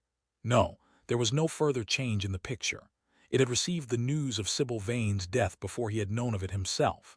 It was conscious of the events of life as they occurred. The vicious cruelty that marred the fine lines of the mouth had, no doubt, appeared at the very moment that the girl had drunk the poison, whatever it was. Or was it indifferent to results? Did it merely take cognizance of what passed within the soul? He wondered, and hoped that someday he would see the change taking place before his very eyes, shuddering as he hoped it. Poor Sybil, what a romance it had all been. She had often mimicked death on the stage. Then death himself had touched her and taken her with him. How had she played that dreadful last scene? Had she cursed him as she died? No, she had died for love of him, and love would always be a sacrament to him now. She had atoned for everything by the sacrifice she had made of her life. He would not think any more of what she had made him go through on that horrible night at the theater. When he thought of her, it would be as a wonderful tragic figure sent onto the world stage to show the supreme reality of love. A wonderful tragic figure. Tears came to his eyes as he remembered her childlike look and winsome fanciful ways and shy tremulous grace. He brushed them away hastily and looked again at the picture. He felt that the time had really come for making his choice. Or had his choice already been made? Yes, life had decided that for him, life and his own infinite curiosity about life. Eternal youth, infinite passion, pleasures subtle and secret, wild joys and wilder sins. He was to have all these things. The portrait was to bear the burden of his shame, that was all. A feeling of pain crept over him as he thought of the desecration that was in store for the fair face on the canvas. Once, in boyish mockery of Narcissus, he had kissed, or feigned to kiss, those painted lips that now smiled so cruelly at him. Morning after morning he had sat before the portrait wondering at its beauty, almost enamored of it, as it seemed to him at times. Was it to alter now with every mood to which he yielded? Was it to become a monstrous and loathsome thing, to be hidden away in a locked room, to be shut out from the sunlight that had so often touched to brighter gold the waving wonder of its hair? The pity of it! The pity of it! For a moment he thought of praying that the horrible sympathy that existed between him and the picture might cease. It had changed in answer to a prayer. Perhaps in answer to a prayer it might remain unchanged. And yet who that knew anything about life would surrender the chance of remaining always young, however fantastic that chance might be, or with what fateful consequences it might be fraught? Besides, was it really under his control? Had it indeed been prayer that had produced the substitution? Might there not be some curious scientific reason for it all? If thought could exercise its influence upon a living organism, might not thought exercise an influence upon dead and inorganic things? Nay, without thought or conscious desire, might not things external to ourselves vibrate in unison with our moods and passions, atom calling to atom in secret love or strange affinity? But the reason was of no importance. He would never again tempt by a prayer any terrible power. If the picture was to alter, it was to alter. That was all. Why inquire too closely into it? For there would be a real pleasure in watching it. He would be able to follow his mind into its secret places. This portrait would be to him the most magical of mirrors. As it had revealed to him his own body, so it would reveal to him his own soul. And when winter came upon it, he would still be standing where spring trembles on the verge of summer. When the blood crept from its face, and left behind a pallid mask of chalk with leaden eyes, he would keep the glamour of boyhood. Not one blossom of his loveliness would ever fade, not one pulse of his life would ever weaken. Like the gods of the Greeks, he would be strong and fleet and joyous. What did it matter what happened to the colored image on the canvas? He would be safe. That was everything. He drew the screen back into its former place in front of the picture, smiling as he did so, and passed into his bedroom, where his valet was already waiting for him. An hour later he was at the opera, and Lord Henry was leaning over his chair. Chapter 9. As he was sitting at breakfast next morning, Basil Hallward was shown into the room. "I am so glad I have found you, Dorian," he said gravely. "I called last night and they told me you were at the opera. Of course, I knew that was impossible, but I wish you had left word where you had really gone to. I passed a dreadful evening, half afraid that one tragedy might be followed by another. I think you might have telegraphed for me when you heard of it first. I read of it quite by chance in a late edition of the Globe that I picked up at the club. I came here at once and was miserable at not finding you. I can't tell you how heartbroken I am about the whole thing. I know what you must suffer, but where were you? Did you go down and see the girl's mother? For a moment I thought of following you there. They gave the address in the paper, somewhere in the Euston Road, isn't it? But I was afraid of intruding upon a sorrow that I could not lighten. Poor woman, what a state she must be in. And her only child, too. What did she say about it all?" "My dear Basil, how do I know?" murmured Dorian Gray, sipping some pale yellow wine from a delicate gold-beaded bubble of Venetian glass and looking dreadfully bored. "I was at the opera. You should have come on there. I met Lady Gwendolen, Harry's sister, for the first time. We were in her box. She is perfectly charming and Patty sung divinely. Don't talk about horrid subjects. If one doesn't talk about a thing, it has never happened. It is simply expression, as Harry says, that gives reality to things. I may mention that she was not the woman's only child. There is a son, a charming fellow, I believe, but he is not on the stage. He is a sailor or something. And now, tell me about yourself and what you are painting." "You went to the opera," said Hallward, speaking very slowly and with a strained touch of pain in his voice. "You went to the opera while Sybil Vane was lying dead in some sordid lodging. You can talk to me of other women being charming, and of Patty singing divinely, before the girl you loved has even the quiet of a grave to sleep in. Why, man, there are horrors in store for that little white body of hers." "Stop, Basil, I won't hear it," cried Dorian, leaping to his feet. "You must not tell me about things. What is done is done. What is past is past. You call yesterday the past. What has the actual lapse of time got to do with it? It is only shallow people who require years to get rid of an emotion. A man who is master of himself can end a sorrow as easily as he can invent a pleasure. I don't want to be at the mercy of my emotions. I want to use them, to enjoy them, and to dominate them." "Dorian, this is horrible. Something has changed you completely. You look exactly the same wonderful boy who, day after day, used to come down to my studio to sit for his picture. But you were simple, natural, and affectionate then. You were the most unspoiled creature in the whole world. Now I don't know what has come over you. You talk as if you had no heart, no pity in you. It is all Harry's influence. I see that." The lad flushed up and going to the window looked for a few moments on the green, flickering, sun-lashed garden. "I owe a great deal to Harry, Basil," he said at last, "more than I owe to you. You only taught me to be vain. Well, I am punished for that, Dorian, or shall be some day." "I don't know what you mean, Basil," he exclaimed, turning round. "I don't know what you want. What do you want?" "I want the Dorian Gray I used to paint," said the artist sadly. "Basil," said the lad, going over to him and putting his hand on his shoulder, "you have come too late.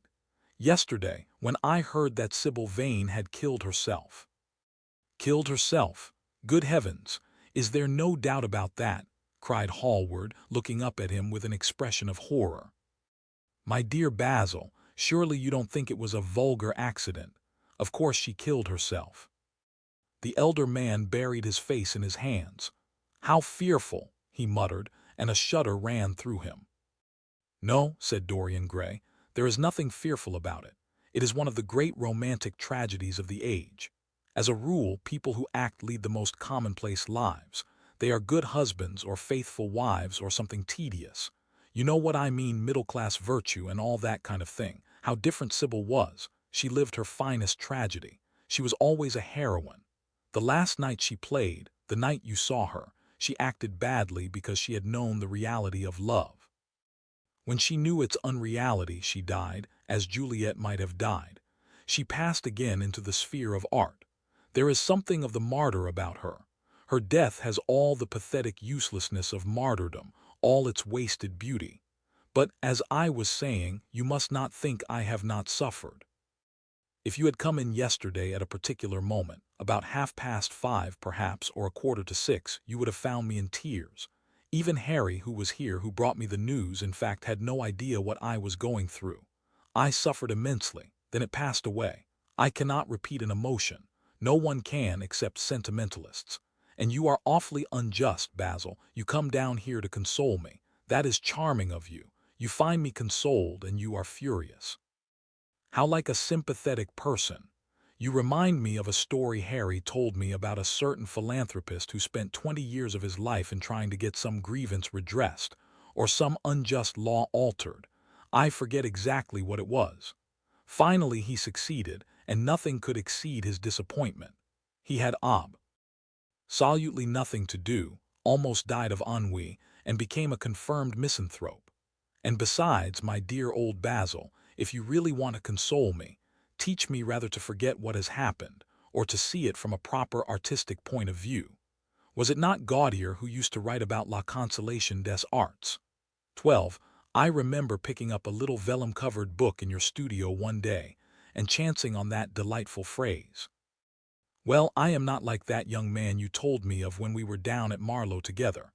The young man who used to say that yellow satin could console one for all the miseries of life. I love beautiful things that one can touch and handle. Old brocades, green bronzes, lacquer work, carved ivories, exquisite surroundings, luxury, pomp. There is much to be got from all these. But the artistic temperament that they create, or at any rate reveal, is still more to me. To become the spectator of one's own life, as Harry says, is to escape the suffering of life. I know you are surprised at my talking to you like this. You have not realized how I have developed. I was a schoolboy when you knew me. I am a man now. I have new passions, new thoughts, new ideas. I am different, but you must not like me less. I am changed, but you must always be my friend. Of course, I am very fond of Harry, but I know you are better than he is. You are not stronger, you are too much afraid of life, but you are better, and how happy we used to be together. Don't leave me, Basil, and don't quarrel with me. I am what I am. There is nothing more to be said. The painter felt strangely moved. The lad was infinitely dear to him, and his personality had been the great turning point in his art. He could not bear the idea of reproaching him any more. After all, his indifference was probably merely a mood that would pass away. There was so much in him that was good, so much in him that was noble. "Well, Dorian," he said, at length, with a sad smile, "I won't speak to you again about this horrible thing after today. I only trust your name won't be mentioned in connection with it. The inquest is to take place this afternoon. Have they summoned you?" Dorian shook his head, and a look of annoyance passed over his face at the mention of the word inquest. There was something so crude and vulgar about everything of the kind. "They don't know my name," he answered. "But surely she did." "Only my Christian name, and that, I am quite sure, she never mentioned to anyone. She told me once that they were all rather curious to learn who I was, and that she invariably told them my name was Prince Charming. It was pretty of her. You must do me a drawing of Sybil, Basil. I should like to have something more of her than the memory of a few kisses and some broken, pathetic words." "I will try and do something, Dorian, if it would please you, but you must come and sit to me yourself again. I can't get on without you." "I can never sit to you again, Basil. It is impossible," he exclaimed, starting back. The painter stared at him. "My dear boy, what nonsense!" he cried. "Do you mean to say you don't like what I did of you? Where is it? Why have you pulled the screen in front of it? Let me look at it. It is the best thing I have ever done. Do take the screen away, Dorian. It is simply disgraceful of your servant hiding my work like that. I felt the room looked different as I came in." "My servant has nothing to do with it, Basil. You don't imagine I let him arrange my room for me. He settles my flowers for me sometimes, that is all. No, I did it myself. The light was too strong on the portrait." "Too strong? Impossible, my dear fellow. It is an admirable place for it. Let me see it." And Hallward walked toward the corner of the room. A cry of terror broke from Dorian Gray's lips, and he rushed between the painter and the screen. "Basil," he said, looking very pale, "you must not look at it. I don't wish you to." "Not look at my own work? You are not serious. Why shouldn't I look at it?" exclaimed Hallward, laughing. "If you try to look at it, Basil, on my word of honor I will never speak to you again as long as I live. I am quite serious. I don't offer any explanation, and you are not to ask for any.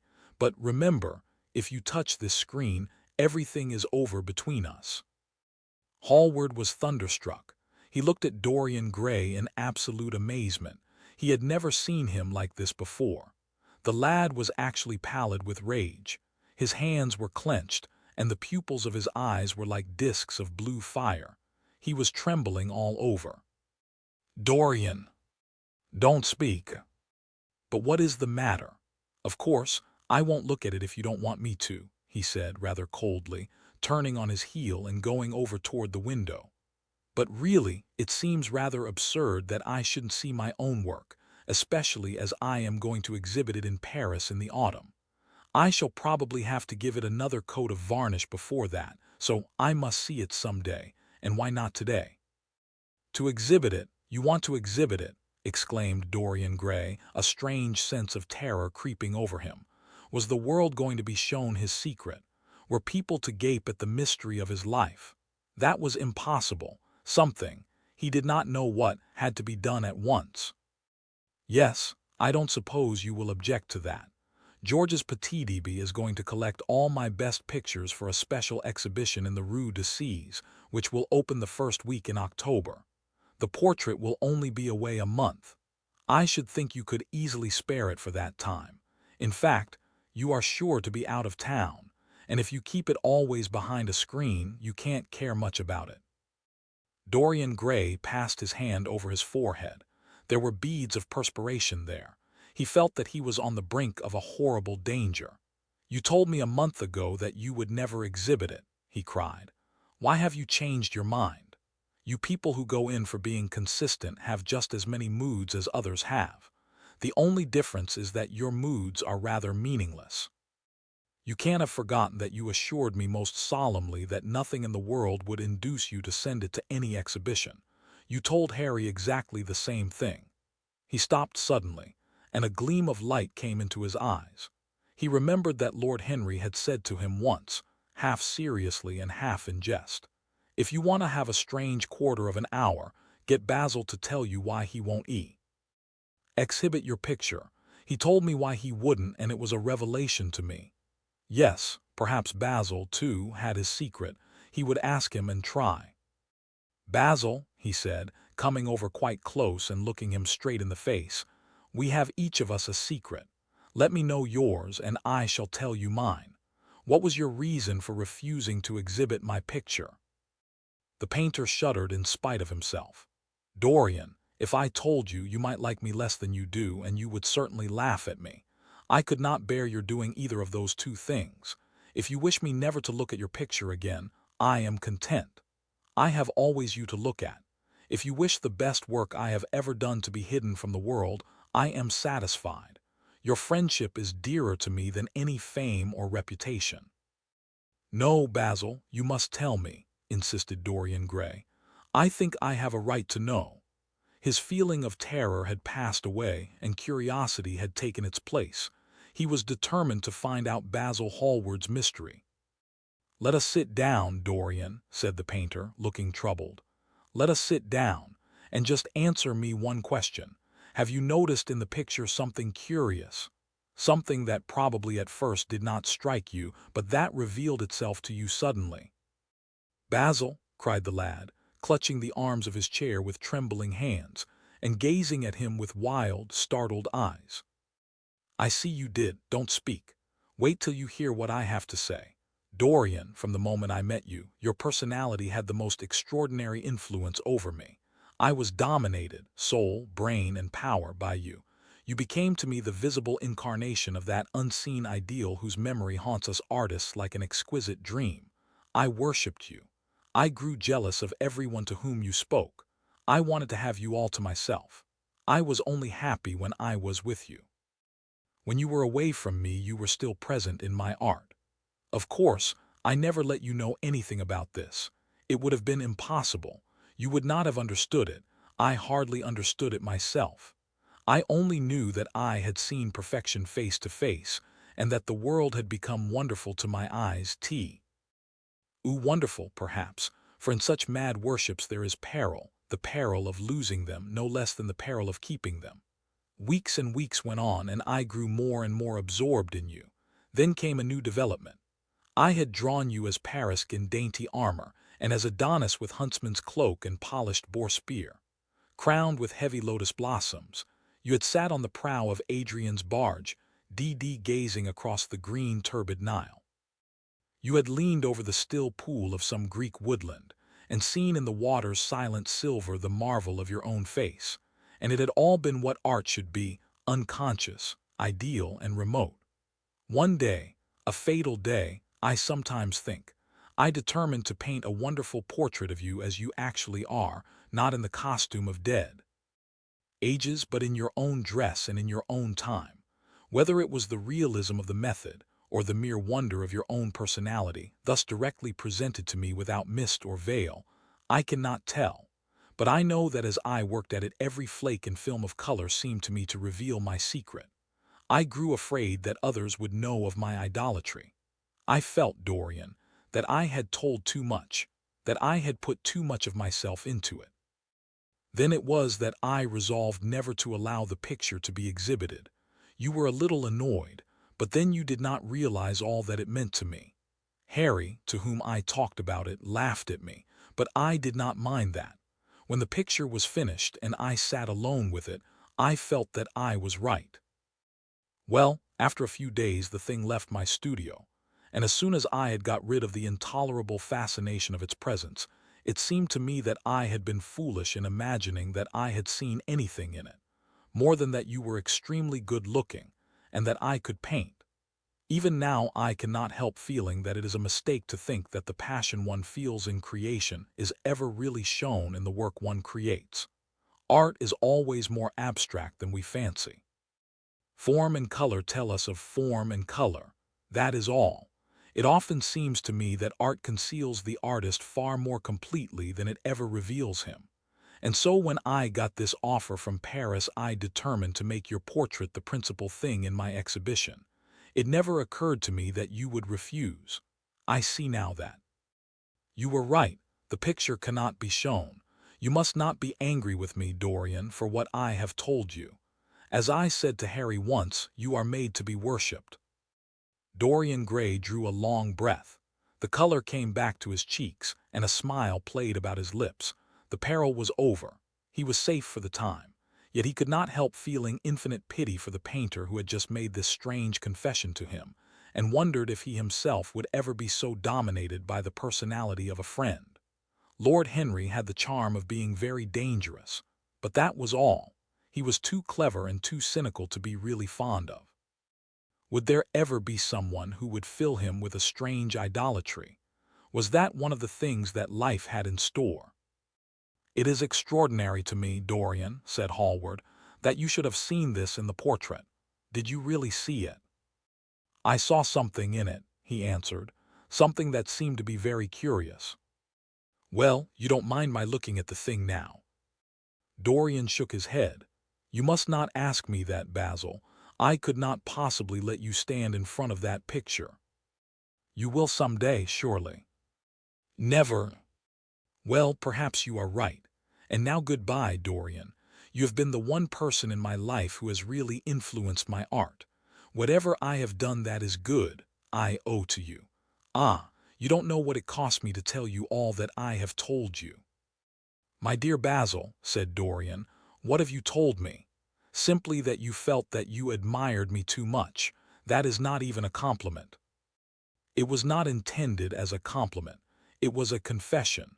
Now that I have made it, something seems to have gone out of me. Perhaps one should never put one's worship into words." "It was a very disappointing confession." "Why, what did you expect, Dorian? You didn't see anything else in the picture, did you? There was nothing else to see." "No, there was nothing else to see. Why do you ask? But you mustn't talk about worship. It is foolish. You and I are friends, Basil, and we must always remain so." "You have got Harry," said the painter sadly. "Oh, Harry," cried the lad, with a ripple of laughter.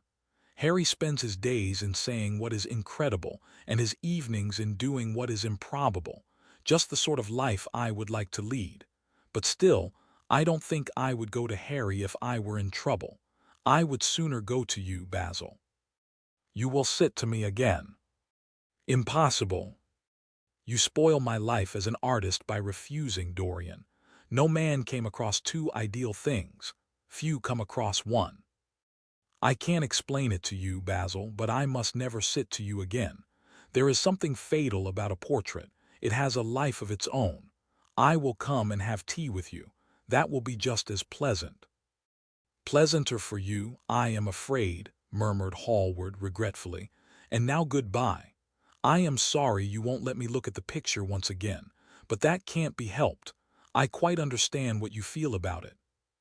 As he left the room, Dorian Gray smiled to himself. Poor Basil, how little he knew of the true reason, and how strange it was that, instead of having been forced to reveal his own secret, he had succeeded almost by chance in wresting a secret from his friend. How much that strange confession explained to him. The painter's absurd fits of jealousy, his wild devotion, his extravagant panegyrics, his curious reticences. He understood them all now, and he felt sorry. There seemed to him to be something tragic in a friendship so colored by romance. He sighed and touched the bell. The portrait must be hidden away at all costs. He could not run such a risk of discovery again. It had been mad of him to have allowed the thing to remain, even for an hour, in a room to which any of his friends had access. Chapter 10. When his servant entered, he looked at him steadfastly and wondered if he had thought of peering behind the screen. The man was quite impassive and waited for his orders. Dorian lit a cigarette and walked over to the glass and glanced into it. He could see the reflection of Victor's face perfectly. It was like a placid mask of servility. There was nothing to be afraid of there, yet he thought it best to be on his guard. Speaking very slowly, he told him to tell the housekeeper that he wanted to see her, and then to go to the frame maker and ask him to send 2 of his men round at once. It seemed to him that, as the man left the room, his eyes wandered in the direction of the screen. Or was that merely his own fancy? After a few moments, in her black silk dress, with old-fashioned thread mittensed on her wrinkled hands, Mrs. Leaf bustled into the library. He asked her for the key of the schoolroom. "The old schoolroom, Mr. Dorian," she exclaimed. "Why, it is full of dust. I must get it arranged and put straight before you go into it. It is not fit for you to see, sir. It is not, indeed. I don't want it put straight, Leaf. I only want the key. Well, sir, you'll be covered with cobwebs if you go into it. Why, it hasn't been opened for nearly 5 years, not since his lordship died. He winced at the mention of his grandfather. He had hateful memories of him. That does not matter, he answered. I simply want to see the place, that is all. Give me the key. And here is the key, sir, said the old lady, going over the contents of her bunch with tremulously uncertain hands. Here is the key. I'll have it off the bunch in a moment. But you don't think of living up there, sir, and you so comfortable here. No, no, he cried petulantly. Thank you, Leaf, that will do. She lingered for a few moments and was garrulous over some detail of the household. He sighed and told her to manage things as she thought best. She left the room, wreathed in smiles. As the door closed, Dorian put the key in his pocket and looked round the room. His eye fell on a large purple satin coverlet heavily embroidered with gold, a splendid piece of late 17th century Venetian work that his grandfather had found in a convent near Bologna. Yes, that would serve to wrap the dreadful thing in. It had, perhaps, served often as a pall for the dead. Now it was to hide something that had a corruption of its own, worse than the corruption of death itself, something that would breed horrors and yet would never die. What the worm was to the corpse, his sins would be to the painted image on the canvas. They would mar its beauty and eat away its grace. They would defile it and make it shameful. And yet the thing would still live on. It would be always alive. Yet he shuddered, and for a moment he regretted that he had not told Basil the true reason why he had wished to hide the picture away. Basil would have helped him to resist Lord Henry's influence, and the still more poisonous influences that came from his own temperament. The love that he bore him, for it was really love, had nothing in it that was not noble and intellectual. It was not that mere physical admiration of beauty that is born of the senses, and that dies when the senses tire. It was such love as Michelangelo had known, and Montaigne, D.G. and Winckelmann, D.H. and Shakespeare himself. Yes, Basil could have saved him, but it was too late now. The past could always be annihilated. Regret, denial, or forgetfulness could do that, but the future was inevitable. There were passions in him that would find their terrible outlet, dreams that would make the shadow of their evil real. He took up from the couch the great purple and gold texture that covered it, and holding it in his hands passed behind the screen. Was the face on the canvas viler than before? It seemed to him that it was unchanged, and yet his loathing of it was intensified. Gold hair, blue eyes, and rose-red lips, they all were there. It was simply the expression that had altered. That was horrible in its cruelty. Compared to what he saw in it of censure or rebuke, how shallow Basil's reproaches about Sybil Vane had been, how shallow and of what little account. His own soul was looking out at him from the canvas and calling him to judgment. A look of pain came across him, and he flung the rich pall over the picture. As he did so, a knock came to the door. He passed out as his servant entered. "Ed, the persons are here, monsieur." He felt that the man must be got rid of at once. He must not be allowed to know where the picture was being taken to. There was something sly about him, and he had thoughtful, treacherous eyes. Sitting down at the writing table, he scribbled a note to Lord Henry, asking him to send him round something to read, and reminding him that they were to meet at 8:15 that evening. "Wait for an answer," he said, handing it to him, "and show the men in here." In 2 or 3 minutes there was another knock, and Mr. Hubbard himself, the celebrated frame-maker of South Audley Street, came in with a somewhat rough-looking young assistant. Mr. Hubbard was a florid, red-whiskered little man, whose admiration for art was considerably tempered by the inveterate impecuniosity of most of the artists who dwelt with him. As a rule, he never left his shop. He waited for people to come to him, but he always made an exception in favor of Dorian Gray. There was something about Dorian that charmed everybody. It was a pleasure even to see him. "What can I do for you, Mr. Gray?" he said, rubbing his fat, freckled hands. I thought I would do myself the honor of coming round in person. I have just got a beauty of a frame, sir. Picked it up at a sale. Old Florentine. Came from Fonthill, I believe. Admirably suited for a religious subject, Mr. Gray. I am so sorry you have given yourself the trouble of coming round, Mr. Hubbard. I shall certainly drop in and look at the frame, though I don't go in much at present for religious art. But today I only want a picture carried to the top of the house for me. It is rather heavy, so I thought I would ask you to lend me a couple of your men.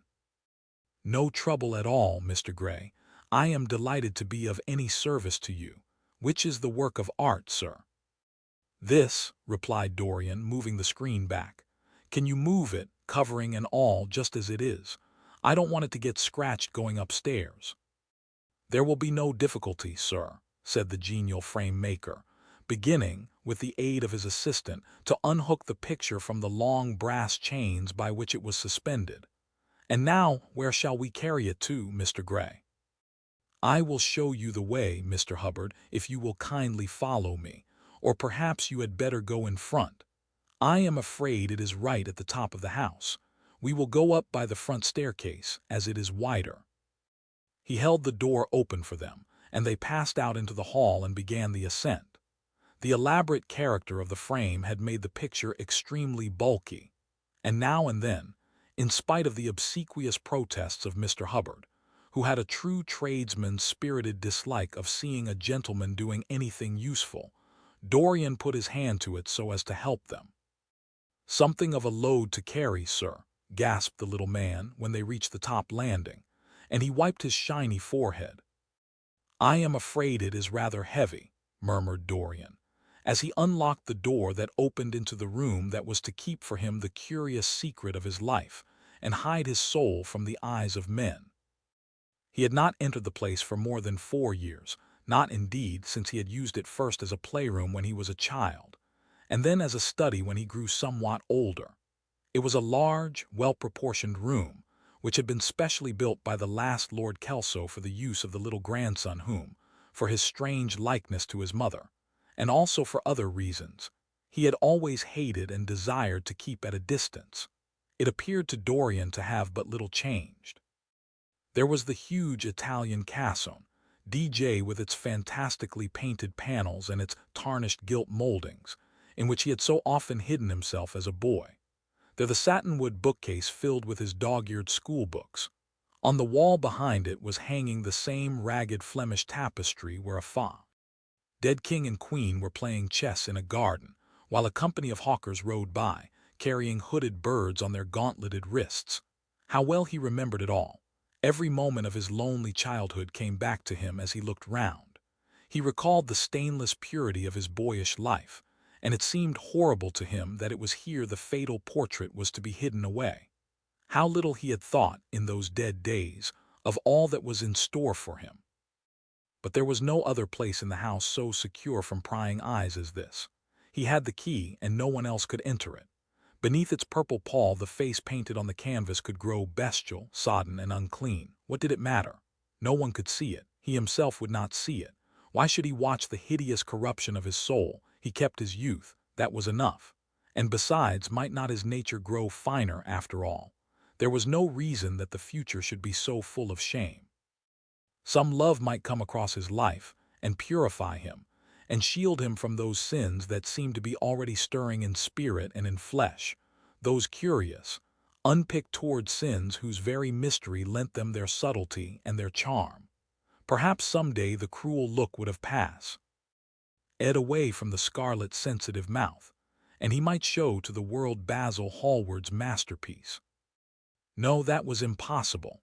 Hour by hour and week by week the thing upon the canvas was growing old. It might escape the hideousness of sin, but the hideousness of age was in store for it. The cheeks would become hollow or flaccid. Yellow crow's feet would creep round the fading eyes and make them horrible. The hair would lose its brightness. The mouth would gape or droop, would be foolish or gross, as the mouths of old men are. There would be the wrinkled throat, the cold, blue-veined hands, the twisted body, that he remembered in the grandfather who had been so stern to him in his boyhood. The picture had to be concealed. There was no help for it. "Bring it in, Mr. Hubbard, please," he said wearily, turning round. "I am sorry I kept you so long. I was thinking of something else." "Always glad to have a rest, Mr. Gray," answered the frame maker, who was still gasping for breath. "Where shall we put it, sir?" "Oh, anywhere. Here, this will do. I don't want to have it hung up. Just lean it against the wall, thanks." "Might one look at the work of art, sir?" Dorian started. "It would not interest you, Mr. Hubbard," he said, keeping his eye on the man. He felt ready to leap upon him and fling him to the ground if he dared lift the gorgeous hanging that concealed the secret of his life. "I shan't trouble you any more now. I am much obliged for your kindness in coming round." Not at all, Mr. Gray. Ever ready to do anything for you, sir." And Mr. Hubbard tramped downstairs, followed by the assistant, who glanced back at Dorian with a look of shy wonder in his rough, uncomely face. He had never seen anyone so marvelous. When the sound of their footsteps had died away, Dorian locked the door and put the key in his pocket. He felt safe now. No one would ever look upon the horrible thing.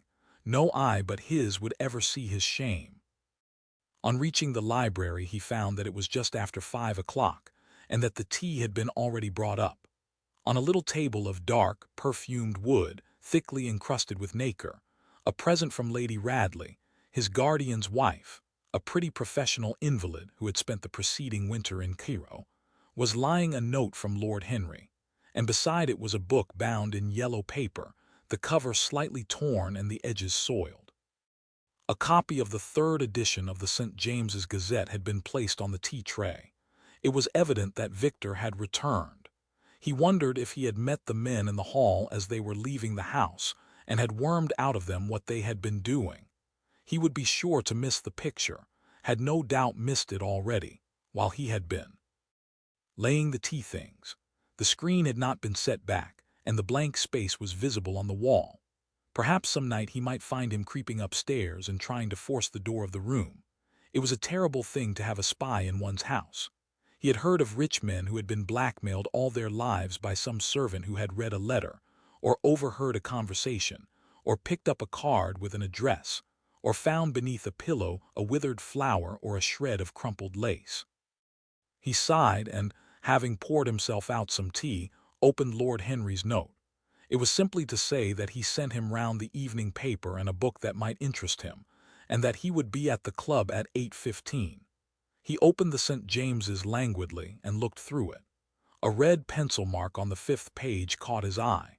It drew attention to the following paragraph. Inquest on an actress.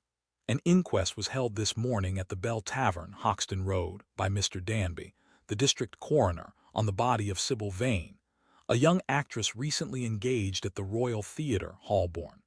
A verdict of death by misadventure was returned.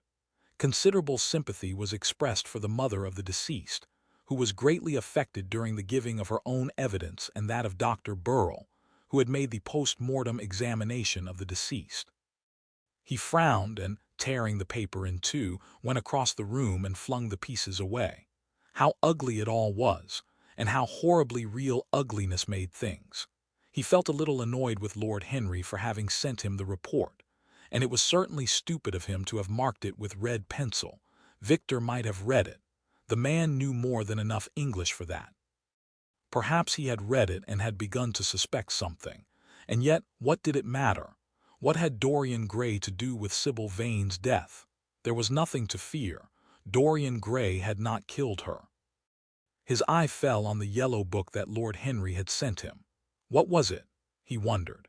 He went toward the little pearl-colored octagonal stand that had always looked to him like the work of some strange Egyptian bees that wrought in silver, and taking up the volume, flung himself into an arm-chair and began to turn over the leaves. After a few minutes he became absorbed. It was the strangest book that he had ever read. Decay, it seemed to him, that in exquisite raiment, and to the delicate sound of flutes, the sins of the world were passing in dumb show before him. Things that he had dimly dreamed of were suddenly made real to him. Things of which he had never dreamed were gradually revealed. It was a novel without a plot, and with only one character, being, indeed, simply a psychological study of a certain young Parisian, who spent his life trying to realize in the 19th century all the passions and modes of thought that belonged to every century except his own, and to sum up, as it were, in himself the various moods through which the world spirit had ever passed. Loving for their mere artificiality, those renunciations that men have unwisely called virtue as much as those natural rebellions that wise men still call sin. The style in which it was written was that curious jeweled style, vivid and obscure at once, full of argotle and of archaisms, of technical expressions and of elaborate paraphrases, that characterizes the work of some of the finest artists of the French school of symbolists. 13. There were in it metaphors as monstrous as orchids, and as subtle in color. The life of the senses was described in the terms of mystical philosophy. One hardly knew at times whether one was reading the spiritual ecstasies of some medieval saint or the morbid confessions of a modern sinner. It was a poisonous book. The heavy odor of incense seemed to cling about its pages and to trouble the brain. The mere cadence of the sentences, the subtle monotony of their music, so full as it was of complex refrains and movements elaborately repeated, produced in the mind of the lad, as he passed from chapter to chapter, a form of reverie, a malady of dreaming that made him unconscious of the falling day and the creeping shadows. Cloudless and pierced by one solitary star, a copper-green sky gleamed through the windows. He read on by its wan light till he could read no more. Then, after his valet had reminded him several times of the lateness of the hour, he got up, and going into the next room, placed the book on the little Florentine table that always stood at his bedside, and began to dress for dinner. It was almost 9 o'clock before he reached the club, where he found Lord Henry sitting alone in the morning-room, looking very much bored. "I am so sorry, Harry," he cried, "but really it is entirely your fault. That book you sent me so fascinated me that I forgot how the time was going." "Yes, I thought you would like it," replied his host, rising from his chair. "I didn't say I liked it, Harry. I said it fascinated me. There is a great difference." "Ah, you have discovered that," murmured Lord Henry, and they passed into the dining-room. Chapter 11. For years Dorian Gray could not free himself from the influence of this book, or perhaps it would be more accurate to say that he never sought to free himself from it. He procured from Paris no less than 9 large paper copies of the first edition, and had them bound in different colors, so that they might suit his various moods and the changing fancies of a nature over which he seemed, at times, to have almost entirely lost control. The hero, the wonderful young Parisian, in whom the romantic and the scientific temperament were so strangely blended, became to him a kind of prefiguring type of himself. And indeed, the whole book seemed to him to contain the story of his life, written before he had lived it. In one point he was more fortunate than the novel's fantastic hero.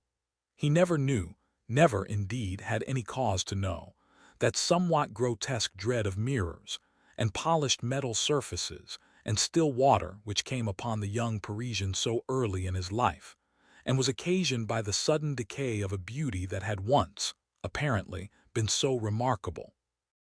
It was with an almost cruel joy, and perhaps in nearly every joy, as certainly in every pleasure, cruelty has its place, that he used to read the latter part of the book, with its really tragic, if somewhat overemphasized, account of the sorrow and despair of one who had himself lost what in others, and in the world, he had most dearly valued.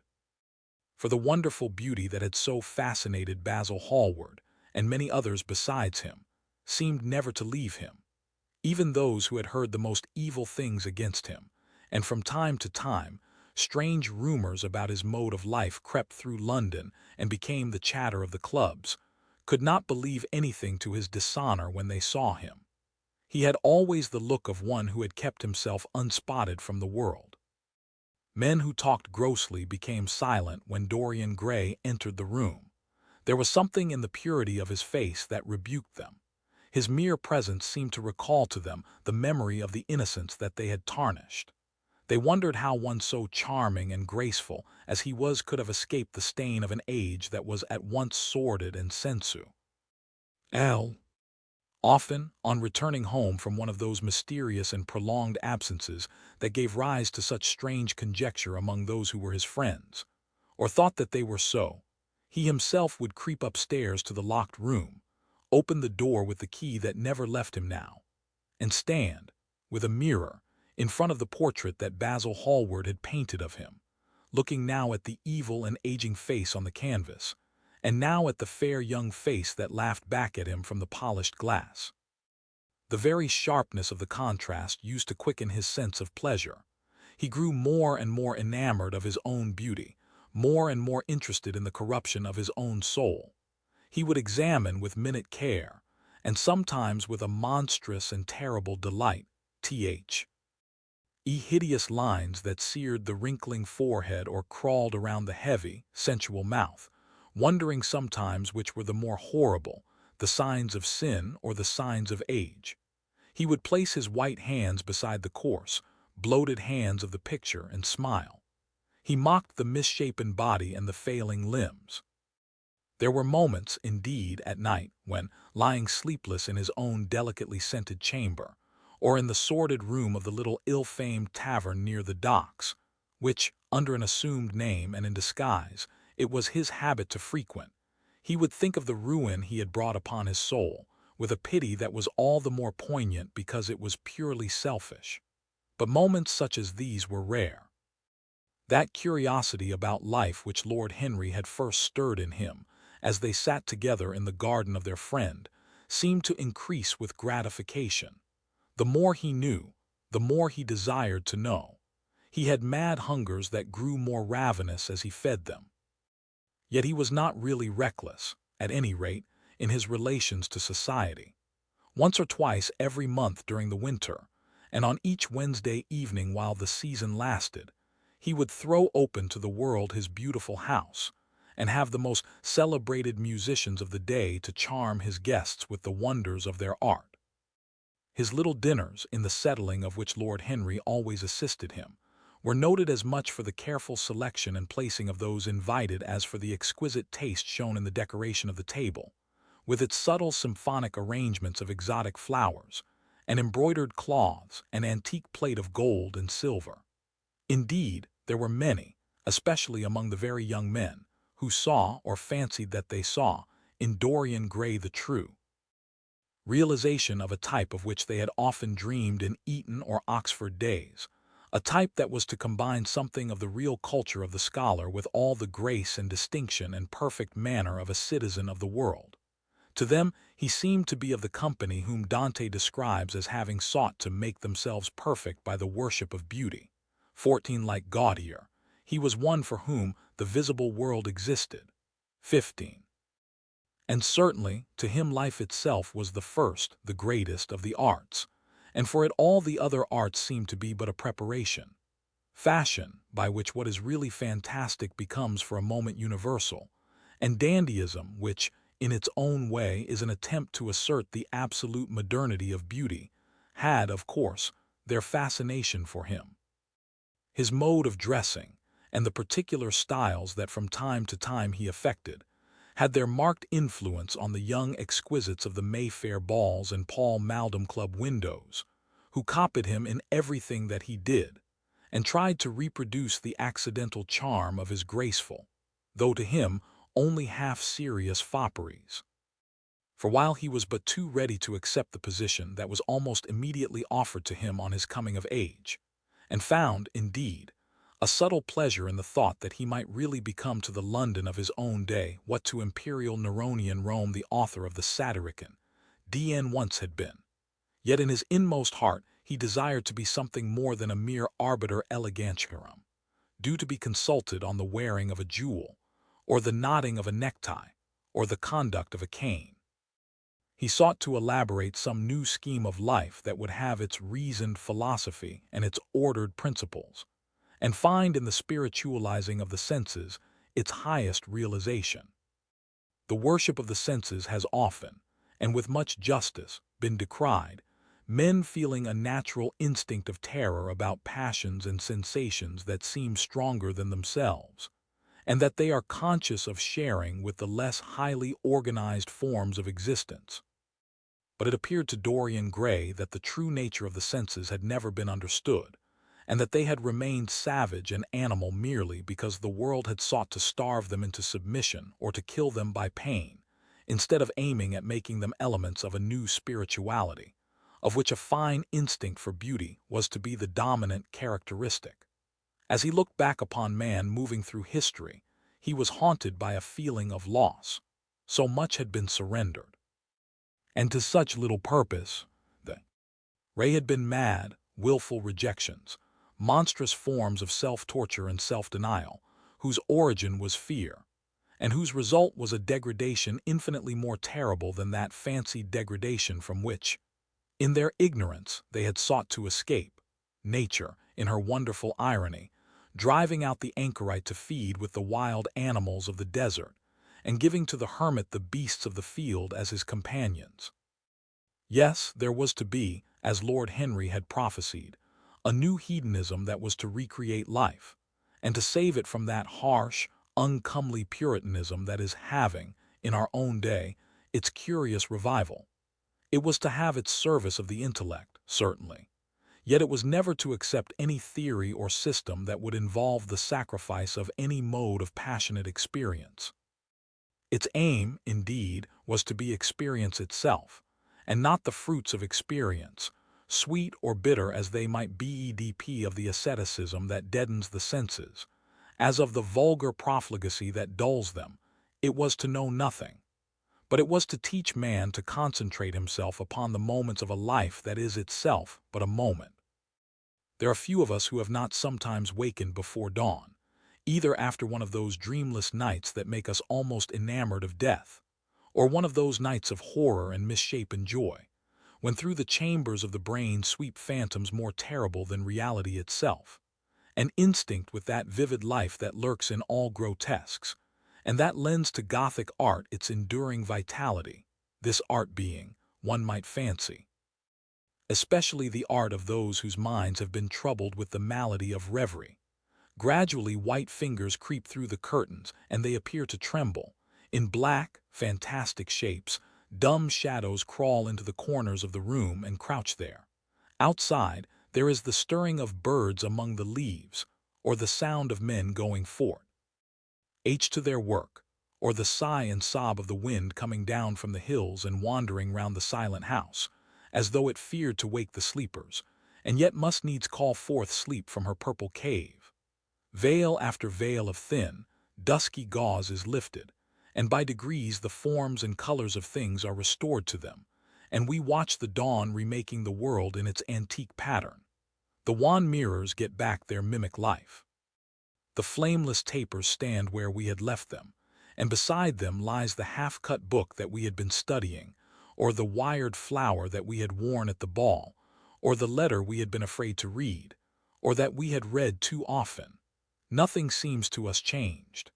Out of the unreal shadows of the night comes back the real life that we had known. We have to resume it where we had left off, and there steals over us a terrible sense of the necessity for the continuance of energy in the same wearisome round of stereotyped habits, or a wild longing, it may be, that our eyelids might open some morning upon a world that had been refashioned anew in the darkness for our pleasure, a world in which things would have fresh shapes and colors, and be changed, or have other secrets, a world in which the past would have little or no place, or survive. At any rate, in no conscious form of obligation or regret, the remembrance even of joy having its bitterness, and the memories of pleasure their pain. It was the creation of such worlds as these that seemed to Dorian Gray to be the true object, or among the true objects, of life. And in his search for sensations that would be at once new and delightful, and possess that element of strangeness that is so essential to romance, he would often adopt certain modes of thought that he knew to be really alien to his nature, abandon himself to their subtle influences, and then, having, as it were, caught their color and satisfied his intellectual curiosity, leave them with that curious indifference that is not incompatible with a real ardor of temperament. And that, indeed, according to certain modern psychologists, is often a condition of it. It was rumored of him once that he was about to join the Roman Catholic communion, and certainly the Roman ritual had always a great attraction for him. The daily sacrifice, more awful really than all the sacrifices of the antique world, stirred him as much by its superb rejection of the evidence of the senses as by the primitive simplicity of its elements and the eternal pathos of the human tragedy that it sought to symbolize. He loved to kneel down on the cold marble pavement and watch the priest, in his stiff, flowered dalmatic, slowly and with white hands moving aside the veil of the tabernacle, or raising aloft the jeweled lantern-shaped monstrance with that pallid wafer that at times, one would fain think, is indeed the panis celestis, the bread of angels, or robed in the garments of the Passion of Christ, breaking the host into the chalice and smiting his breast for his sins. The fuming censers, that the grave boys, in their lace and scarlet, tossed into the air like great gilt flowers, had their subtle fascination for him. As he passed out, he used to look with wonder at the black confessionals, and longed to sit in the dim shadow of one of them and listen to men and women whispering through the worn grating the true story of their lives. But he never fell into the error of arresting his intellectual development by any formal acceptance of creed or system, or of mistaking, for a house in which to live, an inn that is but suitable for the sojourn of a night, or for a few hours of a night in which there are no stars and the moon is in travail. Mysticism, with its marvelous power of making common things strange to us, and the subtle antinomianism that always seems to accompany it, moved him for a season, and for a season he inclined to the materialistic doctrines of the Darwinismus, doctor movement in Germany, and found a curious pleasure in tracing the thoughts and passions of men to some pearly cell in the brain, or some white nerve in the body, delighting in the conception of the absolute dependence of the spirit on certain physical conditions, morbid or healthy, normal or diseased. Yet, as has been said of him before, no theory of life seemed to him to be of any importance compared with life itself. He felt keenly conscious of how barren all intellectual speculation is when separated from action and experiment. He knew that the senses, no less than the soul, have their spiritual mysteries to reveal. And so he would now study perfumes, and the secrets of their manufacture, distilling heavily scented oils and burning odorous gums from the East. He saw that there was no mood of the mind that had not its counterpart in the sensuous life, and set himself to discover their true relations, wondering what there was in frankincense that made one mystical, and in ambergris that stirred one's passions, and in violets that woke the memory of dead romances, and in musk that troubled the brain, and in champacs that stained the imagination. And seeking often to elaborate a real psychology of perfumes, and to estimate the several influences of sweet-smelling roots, and scented pollen-laden flowers, of aromatic balms, and of dark and fragrant woods, of spikenard that sickens, of hoven aya that makes men mad, and of aloes that are said to be able to expel melancholy from the soul.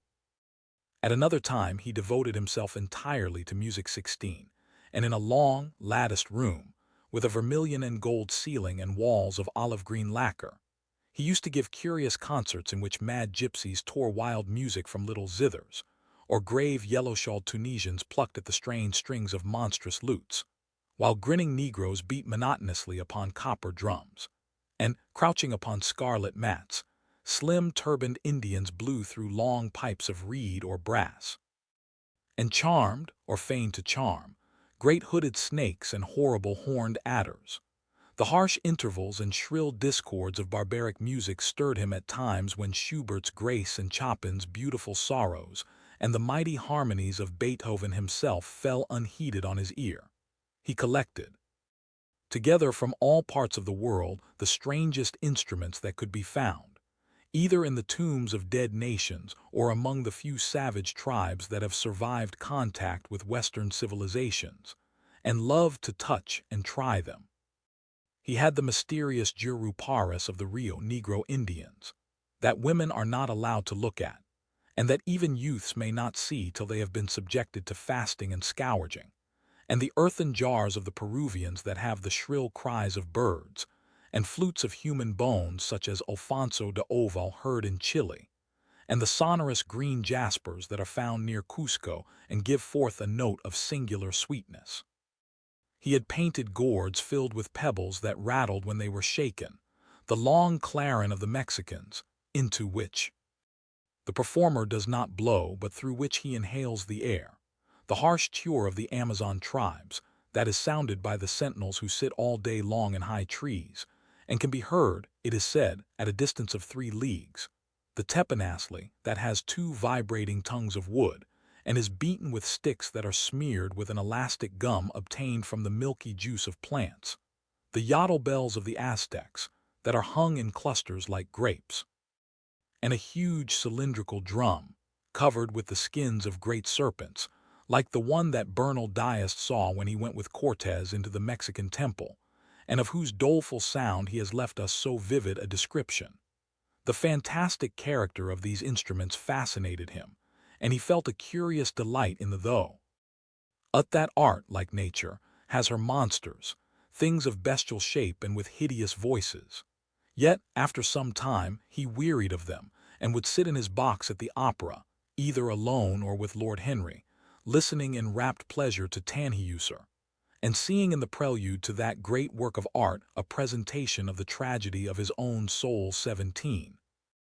On one occasion he took up the study of jewels, and appeared at a costume ball as Anne de Joyeuse, Admiral of France, in a dress covered with 560 pearls. 18. This taste enthralled him for years, and indeed may be said never to have left him.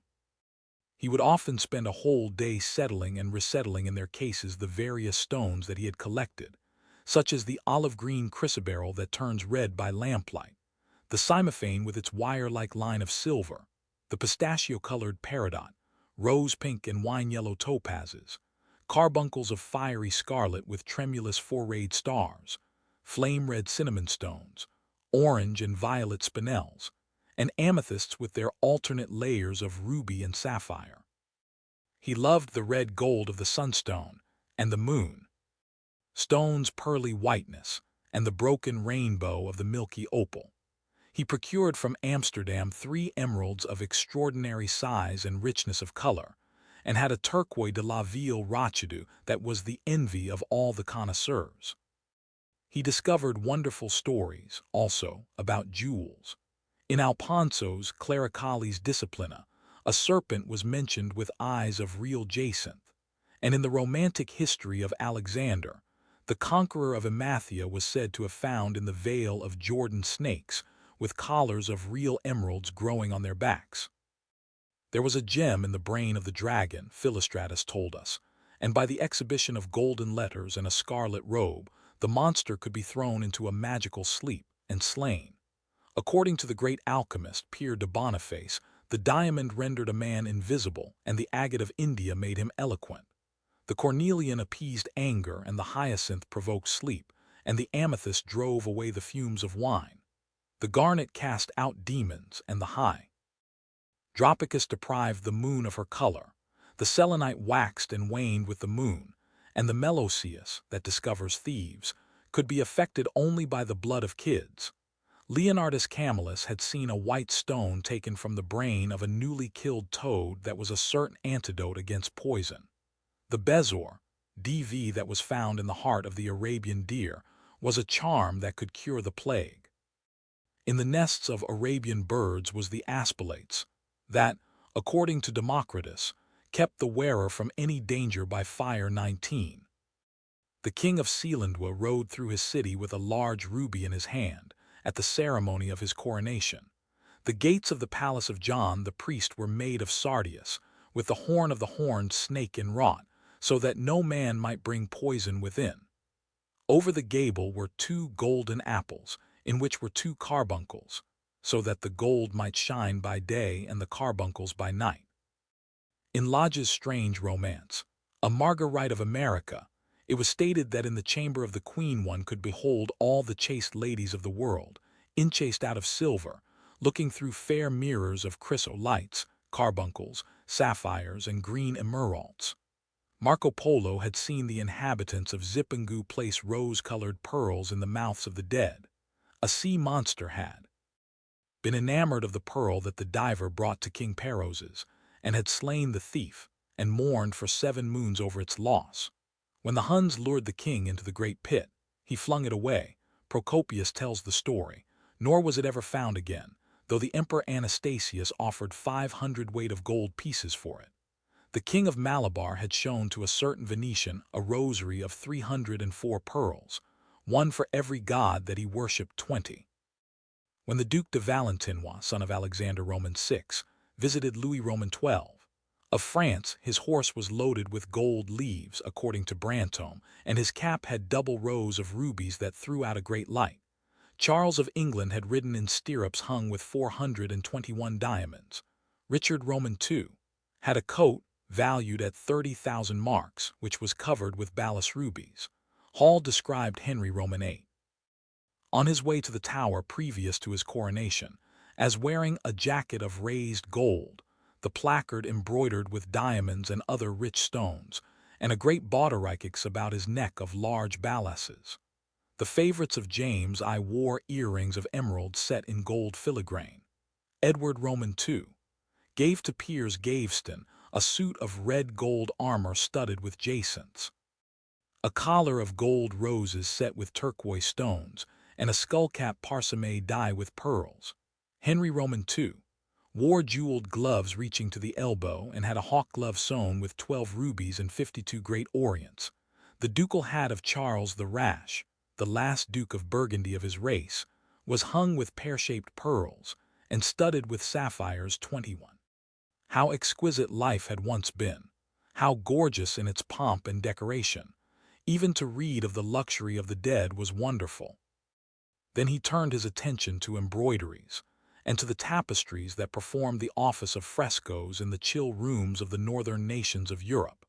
As he investigated the subject, and he always had an extraordinary faculty of becoming absolutely absorbed for the moment in whatever he took up, he was almost saddened by the reflection of the ruin that time brought on beautiful and wonderful things.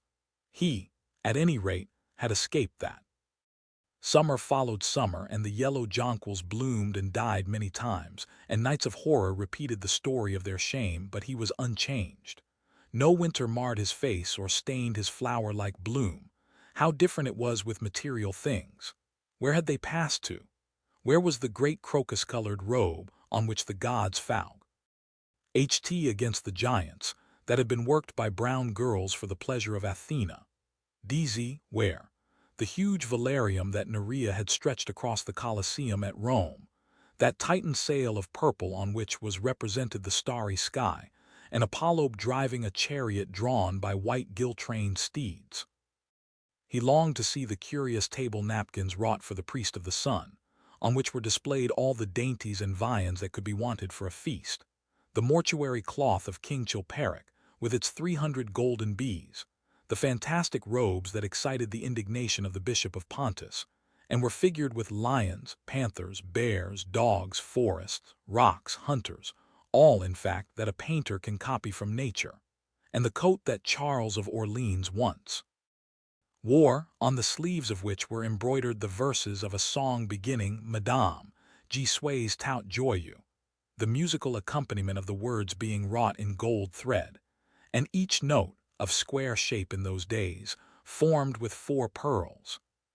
He read of the room that was prepared at the palace at Rheims for the use of Queen Joan of Burgundy, and was decorated with 1,321 parrots, made in broidery, and blazoned with the king's arms, and 561 butterflies, whose wings were similarly ornamented with the arms of the queen, the whole worked in gold. Catherine de Médicis had a mourning bed made for her of black velvet powdered with crescents and suns. Its curtains were of damask, with leafy wreaths and garlands figured upon a gold and silver ground, and fringed along the edges with broideries of pearls, and it stood in a room hung with rows of the Queen's devices in cut black velvet upon cloth of silver. Louis Roman XIV had gold-embroidered caryatides 15 feet high in his apartment. The state bed of Sobieski, King of Poland, was made of Smyrna gold brocade embroidered in turquoises with verses from the Koran. Its supports were of silver gilt, beautifully chased, and profusely set with enameled and jeweled medallions. It had been taken from the Turkish camp before Vienna, and the standard of Mohammed had stood beneath the tremulous gilt of its canopy 22. And so, for a whole year, he sought to accumulate the most exquisite specimens that he could find of textile and embroidered work, getting the dainty Delhi muslins, finely wrought with gold thread pomates, and stitched over with iridescent beetles' wings, the Dhaka gauzes that from their transparency are known in the East as woven air, and running water, and evening dew, strange figured cloths from Java, elaborate yellow Chinese hangings, books bound in tawny satins or fair blue silks, and wrought with fleurs de lis, birds, and images, veils of lassized worked in Hungary point, Sicilian brocades, and stiff Spanish velvets, Georgian work with its gilt coins, and Japanese faucusassi with their green-toned golds and their marvelously plumaged birds. He had a special passion, also, for ecclesiastical vestments, as indeed he had for everything connected with the service of the church. In the long cedar chests that lined the west gallery of his house, he had stored away many rare and beautiful specimens of what is really the raiment of the bride of Christ, who must wear purple and jewels and fine linen, that she may hide the pallid, macerated body that is worn by the suffering that she seeks for, and wounded by self-inflicted pain. He possessed a gorgeous cope of crimson silk and gold thread damask, figured with a repeating pattern of golden pomegranates set in six-petaled formal blossoms, beyond which, on either side, was the pineapple device wrought in seed pearls. The orphreses were divided into panels representing scenes from the life of the Virgin, and the coronation of the Virgin was figured in colored silks upon the hood. This was Italian work of the 15th century. Another cope was of green velvet, embroidered with heart-shaped groups of acanthus leaves, from which spread long-stemmed white blossoms, the details of which were picked out with silver thread and colored crystals. The Morse bore a seraph's head in gold thread raised work. The orphreys were woven in a diapareg of red and gold silk, and were starred with medallions of many saints and martyrs, among whom was St. Sebastian. 23. He had chasubles, also, of amber-colored silk, and blue silk and gold brocade, and yellow silk damask and cloth of gold, figured with representations of the Passion and Crucifixion of Christ, and embroidered with lions and peacocks and other emblems, dalmatics of white satin and pink silk damask, decorated with tulips and dolphins and fleurs de lis, altar frontals of crimson velvet and blue linen, and many corporals a chalice veils, and sudaria. In the mystic offices to which such things were put there was something that quickened his imagination. For these treasures, and everything that he collected in his lovely house, were to be to him means of forgetfulness, modes by which he could escape, for a season, from the fear that seemed to him at times to be almost too great to be borne. Upon the walls of the lonely locked room where he had spent so much of his boyhood he had hung with his own hands the terrible portrait whose changing features showed him the real degradation of his life, and in front of it had draped the purple and gold pall as a curtain. For weeks he would not go there, would forget the hideous painted thing, and get back his light heart, his wonderful joyousness, his passionate absorption in mere existence. Then, suddenly, some night he would creep out of the house, go down to dreadful places near Blue G. 8 fields and stay there day after day until he was driven away. On his return he would sit in front of the picture, sometimes loathing it and himself, but filled at other times with that pride of individualism that is half the fascination of sin, and smiling, with secret pleasure, at the misshapen shadow that had to bear the burden that should have been his own. After a few years, he could not endure to be long out of England, and gave up the villa that he had shared at Trouvelage with Lord Henry, as well as the little white walled-in house at Algersec, where they had more than once spent the winter. He hated to be separated from the picture that was such a part of his life, and was also afraid that, during his absence, someone might gain access to the room, in spite of the elaborate bars that he had caused to be placed upon the door. He was quite conscious that this would tell them nothing. It was true that the portrait still preserved, under all the foulness and ugliness of the face, its marked likeness to himself, but what could they learn from that? He would laugh at anyone who tried to taunt him. He had not painted it. What was it to him how vile and full of shame it looked? Even if he told them, would they believe it? Yet he was afraid. Sometimes when he was down at his great house in Nottinghamshire, entertaining the fashionable young men of his own rank who were his chief companions, and astounding the county by the wanton luxury and gorgeous splendor of his mode of life, he would suddenly leave his guests and rush back to town to see that the door had not been tampered with and that the picture was still there. What if it should be stolen? The mere thought made him cold with horror. Surely the world would know his secret then. Perhaps the world already suspected it.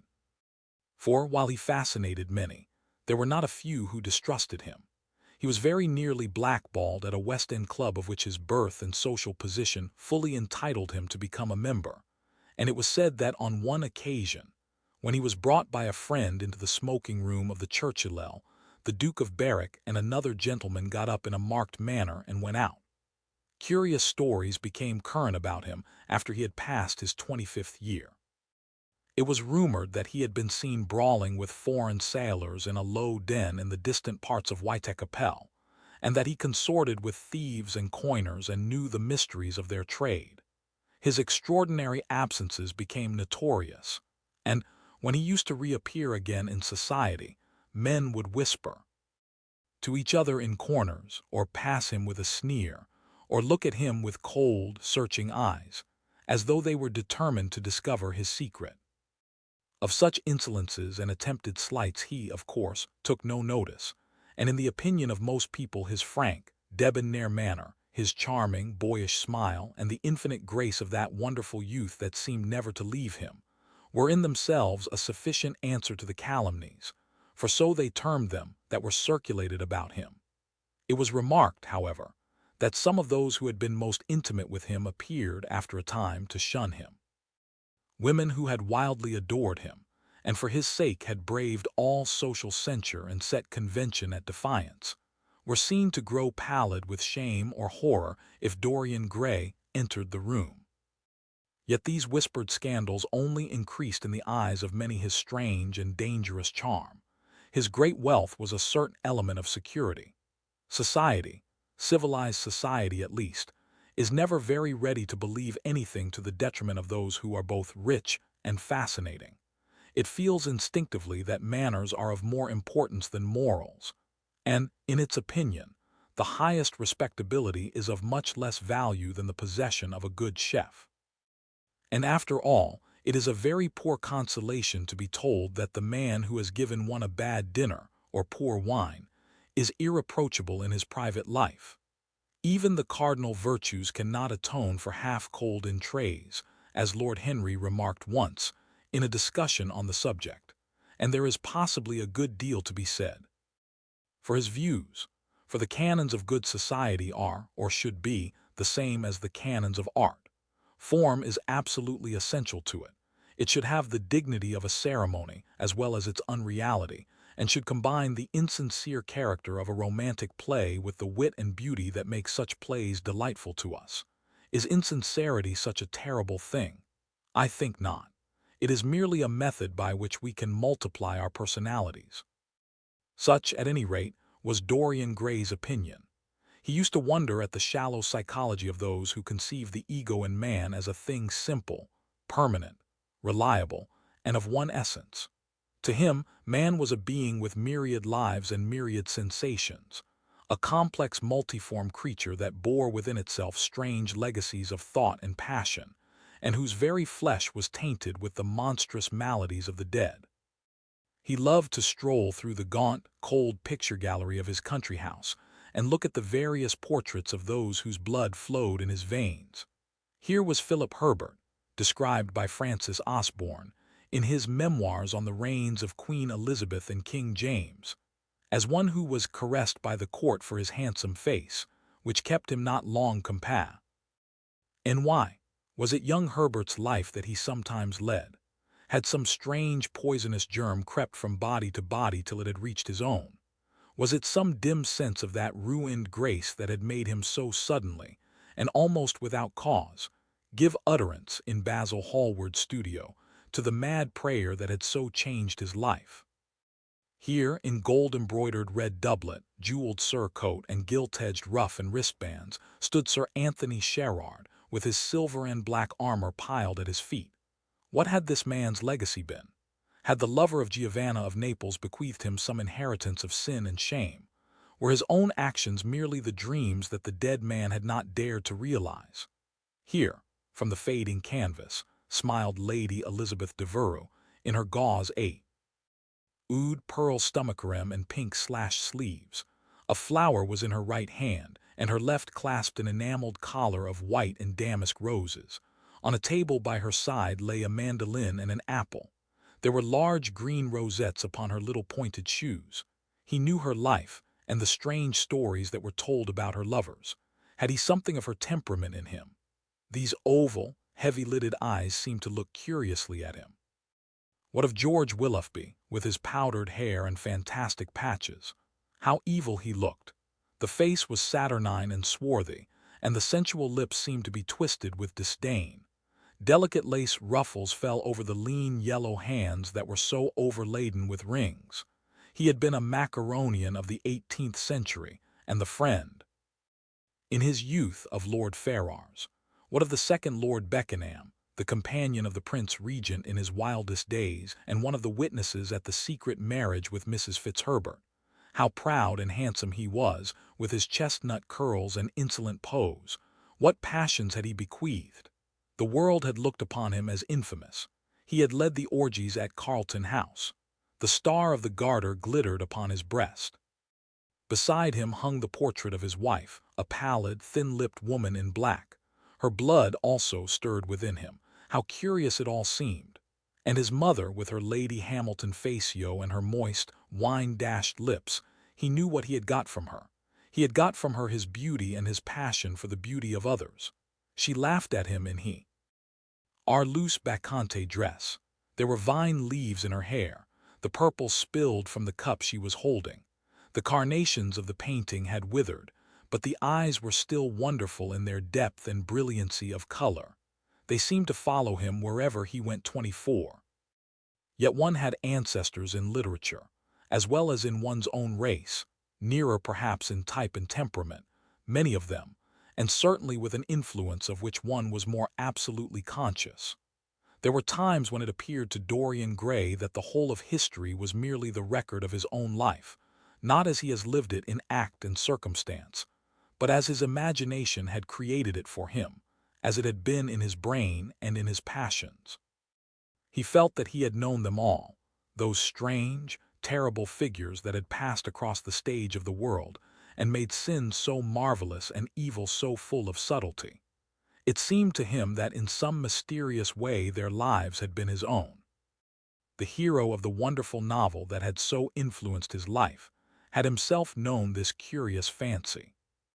In the 7th chapter he tells how, crowned with laurel lest lightning might strike him, he had sat, as Tiberius, in a garden at Capri, reading the shameful books of Elephantes, while dwarfs and peacocks strutted round him and the flute-player mocked the swinger of the censer, and as Caligula had caroused with the green-shirted jockeys in their stables, and supped in an ivory manger with a jewel-frontleted horse, and as Domitian had wandered through a corridor lined with marble mirrors, looking round with haggard eyes for the reflection of the dagger that was to end his days, and sick with that ennui, that terrible totium vitae, ep that comes on those to whom life deni s nothing, and had peered through a clear emerald at the red shambles of the circus, and then, in a litter of pearl and purple drawn by silver-shod mules, been carried through the street of pomegranates to a house of gold, and heard men cry on Nero Caesar as he passed by, and as Elagabalus had painted his face with colors and plied the distaff among the women, and brought the moon from Carthage, and given her in mystic marriage to the sun 25. Over and over again Dorian used to read this fantastic chapter, and the two chapters immediately following, in which, as in some curious tapestries or cunningly wrought enamels, were pictured the awful and beautiful forms of those whom vice and blood and weariness had made monstrous or mad. Filippo, Duke of Milan, who slew his wife, and painted her lips with a scarlet poison that her lover might suck death from the dead thing he fondled. Pietro Barbi, the Venetian, known as Paul II, who sought in his vanity to assume the title of Formosus, and whose tiara, valued at 200,000 florins, was bought at the price of a terrible sin.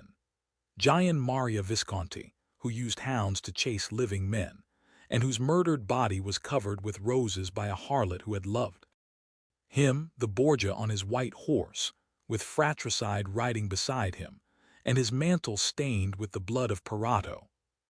Pietro Riario, the young Cardinal Archbishop of Florence, child and minion of Sixtus Roman IV, whose beauty was equaled only by his debauchery, and who received Leonora of Aragon in a pavilion of white and crimson silk, filled with nymphs and centaurs, and gilded a boy that he might serve at the feast as Ganymdic or Hylas, Ezelin, whose melancholy could be cured only by the spectacle of death, and who had a passion for red blood, as other men have for red wine.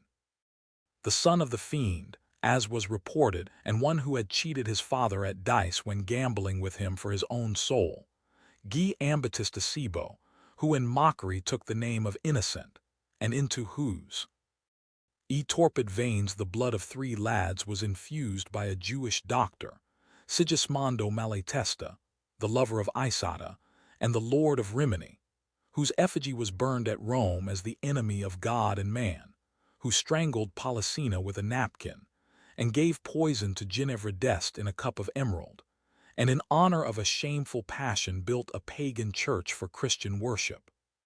Charles Roman VI, who had so wildly adored his brother's wife that a leper had warned him of the insanity that was coming on him, and who, when his brain had thickened and grown strange, could only be soothed by Saracen cards painted with the images of love and death and madness, and, in his trimmed jerkin and jeweled cap and acanthus-like curls, Graffonto Baglioni, who slew Astora with his bride, and C. Monto W.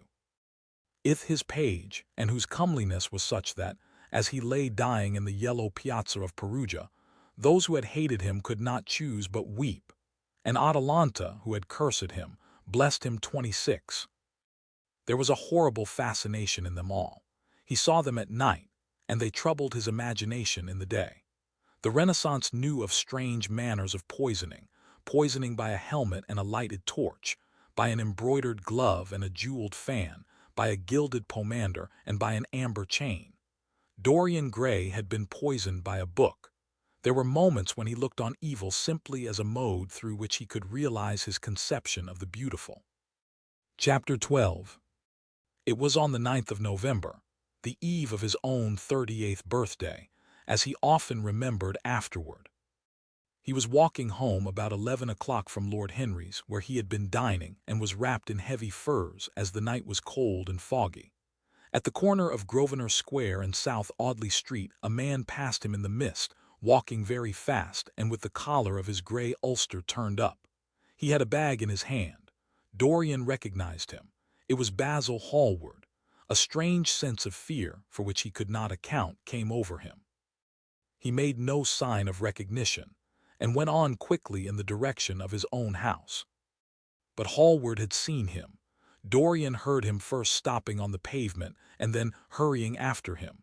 In a few moments his hand was upon his arm. "Dorian, what an extraordinary piece of luck! I have been waiting for you in your library ever since 9 o'clock. Finally I took pity on your tired servant and told him to go to bed as he let me out. I am off to Paris by the midnight train, and I particularly wanted to see you before I left. I thought it was you, or rather your fur coat, as you passed me, but I wasn't quite sure. Didn't you recognize me?" "In this fog, my dear Basil. Why, I can't even recognize Grosvenor Square. I believe my house is somewhere about here, but I don't feel at all certain about it. I am sorry you are going away, as I have not seen you for ages, but I suppose you will be back soon. No, I am going to be out of England for 6 months. I intend to take a studio in Paris and shut myself up till I have finished a great picture I have in my head. However, it wasn't about myself I wanted to talk. Here we are at your door. Let me come in for a moment. I have something to say to you. I shall be charmed. But won't you miss your train? Said Dorian Gray languidly as he passed up the steps and opened the door with his latchkey. The lamplight struggled out through the fog, and Hallward looked at his watch. I have heaps of time, he answered. The train doesn't go till 12:15, and it is only just 11. In fact, I was on my way to the club to look for you when I met you. You see, I shan't have any delay about luggage, as I have sent on my heavy things. All I have with me is in this bag, and I can easily get to Victoria in 20 minutes. Dorian looked at him and smiled. What a way for a fashionable painter to travel! A Gladstone bags and an ulster. Et come in, or the fog will get into the house. And mind you don't talk about anything serious. Nothing is serious nowadays, at least nothing should be. Hallward shook his head as he entered and followed Dorian into the library. There was a bright wood fire blazing in the large open hearth. The lamps were lit, and an open Dutch silver spirit case stood, with some siphons of soda water and large cut-glass tumblers, on a little marqueterie table. You see, your servant made me quite at home, Dorian. He gave me everything I wanted, including your best gold-tipped cigarettes. He is a most hospitable creature. I like him much better than the Frenchman you used to have. What has become of the Frenchman, by the by? Dorian shrugged his shoulders. I believe he married Lady Radley's maid and has established her in Paris as an English dressmaker. Anglomany is very fashionable over there now, I hear. It seems silly of the French, doesn't it? But do you know, he was not at all a bad servant. I never liked him, but I had nothing to complain about. One often imagines things that are quite absurd. He was really very devoted to me and seemed quite sorry when he went away. Have another brandy and soda. Or would you like hock and seltzer? I always take hock and seltzer myself. There is sure to be some in the next room. Thanks, I won't have anything more, said the painter, taking his cap and coat off and throwing them on the bag that he had placed in the corner. And now, my dear fellow, I want to speak to you seriously. Don't frown like that. You make it so much more difficult for me. What is it all about? Cried Dorian in his petulant way, flinging himself down on the sofa. I hope it is not about myself. I am tired of myself tonight. I should like to be somebody else. It is about yourself, answered Hallward in his grave, deep voice, and I must say it to you. I shall only keep you half an hour. Dorian sighed and lit a cigarette. Half an hour, he murmured. It is not much to ask of you, Dorian, and it is entirely for your own sake that I am speaking. I think it right that you should know that the most dreadful things are being said against you in London. I don't wish to know anything about them. I love scandals about other people, but scandals about myself don't interest me. They have not got the charm of novelty. They must interest you, Dorian. Every gentleman is interested in his good name. You don't want people to talk of you as something vile and degraded. Of course, you have your position and your wealth and all that kind of thing, but position and wealth are not everything. Mind you, I don't believe these rumors at all, at least I can't believe them when I see you. Sin is a thing that writes itself across a man's face. It cannot be concealed. People talk sometimes of secret vices. There are no such things. If a wretched man has a vice, it shows itself in the lines of his mouth, the droop of his eyelids, the molding of his hands even. Somebody, I won't mention his name, but you know him, came to me last year to have his portrait done. I had never seen him before and had never heard anything about him at the time, though I have heard a good deal since. He offered an extravagant price. I refused him. There was something in the shape of his fingers that I hated. I know now that I was quite right in what I fancied about him. His life is dreadful. But you, Dorian, with your pure, bright, innocent face and your marvelous, untroubled youth, I can't believe anything against you. And yet I see you very seldom, and you never come down to the studio now. And when I am away from you, and I hear all these hideous things that people are whispering about you, I don't know what to say. Why is it, Dorian, that a man like the Duke of Berwick leaves the room of a club when you enter it? Why is it that so many gentlemen in London will neither go to your house nor invite why? Oh, to theirs. You used to be a friend of Lord Staveley. I met him at dinner last week. Your name happened to come up in conversation, in connection with the miniatures you have lent to the exhibition at the Dudley. Staveley curled his lip, and said that you might have the most artistic tastes, but that you were a man whom no pure-minded girl should be allowed to know, and whom no chaste woman should sit in the same room with. I reminded him that I was a friend of yours, and asked him what he meant. He told me right out before everybody, it was horrible. Why is your friendship so fatal to young men? There was that wretched boy in the Guards who committed suicide. You were his great friend. There was Sir Henry Ashton, who had to leave England with a tarnished name. Why? Oh, and he were inseparable. What about Adrian Singleton and his dreadful end? What about Lord Kent's only son and his career? I met his father yesterday in St. James's Street. He seemed broken with shame and sorrow. What about the young Duke of Perth? What sort of life has he got now? What gentleman would associate with him? Stop, Basil.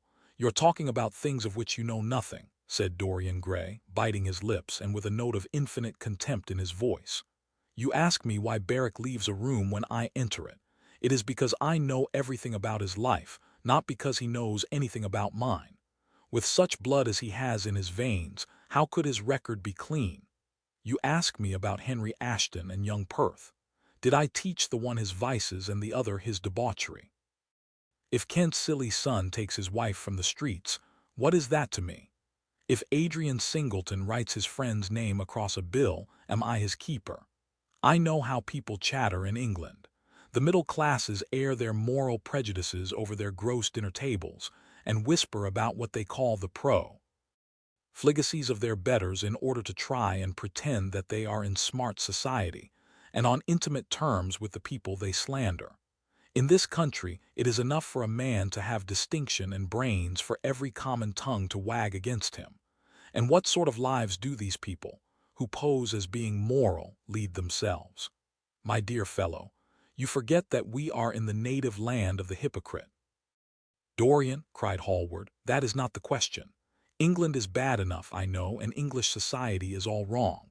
That is the reason why I want you to be fine. You have not been fine. One has a right to judge of a man by the effect he has over his friends. Yours seem to lose all sense of honor, of goodness, of purity. You have filled them with a madness for pleasure. They have gone down into the depths. You led them there. Yes, you led them there, and yet you can smile as you are smiling now. And there is worse behind. I know you and Harry are inseparable. Surely for that reason, if for none other, you should not have made his sister's name a byword. Take care, Basil, you go too far. I must speak and you must listen. You shall listen. When you met Lady Gwendolen, not a breath of scandal had ever touched her. Is there a single decent woman in London now who would drive with her in the park? Why, even her children are not allowed to live with her. Then there are other stories that you have been seen creeping at dawn out of dreadful houses and slinking in disguise into the foulest dens in London. Are they true? Can they be true? When I first heard them I laughed. I hear them now and they make me shudder. What about your country house and the life that is led there? Dorian, you don't know what is said about you. I won't tell you that I don't want to preach to you. I remember Harry saying once that every man who turned himself into an amateur curate foe. The moment always began by saying that and then proceeded to break his word. I do want to preach to you. I want you to lead such a life as will make the world respect you. I want you to have a clean name and a fair record. I want you to get rid of the dreadful people you associate with. Don't shrug your shoulders like that. Don't be so indifferent. You have a wonderful influence. Let it be for good, not for evil.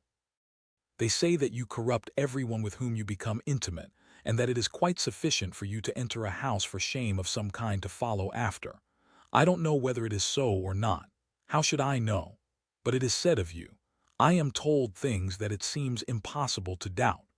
Lord Gloucester was one of my greatest friends at Oxford. He showed me a letter that his wife had written to him when she was dying alone in her villa at Menton. Your name was implicated in the most terrible confession I ever read. I told him that it was absurd, that I knew you thoroughly, and that you were incapable of anything of the kind. Know you? I wonder, do I know you? Before I could answer that, I should have to see your soul. To see my soul, muttered Dorian Gray, starting up from the sofa and turning almost white with fear. Yes, answered Hallward gravely and with deep-toned sorrow in his voice, to see your soul, but only God can do that. A bitter laugh of mockery broke from the lips of the younger man. You shall see it yourself tonight, he cried, seizing a lamp from the table. Come, it is your own handiwork, why shouldn't you look at it? You can tell the world all about it afterward if you choose. Nobody would believe you. If they did believe you, they would like me all the better for it. I know the age better than you do, though you will prate about it so tediously. Come, I tell you, you have chattered enough about corruption. Now you shall look on it face to face. There was the madness of pride in every word he uttered. He stamped his foot upon the ground in his boyish, insolent manner. He felt a terrible joy at the thought that someone else was to share his secret, and that the man who had painted the portrait that was the origin of all his shame was to be burdened for the rest of his life with the hideous memory of what he had done. Yes, he continued, coming closer to him and looking steadfastly into his stern eyes, I shall show you my soul. You shall see the thing that you fancy only God can see. Hallward started back. This is blasphemy, Dorian, he cried. You must not say things like that. They are horrible and they don't mean anything. You think so? He laughed again. I know so. As for what I said to you tonight, I said it for your good. You know I have been always a staunch friend to you. Don't touch me. Finish what you have to say. A twisted flash of pain shot across the painter's face. He paused for a moment, and a wild feeling of pity came over him. After all, what right had he to pry into the life of Dorian Gray? If he had done a tithe of what was rumored about him, how much he must have suffered. Then he straightened himself up and walked over to the fireplace and stood there, looking at the burning logs with their frost-like ashes and their throbbing cores of flame. I am waiting, Basil, said the young man in a hard, clear voice. He turned round. What I have to say is this, he cried. You must give me some answer to these horrible charges that are made against you. If you tell me that they are absolutely untrue from beginning to end, I shall believe you. Deny them, Dorian, deny them. Can't you see what I am going through? My God, don't tell me that you are bad and corrupt and shameful. Dorian Gray smiled. There was a curl of contempt in his lips. Come upstairs, Basil, he said quietly. I keep a diary of my life from day to day, and it never leaves the room in which it is written. I shall show it to you if you come with me. I shall come with you, Dorian, if you wish it. I see I have missed my train. That makes no matter. I can go tomorrow. But don't ask me to read anything tonight. All I want is a plain answer to my question. That shall be given to you upstairs. I could not give it here. You will not have to read long. Chapter 13. He passed out of the room and began the ascent, Basil Hallward following close behind. They walked softly, as men do instinctively at night. The lamp cast fantastic shadows on the wall and staircase.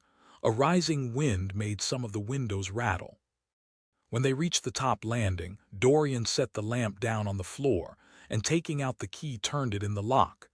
You insist on knowing, Basil? He asked, in a low voice. Yes. I am delighted, he answered, smiling. Then he added somewhat harshly, You are the one man in the world who is entitled to know everything about me. You have had more to do with my life than you think. And taking up the lamp, he opened the door and went in. A cold current of air passed them, and the light shot up for a moment in a flame of murky orange. He shuddered. Shut the door behind you, he whispered, as he placed the lamp on the table. Hallward glanced round him with a puzzled expression. The room looked as if it had not been lived in for years. A faded Flemish tapestry, a curtained picture, an old Italian casson, and an almost empty bookcase. That was all that it seemed to contain besides a chair and a table. As Dorian Gray was lighting a half-burned candle that was standing on the mantel-shelf, he saw that the whole was covered with dust, and that the carpet was in holes. A mouse ran shuffling behind the wainscoting. There was a damp odor of mildew. So you think that it is only God who sees the soul, Basil? Draw that curtain back, and you will see mine. The voice that spoke was cold and cruel. You are mad, Dorian, or playing a part, muttered Hallward, frowning. You won't. Then I must do it myself, said the young man, and he tore the curtain from its rod and flung it on the ground. An exclamation of horror broke from the painter's lips as he saw in the dim light the hideous face on the canvas grinning at him. There was something in its expression that filled him with disgust and loathing. Good heavens! It was Dorian Gray's own face that he was looking at. The horror, whatever it was, had not yet entirely spoiled that marvelous beauty. There was still some gold in the thinning hair and some scarlet on the sensual mouth. The sodden eyes had kept something of the loveliness of their blue. The noble curves had not yet completely passed away from chiseled nostrils and from plastic throat. Yes, it was Dorian himself, but who had done it? He seemed to recognize his own brushwork, and the frame was his own design. The idea was monstrous, yet he felt afraid. He seized the lighted candle and held it to the picture. In the left-hand corner was his own name, traced in long letters of bright vermilion. It was some foul parody, some infamous, ignoble satire. He had never done that. Still, it was his own picture. He knew it, and he felt as if his blood had changed in a moment from fire to sluggish ice. His own picture. What did it mean? Why had it altered? He turned and looked at Dorian Gray with the eyes of a sick man. His mouth twitched and his parched tongue seemed unable to articulate. He passed his hand across his forehead. It was dank with clammy sweat. The young man was leaning against the mantel-shelf, watching him with that strange expression that one sees on the faces of those who are absorbed in a play when some great artist is acting. There was neither real sorrow in it nor real joy. There was simply the passion of the spectator, with perhaps a flicker of triumph in his eyes. He had taken the flower out of his coat and was smelling it, or pretending to do so. "What does this mean?" cried Hallward at last. His own voice sounded shrill and curious in his ears. "Years ago, when I was a boy," said Dorian Gray, crushing the flower in his hand, "you met me, flattered me, and taught me to be vain of my good looks. One day you introduced me to a friend of yours who explained to me the wonder of youth, and you finished a portrait of me that revealed to me the wonder of beauty. In a mad moment that, even now, I don't know whether I regret or not, I made a wish. Perhaps you would call it a prayer. I remember it. Oh, how well I remember it. No, the thing is impossible. The room is damp. Mildew has got into the canvas. The paints I used had some wretched mineral poison in them. I tell you the thing is impossible." "Ah, what is impossible?" murmured the young man, going over to the window and leaning his forehead against the cold, mist-stained glass. "You told me you had destroyed it. I was wrong, it has destroyed me. I don't believe it is my picture." "Can't you see your ideal in it?" said Dorian bitterly. "My ideal, as you call it. As you called it. There was nothing evil in it, nothing shameful. You were to me such an ideal as I shall never meet again. This is the face of a satyr. It is the face of my soul. Christ, what a thing I must have worshipped. It has the eyes of a devil." "Each of us has heaven and hell in him, Basil," cried Dorian with a wild gesture of despair. Hallward turned again to the portrait and gazed at it. "My God, if it is true," he exclaimed, "and this is what you have done with your life, why, you must be worse even than those who talk against you fancy you to be." He held the light up again to the canvas and examined it. The surface seemed to be quite undisturbed and as he had left it. It was from within, apparently, that the foulness and horror had come. Through some strange quickening of inner life, the leprosies of sin were slowly eating the thing away. The rotting of a corpse in a watery grave was not so fearful. His hand shook, and the candle fell from its socket on the floor and lay there sputtering. He placed his foot on it and put it out. Then he flung himself into the rickety chair that was standing by the table and buried his face in his hands. Good God, Dorian, what a lesson! What an awful lesson! There was no answer, but he could hear the young man sobbing at the window. Pray, Dorian, pray, he murmured. What is it that one was taught to say in one's boyhood? Lead us not into temptation, forgive us our sins, wash away our iniquities. Let us say that together. The prayer of your pride has been answered. The prayer of your repentance will be answered also. I worshipped you too much. I am punished for it. You worshipped yourself too much. We are both punished. Dorian Gray turned slowly around and looked at him with tear-dimmed eyes. It is too late, Basil, he faltered. It is never too late, Dorian. Let us kneel down and try if we cannot remember a prayer. Isn't there a verse somewhere? Though your sins be as scarlet, yet I will make them as white as snow. X. Those words mean nothing to me now. Hush, don't say that. You have done enough evil in your life. My God, don't you see that accursed thing leering at us? Dorian Gray glanced at the picture, and suddenly an uncontrollable feeling of hatred for Basil Hallward came over him, as though it had been suggested to him by the image on the canvas, whispered into his ear by those grinning lips. The mad passions of a hunted animal stirred within him, and he loathed the man who was seated at the table more than in his whole life he had ever loathed anything. He glanced wildly around. Something glimmered on the top of the painted chest that faced him. His eye fell on it. He knew what it was. It was a knife that he had brought up some days before to cut a piece of cord and had forgotten to take away with him. He moved slowly toward it, passing Hallward as he did so. As soon as he got behind him, he seized it and turned round. Hallward stirra. D in his chair as if he was going to rise. He rushed at him and dug the knife into the great vein that is behind the ear, crushing the man's head down on the table and stabbing again and again. There was a stifled groan and the horrible sound of someone choking with blood. 3 times the outstretched arms shot up convulsively, waving grotesque, stiff-fingered hands in the air. He stabbed him twice more, but the man did not move. Something began to trickle on the floor. He waited for a moment, still pressing the head down. Then he threw the knife on the table and listened. He could hear nothing but the drip, drip on the threadbare carpet. He opened the door and went out on the landing. The house was absolutely quiet. No one was about. For a few seconds he stood bending over the balustrade and peering down into the black, seething well of darkness. Then he took out the key and returned to the room, locking himself in as he did so. The thing was still seated in the chair, straining over the table with bowed head and humped back and long, fantastic arms.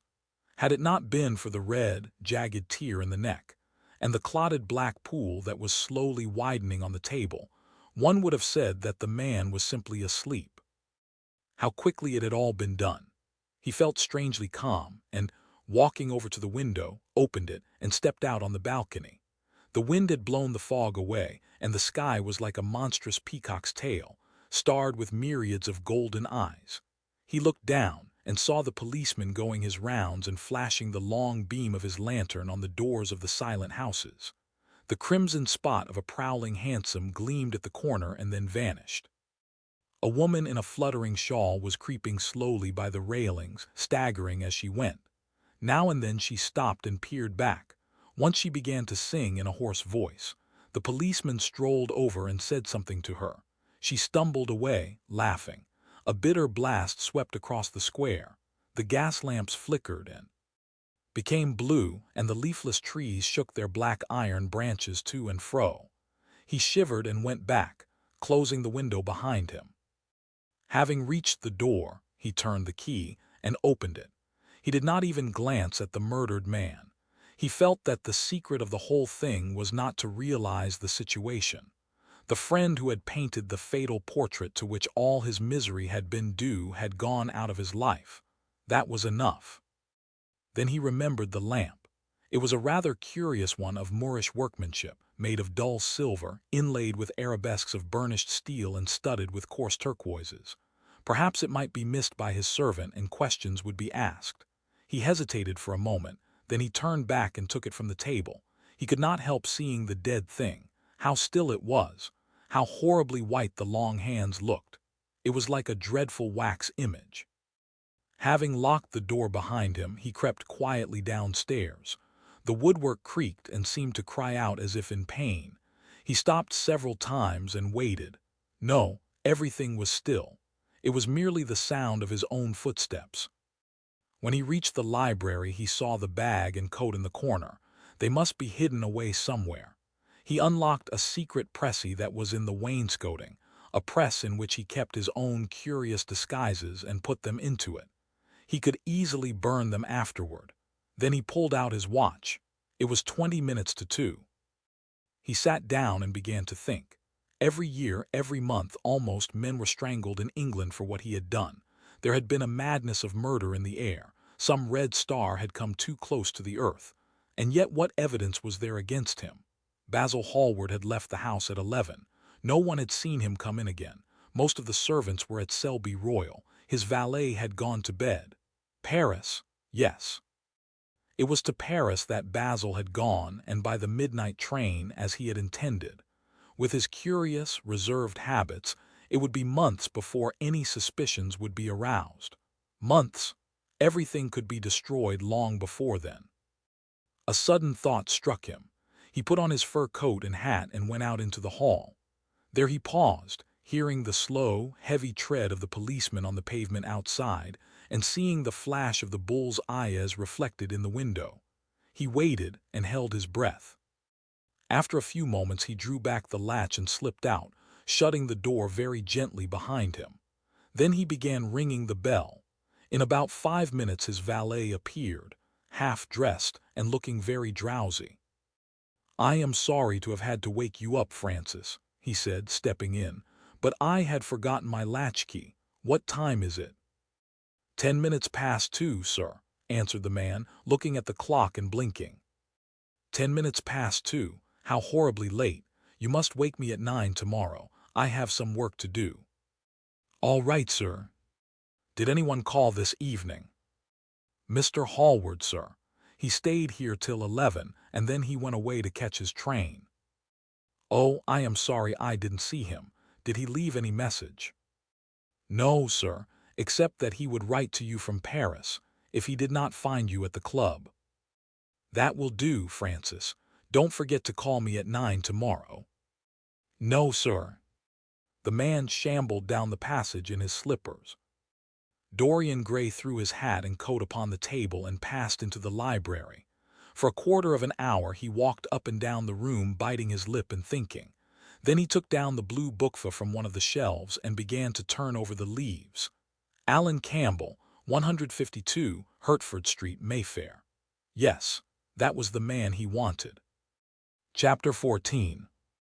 At 9 o'clock the next morning his servant came in with a cup of chocolate on a tray and opened the shutters. Dorian was sleeping quite peacefully, lying on his right side, with one hand underneath his cheek. He looked like a boy who had been tired out with play or study. The man had to touch him twice on the shoulder before he woke, and as he opened his eyes a faint smile passed across his lips, as though he had been lost in some delightful dream. Yet he had not dreamed at all. His night had been untroubled by any images of pleasure or of pain. But youth smiles without any reason. It is one of its chiefest charms. He turned round and, leaning upon his elbow, began to sip his chocolate. The mellow November sun came streaming into the room. The sky was bright, and there was a genial warmth in the air. It was almost like a morning in May. Gradually the events of the preceding night crept with silent, blood-stained feet into his brain, and reconstructed themselves there with terrible distinctness. He winced at the memory of all that he had suffered, and for a moment the same curious feeling of loathing for Basil Hallward that had made him kill him as he sat in the chair came back to him, and he grew cold with passion.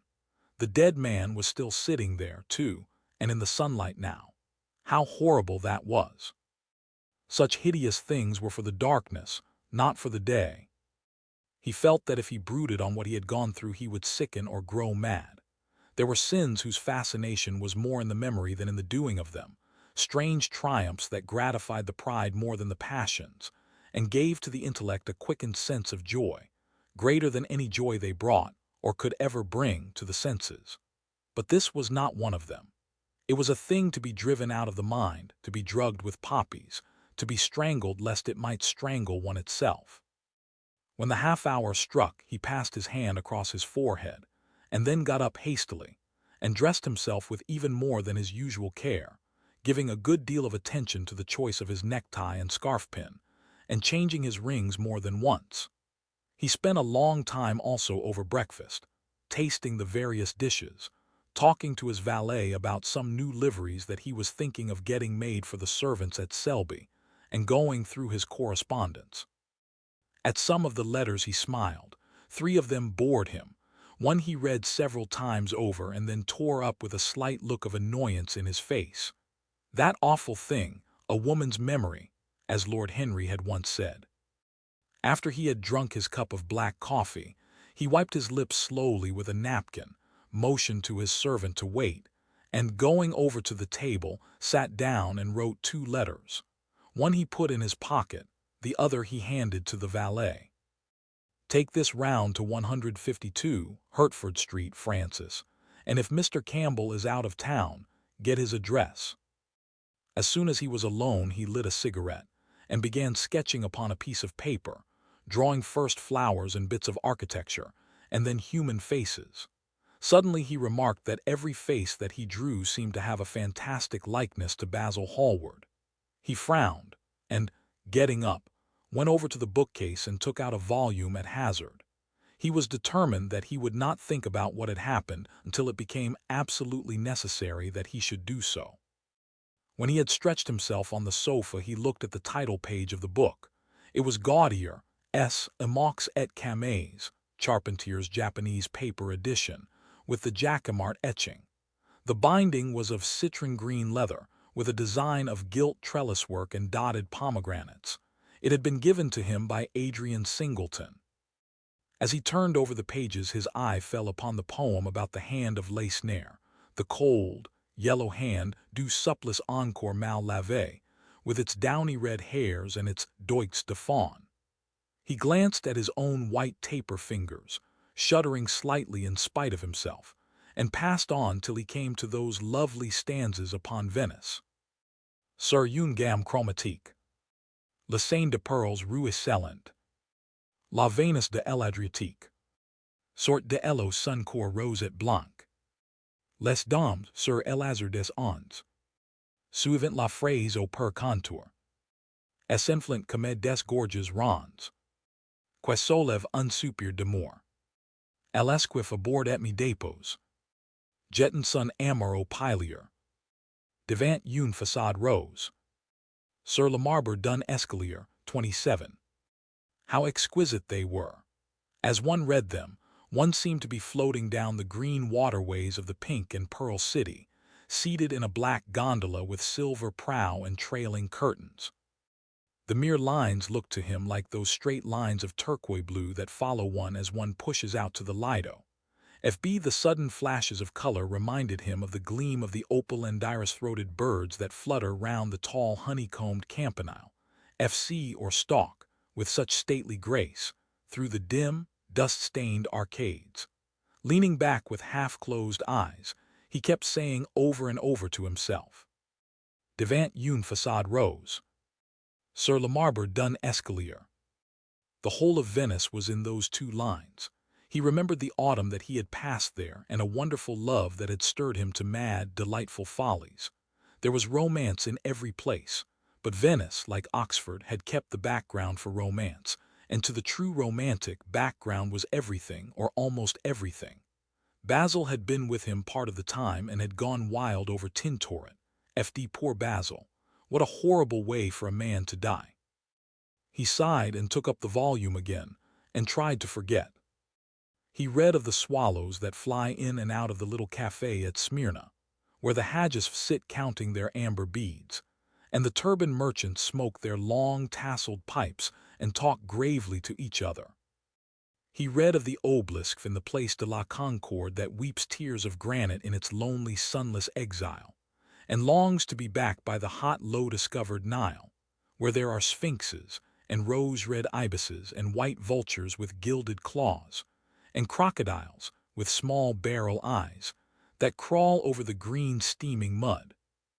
He began to brood over those verses which, drawing music from kiss-stained marble, tell of that curious statue that Gaudier compares to a contralto voice, the monster charmant that couches in the porphyry room of the Louvre 28. But after a time the book fell from his hand. He grew nervous, and a horrible fit of terror came over him. What if Alan Campbell should be out of England? Days would elapse before he could come back. Perhaps he might refuse to come. What could he do then? Every moment was of vital importance. They had been great friends once, 5 years before, almost inseparable indeed. Then the intimacy had come suddenly to an end. When they met in society now, it was only Dorian Gray who smiled. Alan Campbell never did. He was an extremely clever young man, though he had no real appreciation of the visible arts, and whatever little sense of the beauty of poetry he possessed, he had gained entirely from Dorian. His dominant intellectual passion was for science. At Cambridge, he had spent a great deal of his time working in the laboratory, and had taken a good class in the natural science tripos of his year. Indeed, he was still devoted to the study of chemistry, and had a laboratory of his own, in which he used to shut himself up all day long, greatly to the annoyance of his mother, who had set her heart on his standing for Parliament, and had a vague idea that a chemist was a person who made up prescriptions. He was an excellent musician, however, as well, and played both the violin and the piano better than most amateurs. In fact, it was music that had first brought him and Dorian Gray together, music and that indefinable attraction that Dorian seemed to be able to exercise whenever he wished, and indeed exercised often without being conscious of it. They had met at Lady Berkshire's the night that Rubinstein played there, and after that used to be always seen together at the opera, and wherever good music was going on. For 18 months their intimacy lasted. Campbell was always either at Selby Royal or in Grosvenor Square. To him, as to many others, Dorian Gray was the type of everything that is wonderful and fascinating in life. Whether or not a quarrel had taken place between them no one ever knew, but suddenly people remarked that they scarcely spoke when they met, and that Campbell seemed always to go away early from any party at which Dorian Gray was present. He had changed, too, was strangely melancholy at times, appeared almost to dislike hearing music, and would never himself play, giving as his excuse, when he was called upon, that he was so absorbed in science that he had no time left in which to practice. And this was certainly true. Every day he seemed to become more interested in biology, and his name appeared once or twice in some of the scientific reviews in connection with certain curious experiments. This was the man Dorian Gray was waiting for. Every second he kept glancing at the clock. As the minutes went by he became horribly agitated. At last he got up and began to pace up and down the room, looking like a beautiful caged thing. He took long, stealthy strides. His hands were curiously cold. The suspense became unbearable. Time seemed to him to be crawling with feet of lead, while he by monstrous winds was being swept toward the jagged edge of some black cleft or precipice. He knew what was waiting for him there, saw it indeed, and shuddering, crushed with dank hands his burning lids, as though he would have robbed the very brain of sight and driven the eyeballs back into their cave. It was useless. The brain had its own food on which it battened, and the imagination, made grotesque by terror, twisted and distorted as a living thing by pain, danced like some foul puppet on a stand and grinned through moving masks. Then suddenly time stopped for him. Yes, that blind, slow-breathing thing crawled no more, and horrible thoughts, time being dead, raced nimbly on in front and dragged a hideous future from its grave and showed it to him. He stared at it. Its very horror made him stone. At last the door opened, and his servant entered. He turned glazed eyes upon him. "Mr. Campbell, sir," said the man. A sigh of relief broke from his parched lips, and the color came back to his cheeks. "Ask him to come in at once, Francis." He felt that he was himself again. His mood of cowardice had passed away. The man bowed and retired. In a few moments Alan Campbell walked in, looking very stern and rather pale, his pallor being intensified by his coal-black hair and dark eyebrows. "Alan, this is kind of you. I thank you for coming. I had intended never to enter your house again, Gray, but you said it was a matter of life and death." His voice was hard and cold. He spoke with slow deliberation. There was a look of contempt in the steady, searching gaze that he turned on Dorian. He kept his hands in the pockets of his astrakhan coat and seemed not to have noticed the gesture with which he had been greeted. "Yes, it is a matter of life and death, Alan, and to more than one person. Sit down." Campbell took a chair by the table and Dorian sat opposite to him. The two men's eyes met. In Dorian's there was infinite pity. He knew that what he was going to do was dreadful. After a strained moment of silence, he leaned across and said, very quietly, but watching the effect of each word upon the face of him he had sent for, "Alan, in a locked room at the top of this house, a room to which nobody but myself has access, a dead man is seated at a table. He has been dead 10 hours now. Don't stir and don't look at me like that. Who the man is, why he died, how he died, are matters that do not concern you. What you have to do is this." "Stop, Gray. I don't want to know anything further. Whether what you have told me is true or not true doesn't concern me.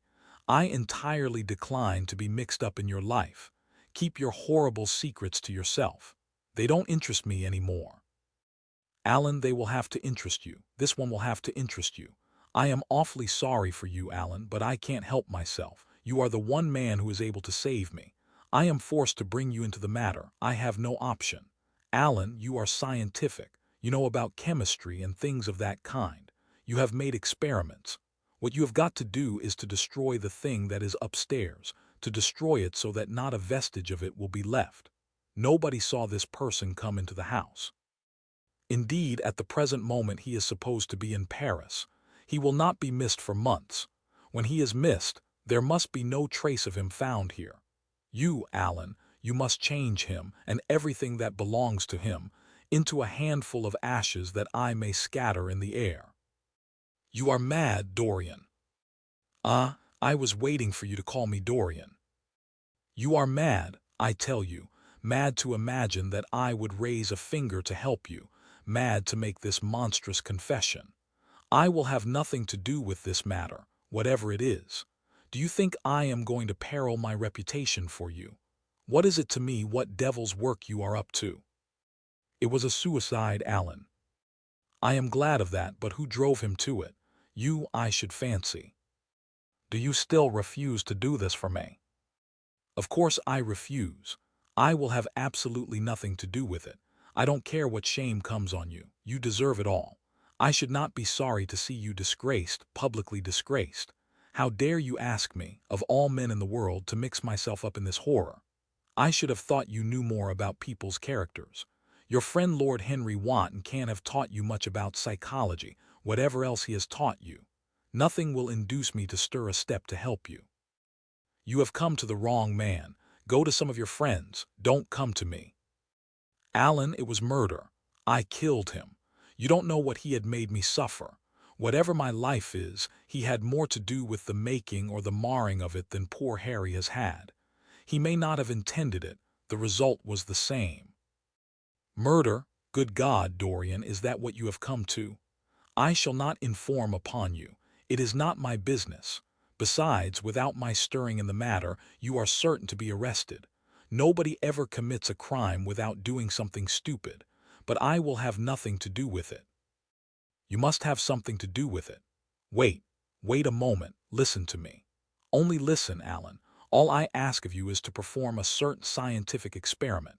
You go to hospitals and dead houses, and the horrors that you do there don't affect you. If in some hideous dissecting room or fetid laboratory you found this man lying on a leaden table with red gutters scooped out in it for the blood to flow through, you would simply look upon him as an admirable subject. You would not turn a hair. You would not believe that you were doing anything wrong. On the contrary, you would probably feel that you were benefiting the human race, or increasing the sum of knowledge in the world, or gratifying intellectual curiosity, or something of that kind. What I want you to do is merely what you have often done before. Indeed, to destroy a body must be far less horrible than what you are accustomed to work at. And remember, it is the only piece of evidence against me. If it is discovered, I am lost, and it is sure to be discovered unless you help me. I have no desire to help you. You forget that. I am simply indifferent to the whole thing. It has nothing to do with me. Alan, I entreat you, think of the position I am in. Just before you came I almost fainted with terror. You may know terror yourself someday. No, don't think of that. Look at the matter purely from the scientific point of view. You don't inquire where the dead things on which you experiment come from. Don't inquire now. I have told you too much as it is, but I beg of you to do this. We were friends once, Alan. Don't speak about those days, Dorian. They are dead. The dead linger sometimes. The man upstairs will not go away. He is sitting at the table with bowed head and outstretched arms. Alan, Alan, if you don't come to my assistance, I am ruined. Why, they will hang me, Alan. Don't you understand? They will hang me for what I have done. There is no good in prolonging this scene. I absolutely refuse to do anything in the matter. It is insane of you to ask me. You refuse? Yes. I entreat you, Alan. It is useless. The same look of pity came into Dorian Gray's eyes. Then he stretched out his hand, took a piece of paper and wrote something on it. He read it over twice, folded it carefully and pushed it across the table. Having done this, he got up and went over to the window. Campbell looked at him in surprise and then took up the paper and opened it. As he read it, his face became ghastly pale, and he fell back in his chair. A horrible sense of sickness came over him. He felt as if his heart was beating itself to death in some empty hollow. After 2 or 3 minutes of terrible silence, Dorian turned round and came and stood behind him, putting his hand upon his shoulder. "I am so sorry for you, Alan," he murmured, "but you leave me no alternative. I have a letter written already. Here it is. You see the address. If you don't help me, I must send it. If you don't help me, I will send it. You know what the result will be, but you are going to help me. It is impossible for you to refuse now. I tried to spare you. You will do me the justice to admit that. You were stern, harsh, offensive. You treated me as no man has ever dared to treat me, no living man at any rate. I bore it all. Now it is for me to dictate terms." Campbell buried his face in his hands, and a shudder passed through him. "Yes, it is my turn to dictate terms, Alan. You know what they are. The thing is quite simple. Come, don't work yourself into this fever. The thing has to be done. Face it and do it." A groan broke from Campbell's lips, and he shivered all over.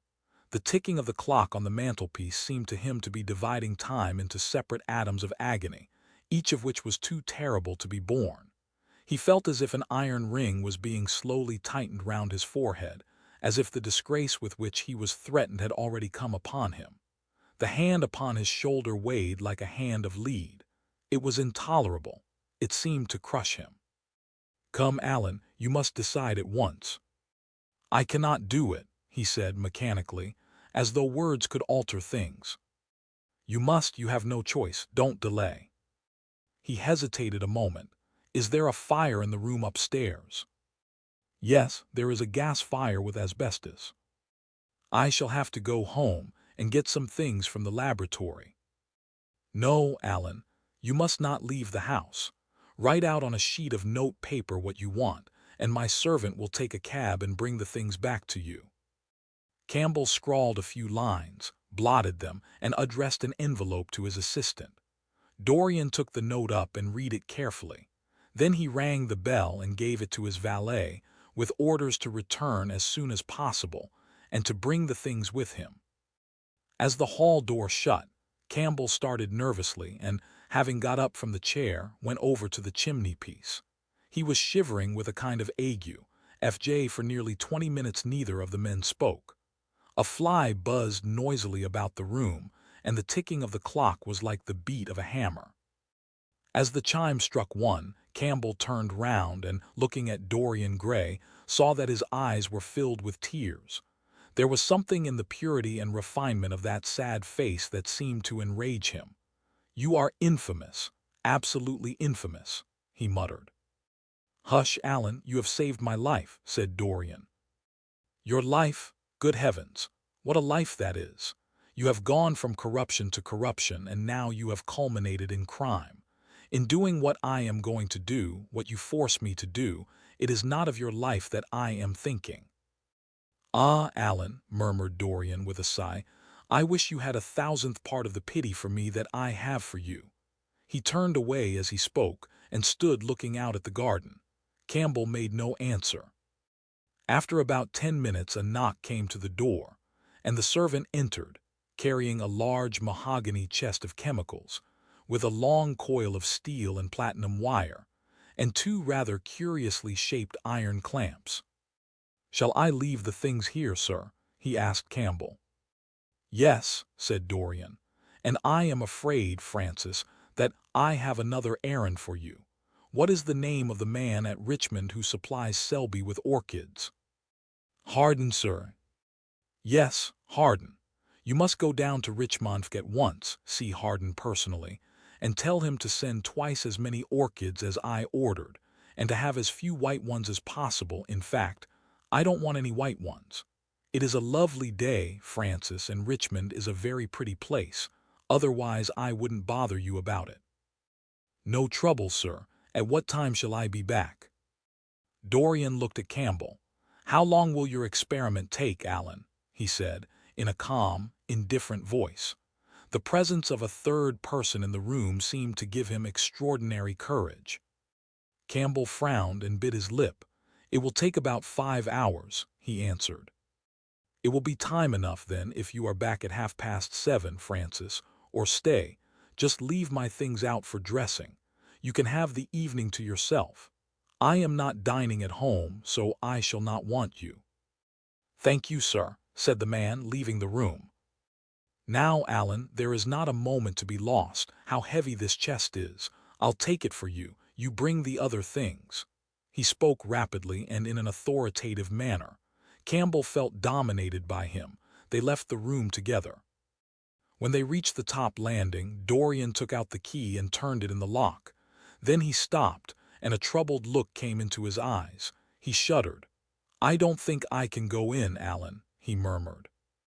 "It is nothing to me. I don't require you," said Campbell coldly. Dorian half opened the door. As he did so, he saw the face of his portrait leering in the sunlight. On the floor in front of it the torn curtain was lying.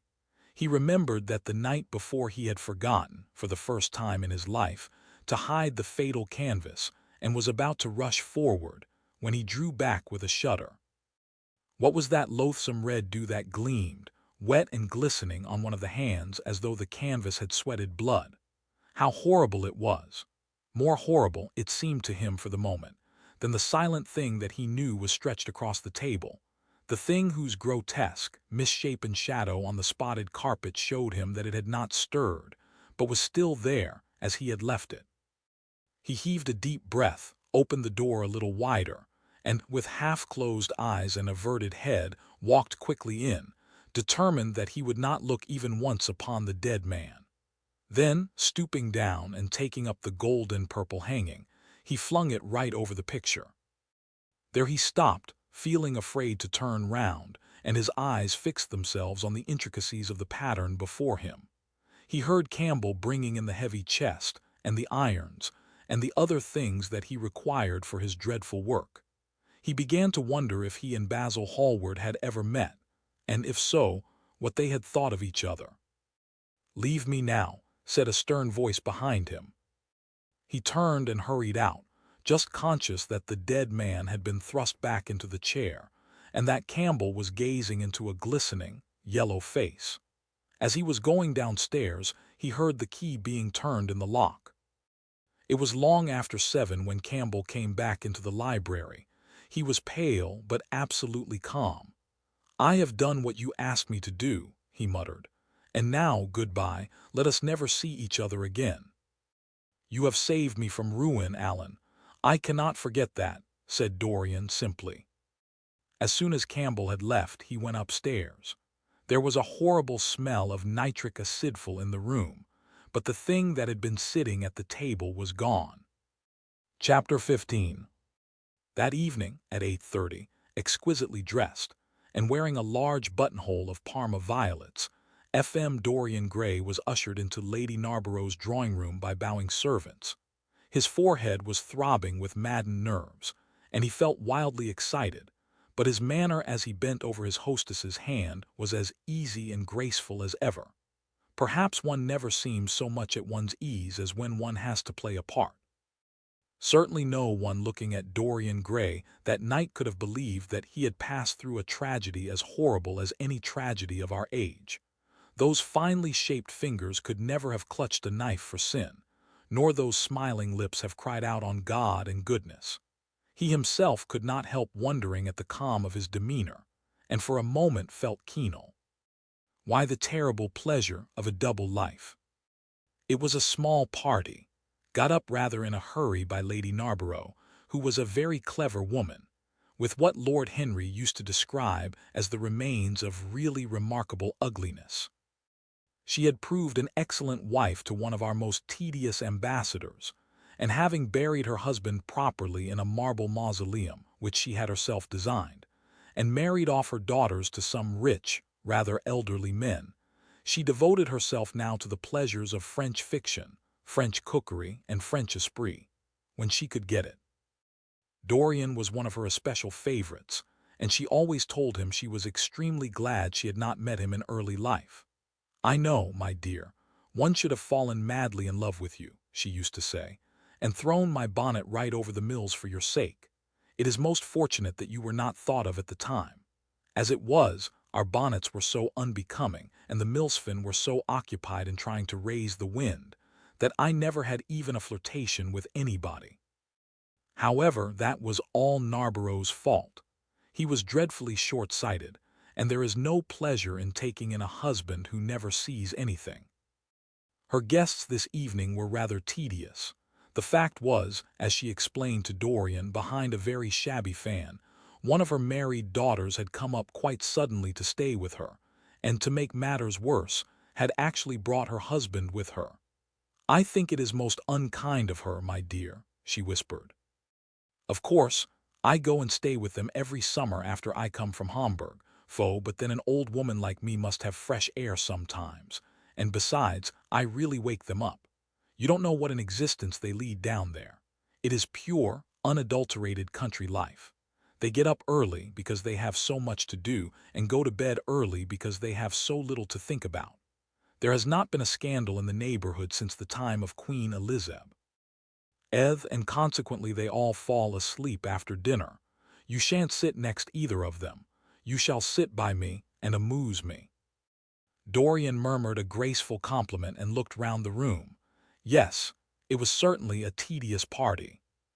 Two of the people he had never seen before, and the others consisted of Ernest Harrowden, one of those middle-aged mediocrities so common in London clubs who have no enemies, but are thoroughly disliked by their friends; Lady Ruxton, an overdressed woman of 47, with a hooked nose, who was always trying to get herself compromised, but was so peculiarly plain that to her great disappointment no one would ever believe anything against her; Mrs. Erlyn, a pushing nobody with a delightful lisp and Venetian red hair; Lady Alice Chapman, his hostess's daughter, a dowdy dull girl with one of those characteristic British faces that, once seen, are never remembered; and her husband, a red-cheeked, white-whiskered creature who, like so many of his class, was under the impression that inordinate joviality can atone for an entire lack of ideas. He was rather sorry he had come, till Lady Narborough, looking at the great ormuluft gilt clock that sprawled in gaudy curves on the mauve-draped mantel-shelf, exclaimed, "How horrid of Henry Wotton to be so late! I sent round to him this morning on chance, and he promised faithfully not to disappoint me." It was some consolation that Harry was to be there, and when the door opened and he heard his slow, musical voice lending charm to some insincere apology, he ceased to feel bored. but at dinner he could not eat anything. Plate after plate went away untasted. Lady Narborough kept scolding him for what she called an insult to poor Adolphe, who invented the menu specially for you, and now and then Lord Henry looked across at him, wondering at his silence and abstracted manner. From time to time the butler filled his glass with champagne. He drank eagerly, and his thirst seemed to increase. "Dorian," said Lord Henry at last, as the chauffered FQ was being handed round, "what is the matter with you tonight? You are quite out of sorts." "I believe he is in love," cried Lady Narborough, "and that he is afraid to tell me for fear I should be jealous. He is quite right. I certainly should." "Dear Lady Narborough," murmured Dorian, smiling, "I have not been in love for a whole week, not, in fact, since Madame de Ferrol left town." "How you men can fall in love with that woman," exclaimed the old lady. "I really cannot understand it." "It is simply because she remembered you when you were a little girl, Lady Narborough," said Lord Henry. "She is the one link between us and your short frocks." "She does not remember my short frocks at all, Lord Henry. But I remember her very well at Vienna 30 years ago, and how décolleté she was then." "She is still décolleté," he answered, taking an olive in his long fingers, "and when she is in a very smart gown she looks like an edition de luxe of a bad French novel. She is really wonderful and full of surprises. Her capacity for family affection is extraordinary. When her third husband died, her hair turned quite gold from grief. Fs. "How can you, Harry?" cried Dorian. "It is a most romantic explanation," laughed the hostess. "But her third husband, Lord Henry, you don't mean to say that Ferrol is the fourth?" "Certainly, Lady Narborough." "I don't believe a word of it." "Well," asked Mr. Gray, "he is one of her most intimate friends." "Is it true, Mr. Gray?" "She assures me so, Lady Narborough," said Dorian. "I asked her whether, like Marguerite de Navarre, ft she had their hearts embalmed and hung at her girdle. She told me she didn't, because none of them had had any hearts at all." "4 husbands, upon my word that is trop de zeal, fou." "Trop d'audace, fv I tell her," said Dorian. "Oh, she is audacious enough for anything, my dear, and what is Ferrol like? I don't know him." "The husbands of very beautiful women belong to the criminal classes," said Lord Henry, sipping his wine. Lady Narborough hit him with her fan. "Lord Henry, I am not at all surprised that the world says that you are extremely wicked." "But what world says that?" asked Lord Henry, elevating his eyebrows. "It can only be the next world. This world and I are on excellent terms." "Everybody I know says you are very wicked," cried the old lady, shaking her head. Lord Henry looked serious for some moments. "It is perfectly monstrous," he said, at last, "the way people go about nowadays saying things against one behind one's back that are absolutely and entirely true." "Isn't he incorrigible?" cried Dorian, leaning forward in his chair. "I hope so," said his hostess, laughing. "But really, if you all worship Madame de Terrol in this ridiculous way, I shall have to marry again so as to be in the fashion." "You will never marry again, Lady Narborough," broke in Lord Henry. "You were far too happy. When a woman marries again, it is because she detested her first husband. When a man marries again, it is because he adored his first wife. Women try their luck, men risk theirs." "Narborough wasn't perfect," cried the old lady. "If he had been, you would not have loved him, my dear lady," was the rejoinder. "Women love us for our defects. If we have enough of them, they will forgive us everything, even our intellects. You will never ask me to dinner again, after saying this. I am afraid, Lady Narborough, but it is quite true." "Of course it is true, Lord Henry. If we women did not love you for your defects, where would you all be? Not one of you would ever be married. You would be a set of unfortunate bachelors. Not, however, that that would alter you much.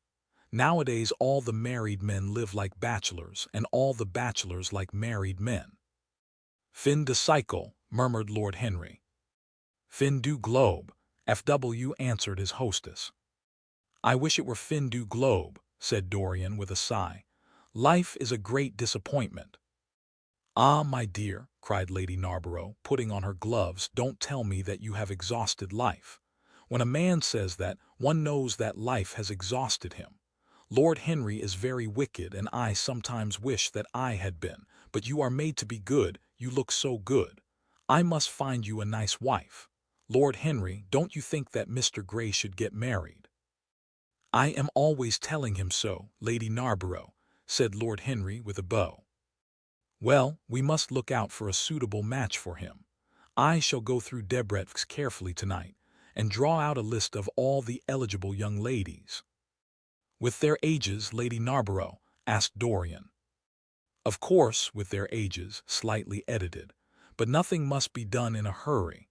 I want it to be what the Morning Post calls a suitable alliance, and I want you both to be happy. What nonsense people talk about happy marriages, exclaimed Lord Henry. A man can be happy with any woman as long as he does not love her. Ah, what a cynic you are, cried the old lady, pushing back her chair and nodding to Lady Ruxton. You must come and dine with me soon again. You are really an admirable tonic, much better than what Sir Andrew prescribes for me. You must tell me what people you would like to meet, though. I want it to be a delightful gathering. I like men who have a future and women who have a past, he answered. Or do you think that would make it a petticoat party? I fear so, she said, laughing as she stood up. 1,000 pardons, my dear Lady Ruxton, she added. I didn't see you hadn't finished your cigarette. Never mind, Lady Narborough.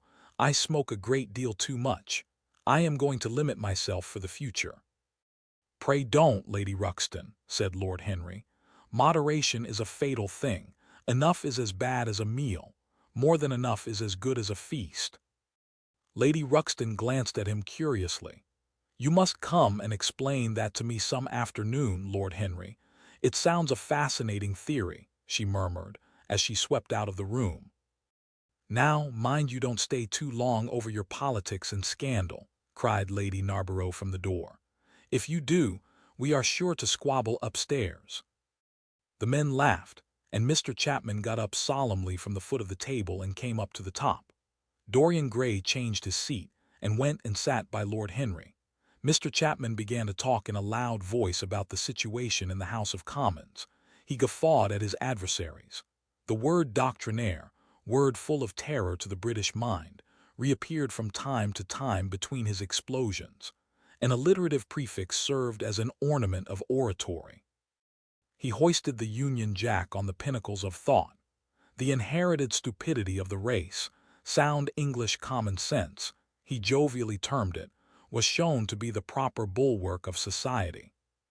A smile curved Lord Henry's lips, and he turned round and looked at Dorian.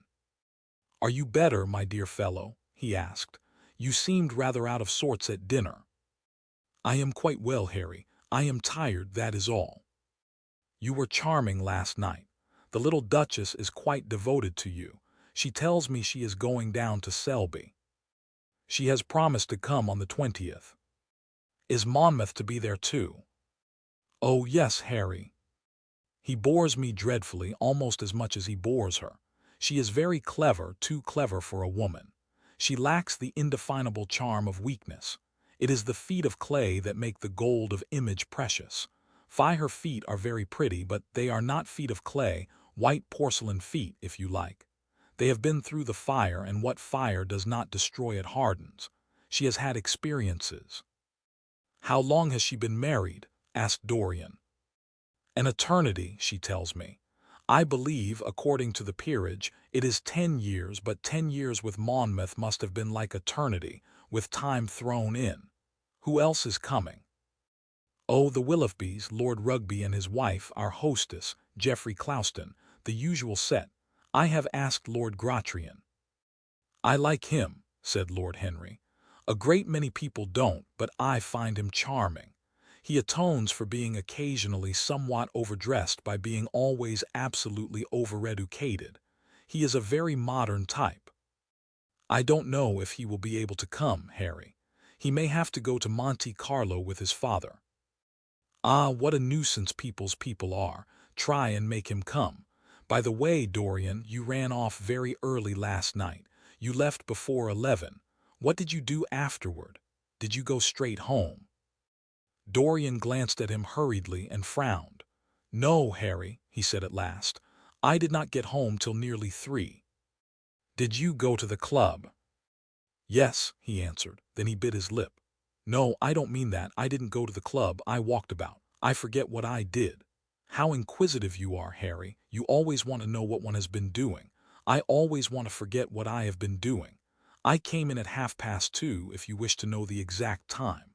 I had left my latchkey at home, and my servant had to let me in. If you want any corroborative evidence on the subject, you can ask him."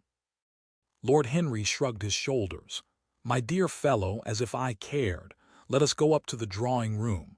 No cherry, FZ. Thank you, Mr. Chapman. Something has happened to you, Dorian. Tell me what it is. You are not yourself tonight." "Don't mind me, Harry. I am irritable and out of temper. I shall come round and see you tomorrow or next day. Make my excuses to Lady Narborough. I shan't go upstairs. I shall go home. I must go home." "All right, Dorian. I dare say I shall see you tomorrow at tea-time. The Duchess is coming." "I will try to be there, Harry," he said, leaving the room. As Dorian Gray drove back to his own house, he was conscious that the sense of terror he thought he had strangled had come back to him. Lord Henry's casual questioning had made him lose his nerve for the moment, and he wanted his nerve still. Things that were dangerous had to be destroyed. He winced. He hated the idea of even touching them, yet it had to be done.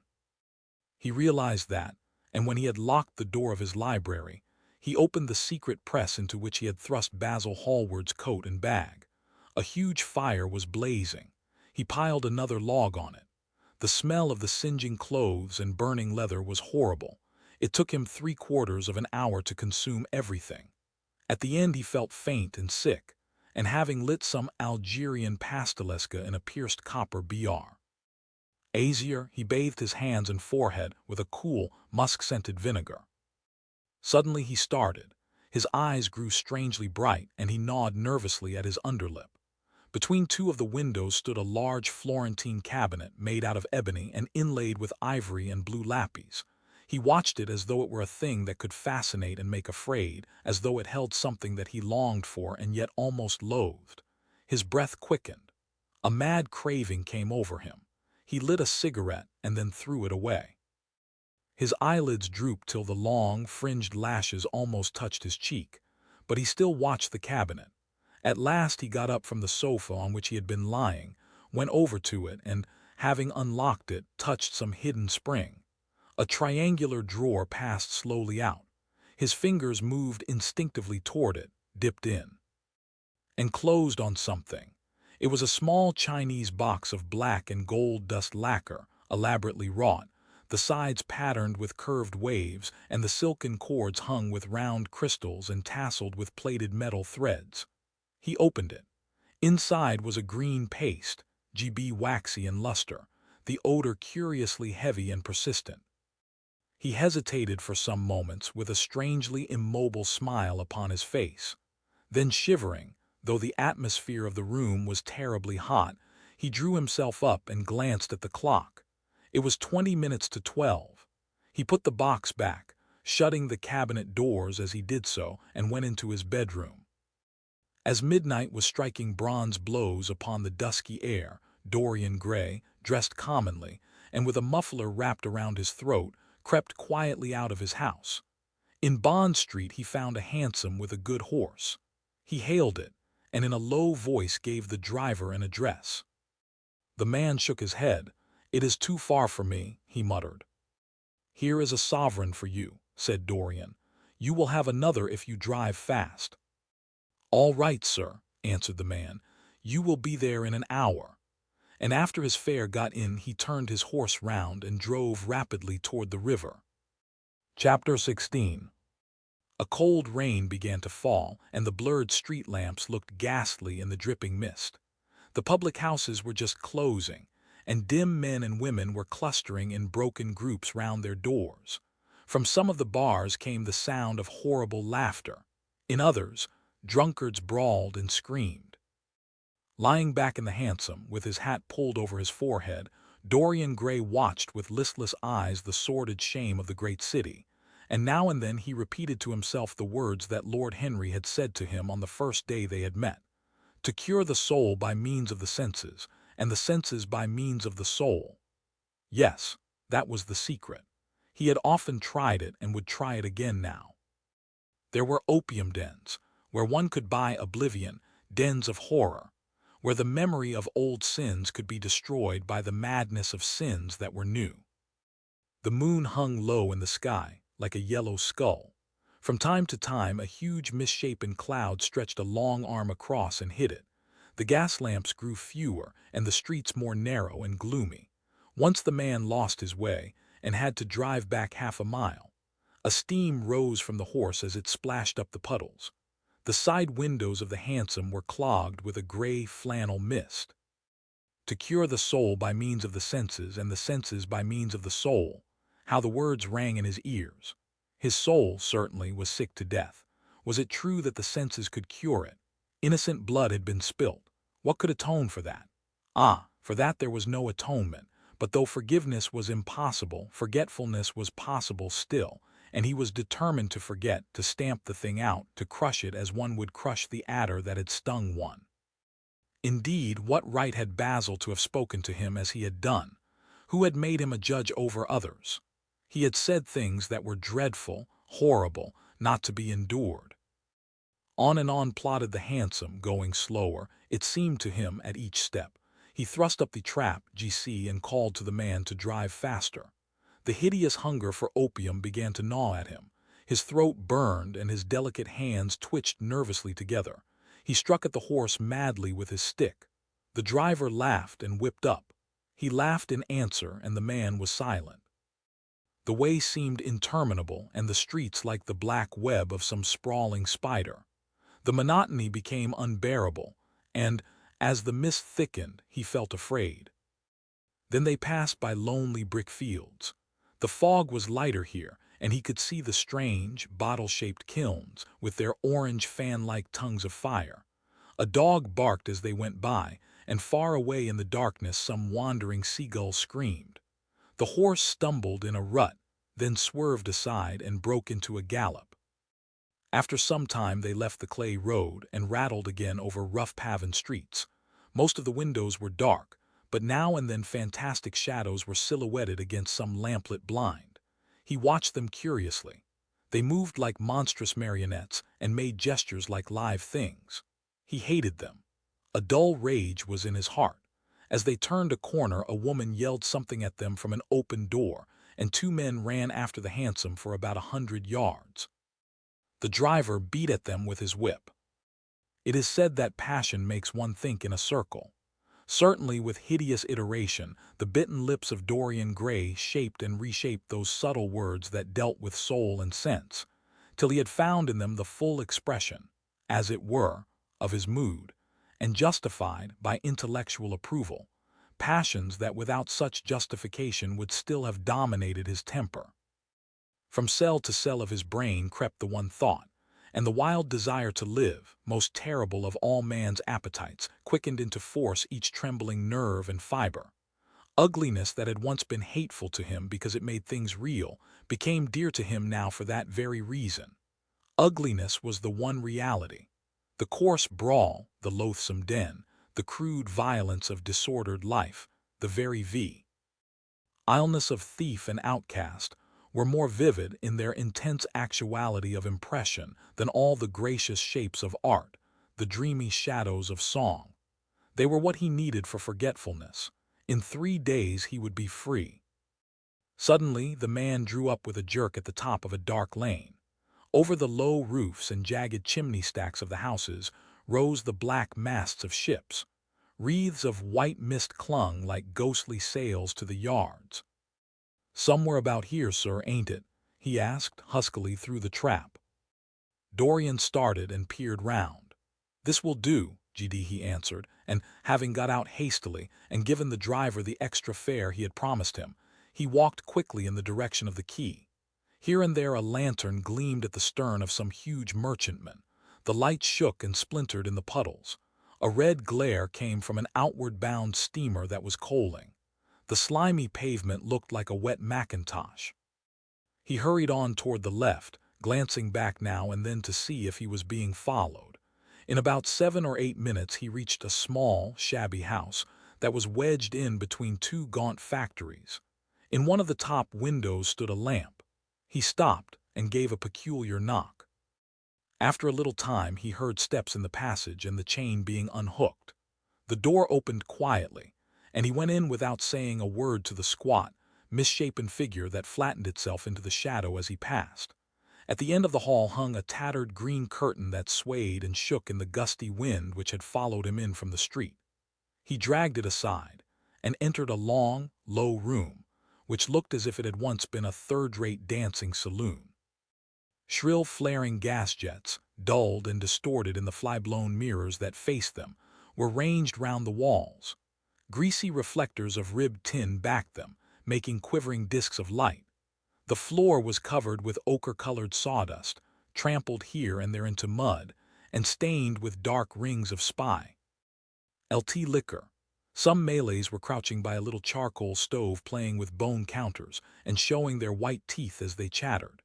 In one corner, with his head buried in his arms, a sailor sprawled over a table, and by the tawdrily painted bar that ran across one complete side, stood two haggard women mocking an old man who was brushing the sleeves of his coat with an expression of disgust.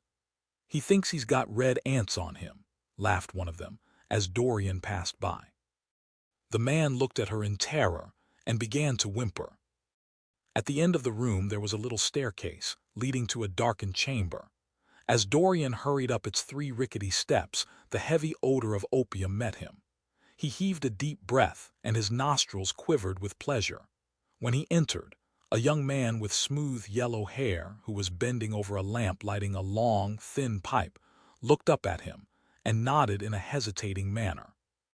"You here, Adrian?" muttered Dorian. "Where else should I be?" he answered listlessly. "None of the chaps will speak to me now." "I thought you had left England." "Darlington is not going to do anything. My brother paid the bill at last. George doesn't speak to me either. I don't care," he added with a sigh. "As long as one has this stuff, one doesn't want friends. I think I have had too many friends." Dorian winced and looked round at the grotesque things that lay in such fantastic postures on the ragged mattresses. The twisted limbs, the gaping mouths, the staring, lusterless eyes fascinated him. He knew in what strange heavens they were suffering and what dull hells were teaching them the secret of some new joy. They were better off than he was. He was prisoned in thought. Memory, like a horrible malady, was eating his soul away.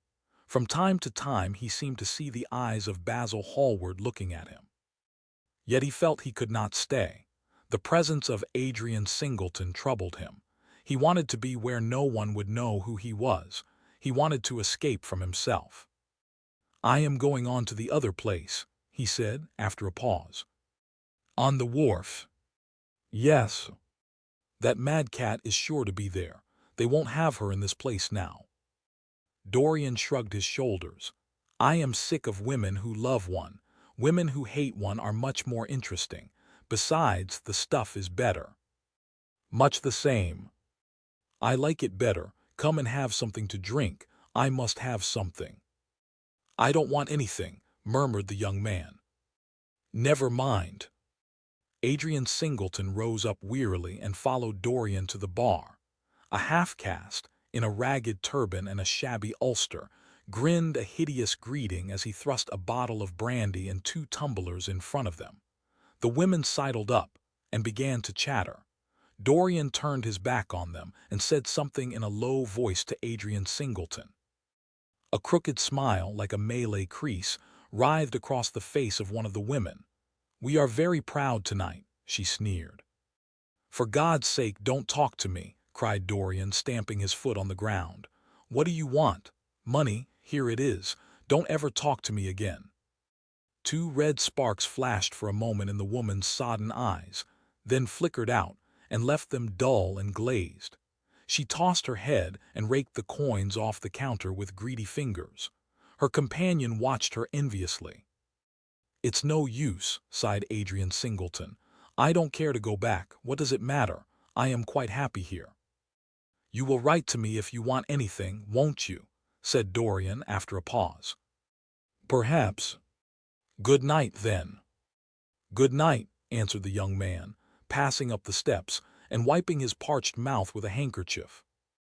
Dorian walked to the door with a look of pain in his face. As he drew the curtain aside, a hideous laugh broke from the painted lips of the woman who had taken his money. There goes the devil's bargain, she hiccuped in a hoarse voice. Curse you, he answered, don't call me that. She snapped her fingers. Prince Charming is what you like to be called, ain't it? She yelled after him.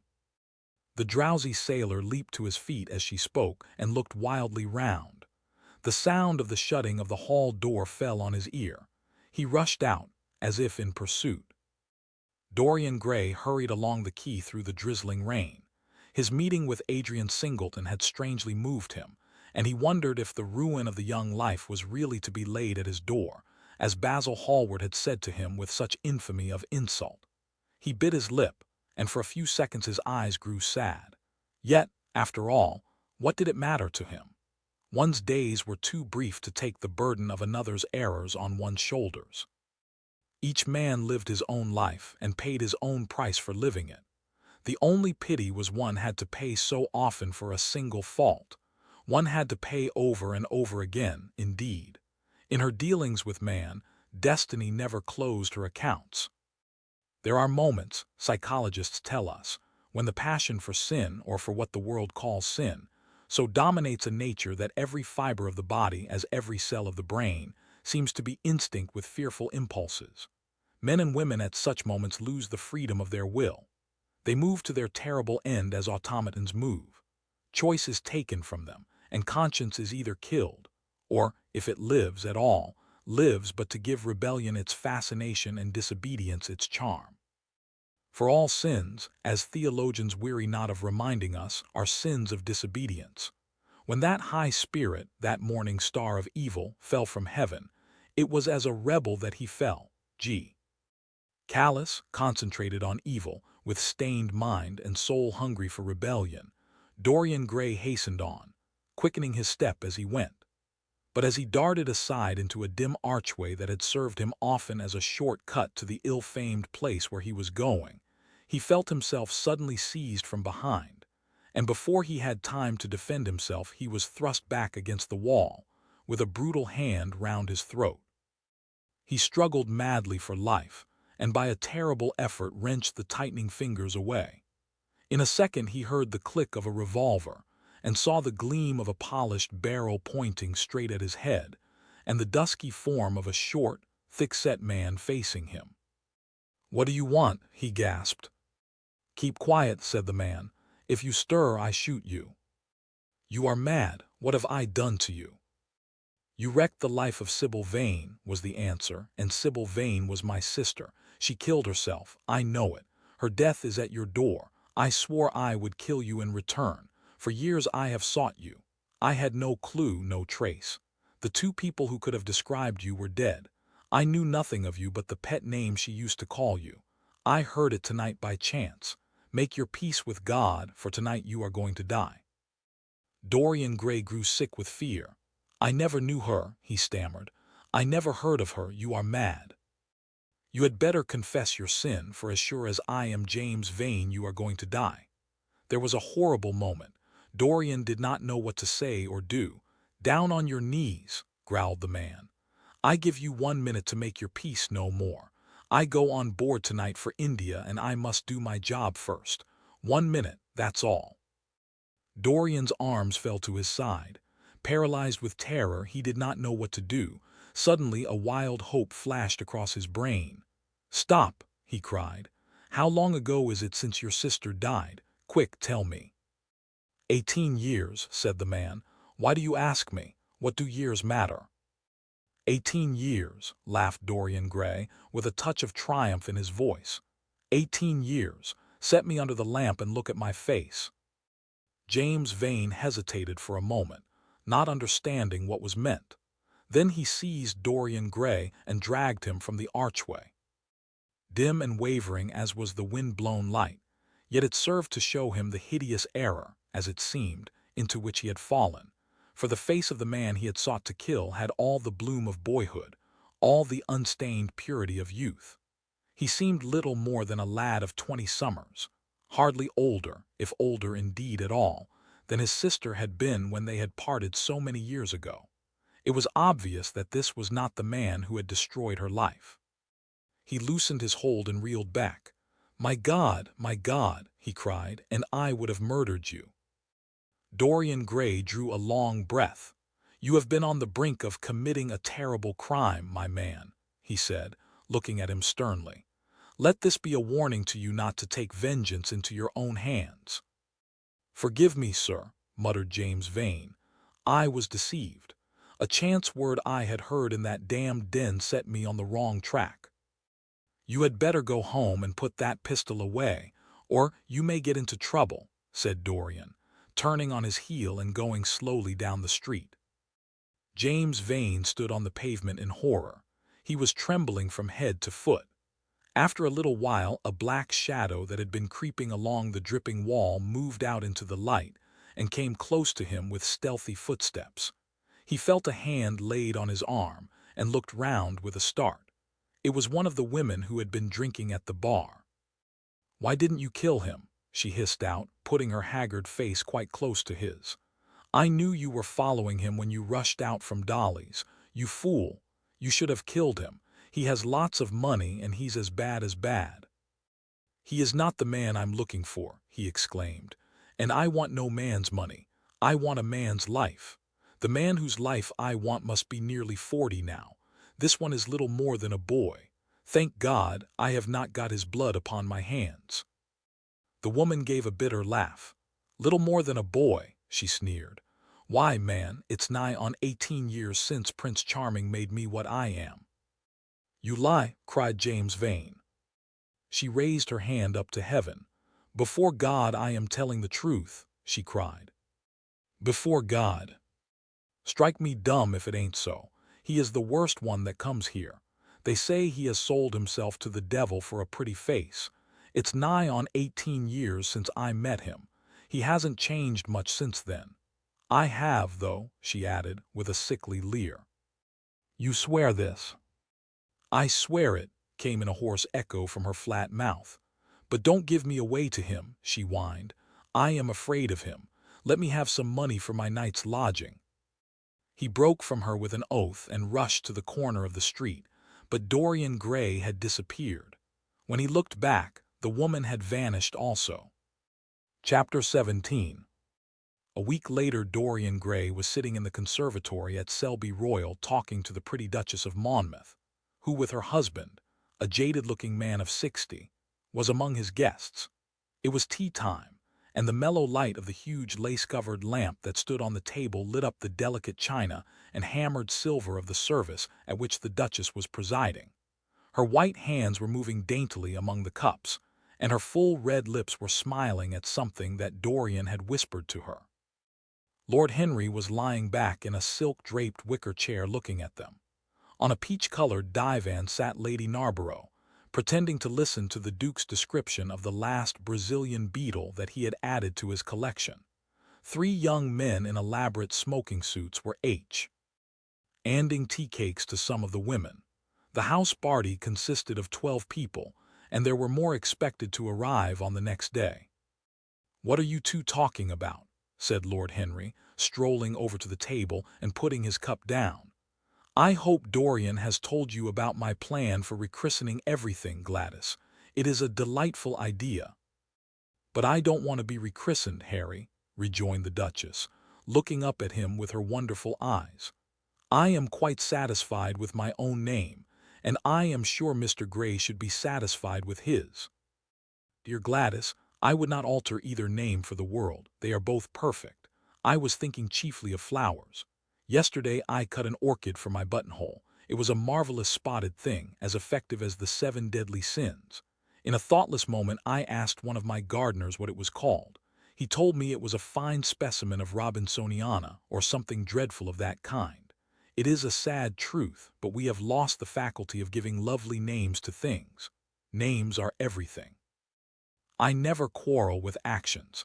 My one quarrel is with words. That is the reason I hate vulgar realism in literature. The man who could call a spade should be compelled to use one. It is the only thing he is fit for. "Then what should we call you, Harry?" she asked. "His name is Prince Paradox," said Dorian. "I recognize him in a flash," exclaimed the Duchess. "I won't hear of it," laughed Lord Henry, sinking into a chair. "From a label there is no escape. I refuse the title."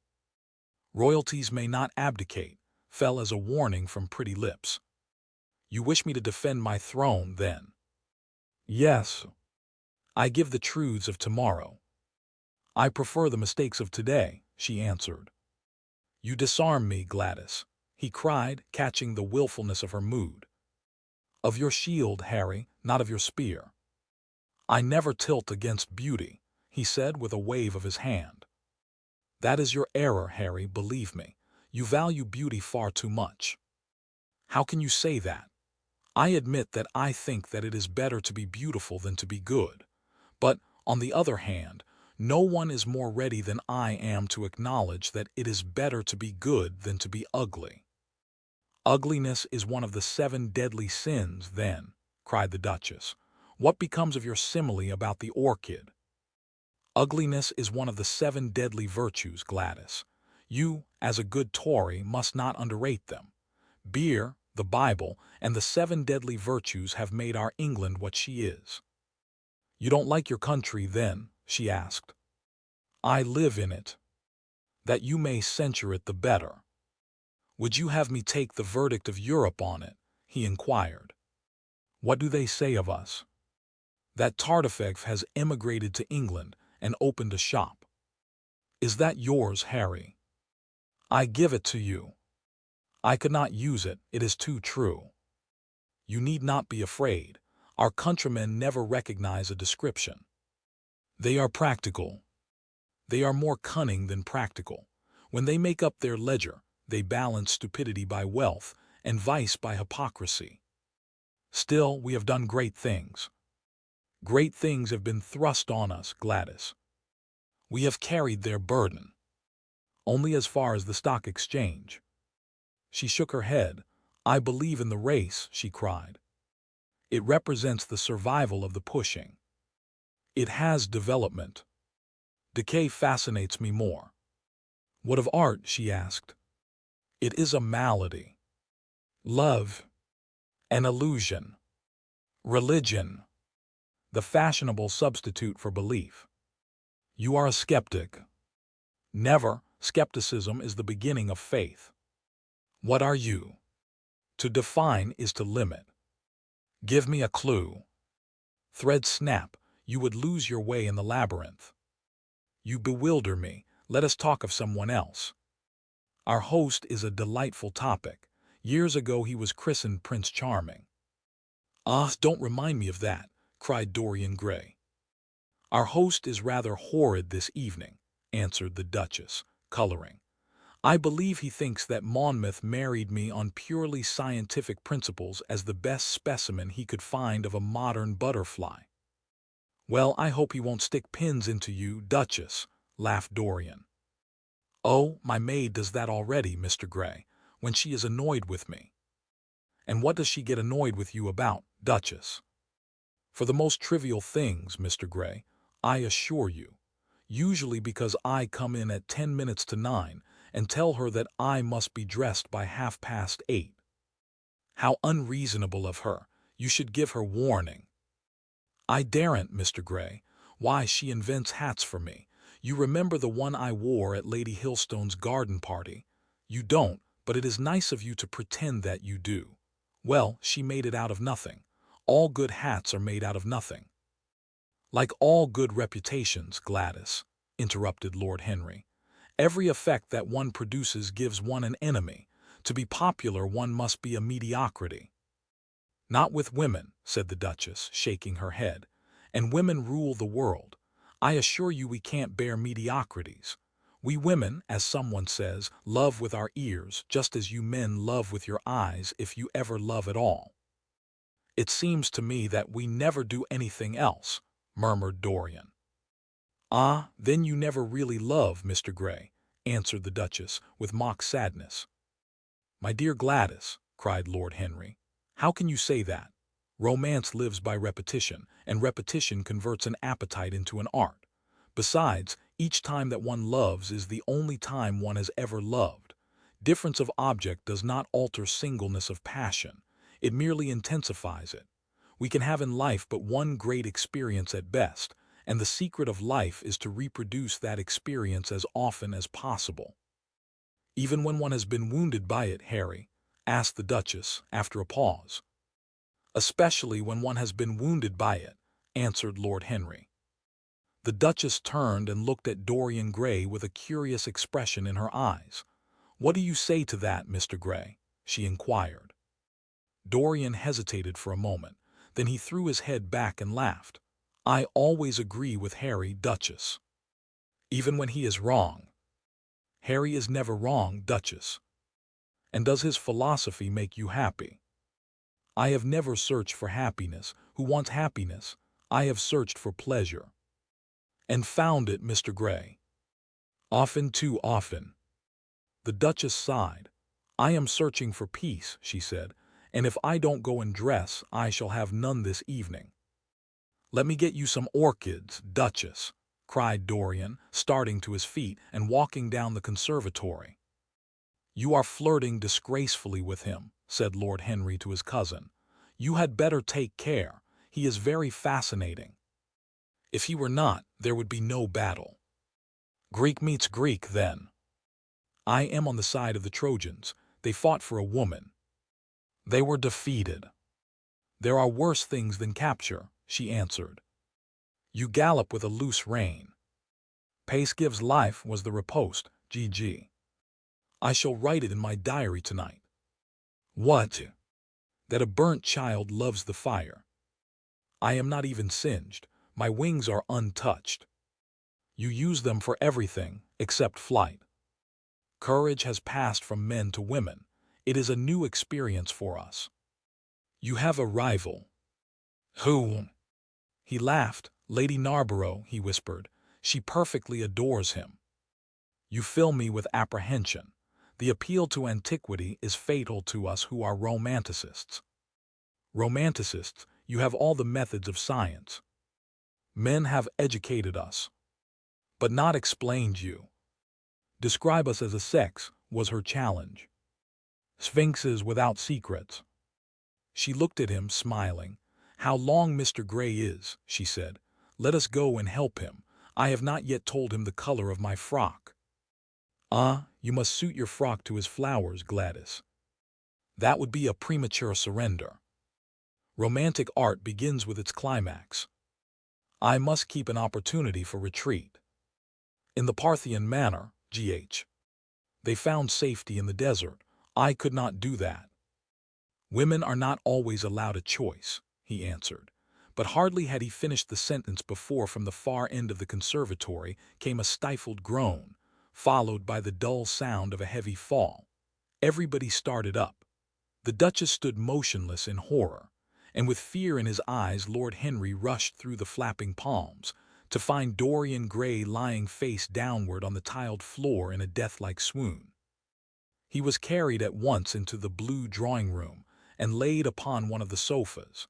After a short time he came to himself and looked round with a dazed expression. "What has happened?" he asked. "Oh, I remember. Am I safe here, Harry?" He began to tremble. "My dear Dorian," answered Lord Henry, "you merely fainted. That was all. You must have overtired yourself. You had better not come down to dinner. I will take your place." "No, I will come down," he said, struggling to his feet. "I would rather come down. I must not be alone." He went to his room and dressed. There was a wild recklessness of gaiety in his manner as he sat at table, but now and then a thrill of terror ran through him when he remembered that, pressed against the window of the conservatory, like a white handkerchief, he had seen the face of James Vane watching him. Chapter 18. The next day he did not leave the house, and indeed spent most of the time in his own room, sick with a wild terror of dying, and yet indifferent to life itself. The consciousness of being hunted, snared, tracked down, had begun to dominate him. If the tapestry did but tremble in the wind, he shook. The dead leaves that were blown against the leaded panes seemed to him like his own wasted resolutions and wild regrets. When he closed his eyes, he saw again the sailor's face peering through the mist-stained glass, and horror seemed once more to lay its hand upon his heart. But perhaps it had been only his fancy that had called vengeance out of the night and set the hideous shapes of punishment before him. Actual life was chaos, but there was something terribly logical in the imagination. It was the imagination that set remorse to dog the feet of sin. It was the imagination that made each crime bear its misshapen brood. In the common world of fact, the wicked were not punished, nor the good rewarded. Success was given to the strong, failure thrust upon the weak. That was all.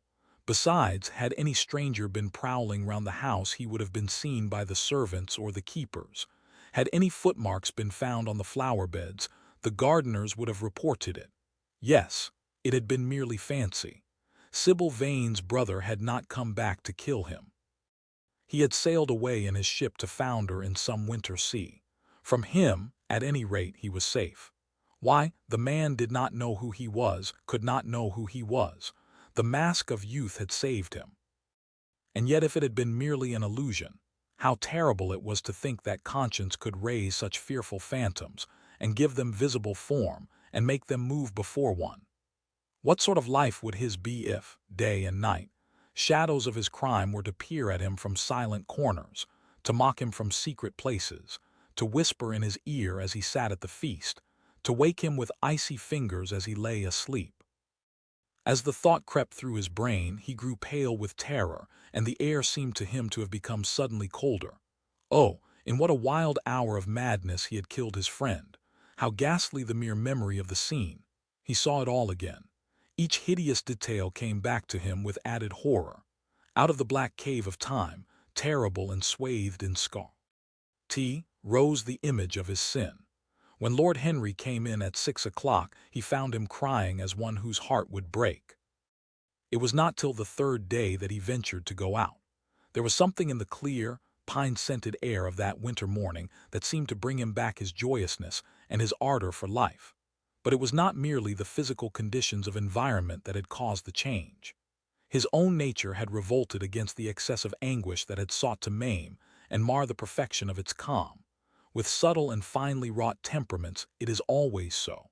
Their strong passions must either bruise or bend. They either slay the man or themselves die. Shallow sorrows and shallow loves live on. The loves and sorrows that are great are destroyed by their own plenitude. Besides, he had convinced himself that he had been the victim of a terror-stricken imagination, and looked back now on his fears with something of pity, and not a little of contempt. After breakfast he walked with the Duchess for an hour in the garden, and then drove across the park to join the shooting party. The crisp frost lay like salt upon the grass. The sky was an inverted cup of blue metal. A thin film of ice bordered the flat, reed-grown lake. At the corner of the pine wood he caught sight of Sir Geoffrey Clouston, the Duchess's brother, jerking 2 spent cartridges out of his gun. He jumped from the cart, and, having told the groom to take the mare home, made his way toward his guest through the withered bracken and rough undergrowth. "Have you had good sport, Geoffrey?" he asked. "Not very good, Dorian. I think most of the birds have gone to the open. I dare say it will be better after lunch when we get to new ground." Dorian strolled along by his side. The keen, aromatic air, the brown and red lights that glimmered in the wood, the hoarse cries of the beaters ringing out from time to time, and the sharp snaps of the guns that followed, fascinated him with a sense of delightful freedom. He was dominated by the carelessness of happiness, by the high indifference of joy. Suddenly, from a lumpy tussock of old grass, some 20 yards in front of them, with black-tipped ears erect and long hinder limbs throwing it forward, started a hare. It bolted for a thicket of alders. Sir Geoffrey put his gun to his shoulder, but there was something in the animal's graceful movement that strangely charmed Dorian Gray, and he cried out at once, "Don't shoot it, Geoffrey. Let it live."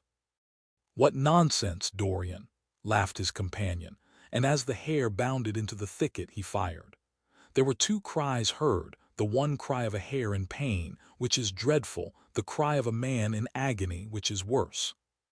"Good heavens, I have hit a beater," exclaimed Sir Geoffrey. "What an ass the man was to get in front of the guns. Stop shooting there," he called out at the top of his voice. "A man is hurt." The head keeper came running up with a stick in his hand. "Where, sir? Where is he?" he shouted. At the same time the firing ceased along the line. "Here," answered Sir Geoffrey, angrily, hurrying toward the thicket. "Why on earth don't you keep your men back? Spoiled my shooting for the day." Dorian watched them as they plunged into the alder clumb, brushing the lithe, swinging branches aside. In a few moments they emerged, dragging a body after them into the sunlight. He turned away in horror. It seemed to him that misfortune followed wherever he went. He heard Sir Geoffrey ask whether the man was really dead, and the affirmative answer of the keeper. The wood seemed to him to have become suddenly alive with faces. There was the trampling of myriad feet, and the low buzz of voices. A great copper-breasted pheasant came beating through the boughs overhead. After a few moments that were to him, in his perturbed state, like endless hours of pain, he felt a hand laid on his shoulder. He started and looked round. "Dorian," said Lord Henry, "I had better tell them that the shooting is stopped for today. It would not look well to go on." "I wish it were stopped forever, Harry," he answered bitterly. "The whole thing is hideous and cruel, is the man." He could not finish the sentence. "I am afraid so," rejoined Lord Henry. "He got the whole charge of shot in his chest. He must have died almost instantaneously. Come, let us go home." They walked side by side in the direction of the avenue for nearly 50 yards without speaking.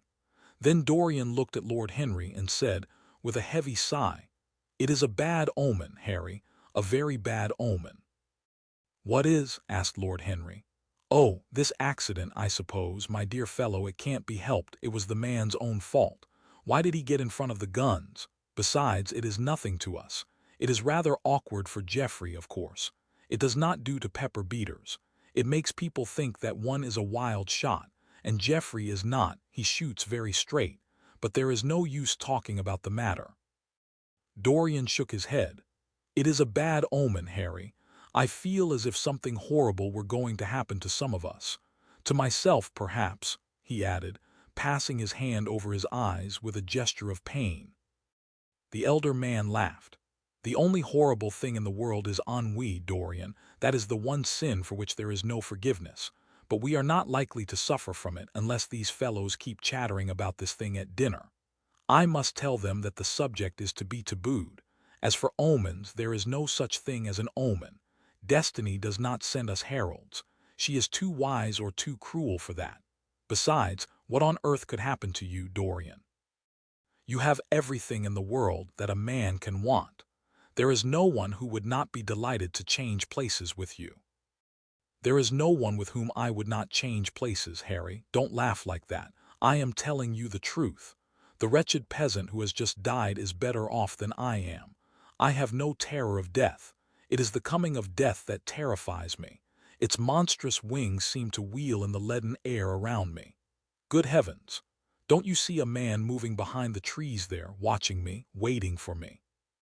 Lord Henry looked in the direction in which the trembling, gloved hand was pointing. "Yes," he said, smiling, "I see the gardener waiting for you. I suppose he wants to ask you what flowers you wish to have on the table tonight. How absurdly nervous you are, my dear fellow. You must come and see my doctor when we get back to town." Dorian heaved a sigh of relief as he saw the gardener approaching. The man touched his hat, glanced for a moment at Lord Henry in a hesitating manner, and then produced a letter, which he handed to his master. "Her Grace told me to wait for an answer," he murmured. Dorian put the letter into his pocket. "Tell her Grace that I am coming in," he said, coldly. The man turned round and went rapidly in the direction of the house. "How fond women are of doing dangerous things," laughed Lord Henry. "It is one of the qualities in them that I admire most. A woman will flirt with anybody in the world as long as other people are looking on. How fond you are of saying dangerous things, Harry. In the present instance you are quite astray. I like the Duchess very much, but I don't love her.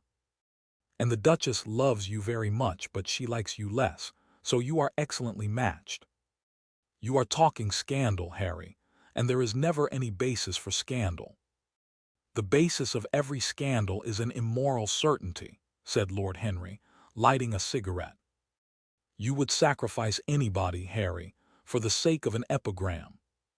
The world goes to the altar of its own accord, was the answer. I wish I could love, cried Dorian Gray, with a deep note of pathos in his voice, but I seem to have lost the passion and forgotten the desire. I am too much concentrated on myself. My own personality has become a burden to me.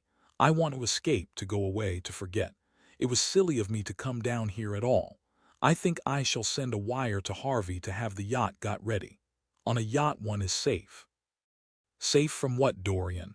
You are in some trouble. Why not tell me what it is? You know I would help you.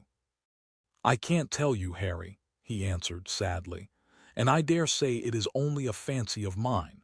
This unfortunate accident has upset me. I have a horrible presentiment that something of the kind may happen to me. What nonsense! I hope it is, but I can't help feeling it.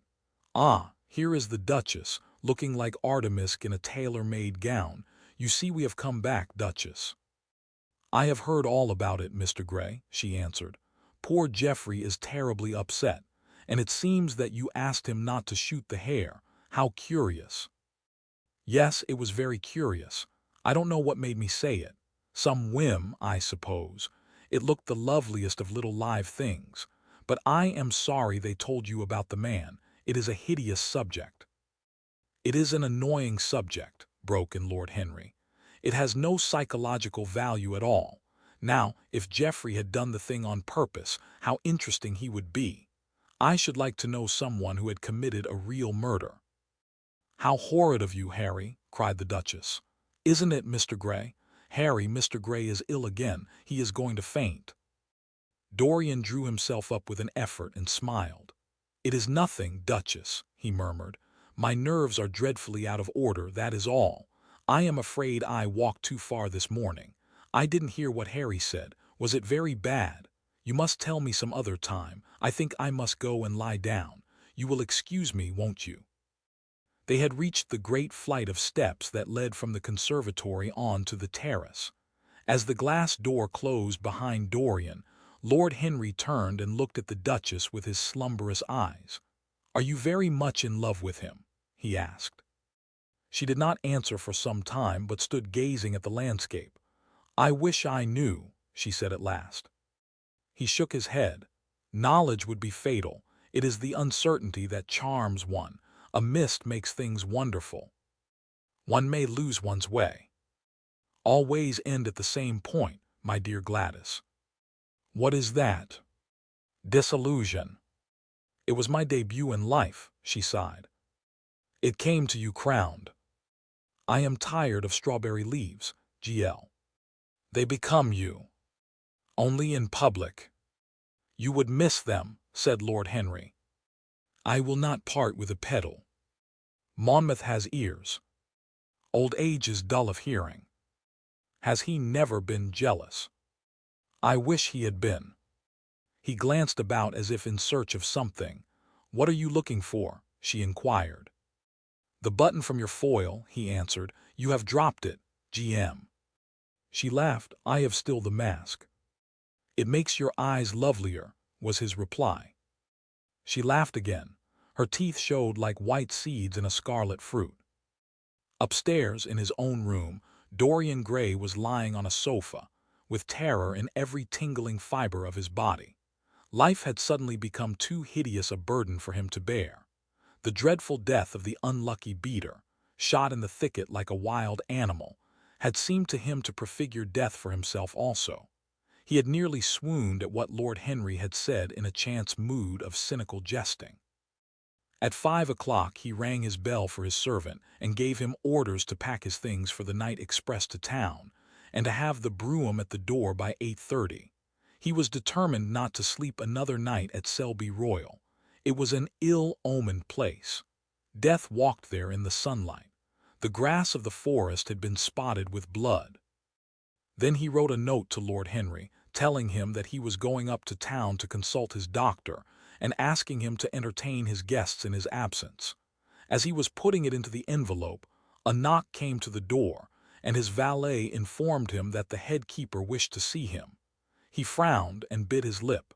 "Send him in," he muttered after some moments' hesitation. As soon as the man entered, Dorian pulled his checkbook out of a drawer and spread it out before him. "I suppose you have come about the unfortunate accident of this morning, Thornton," he said, taking up a pen. "Yes, sir," answered the gamekeeper.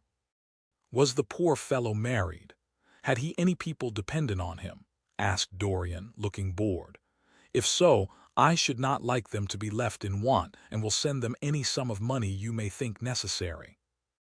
"We don't know who he is, sir. That is what I took the liberty of coming to you about." "Don't know who he is," said Dorian listlessly. "What do you mean? Wasn't he one of your men?" "No, sir. Never saw him before. Seems like a sailor, sir." The pen dropped from Dorian Gray's hand, and he felt as if his heart had suddenly stopped beating.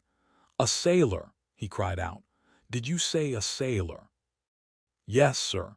He looks as if he had been a sort of sailor, tattooed on both arms and that kind of thing." "Was there anything found on him?" said Dorian, leaning forward and looking at the man with startled eyes. "Anything that would tell his name?" "Some money, sir, not much, and a six-shooter. There was no name of any kind. A decent-looking man, sir, but rough-like. A sort of sailor, we think." Dorian started to his feet. A terrible hope fluttered past him. He clutched at it madly. "Where is the body?" he exclaimed. "Quick, I must see it at once." "It is in an empty stable in the home farm, sir. The folk don't like to have that sort of thing in their houses. They say a corpse brings bad luck." "The home farm. Go there at once and meet me. Tell one of the grooms to bring my horse round. No, never mind. I'll go to the stables myself. It will save time." In less than a quarter of an hour Dorian Gray was galloping down the long avenue as hard as he could go. The trees seemed to sweep past him in spectral procession, and wild shadows to fling themselves across his path. Once the mare swerved at a white gate post and nearly threw him.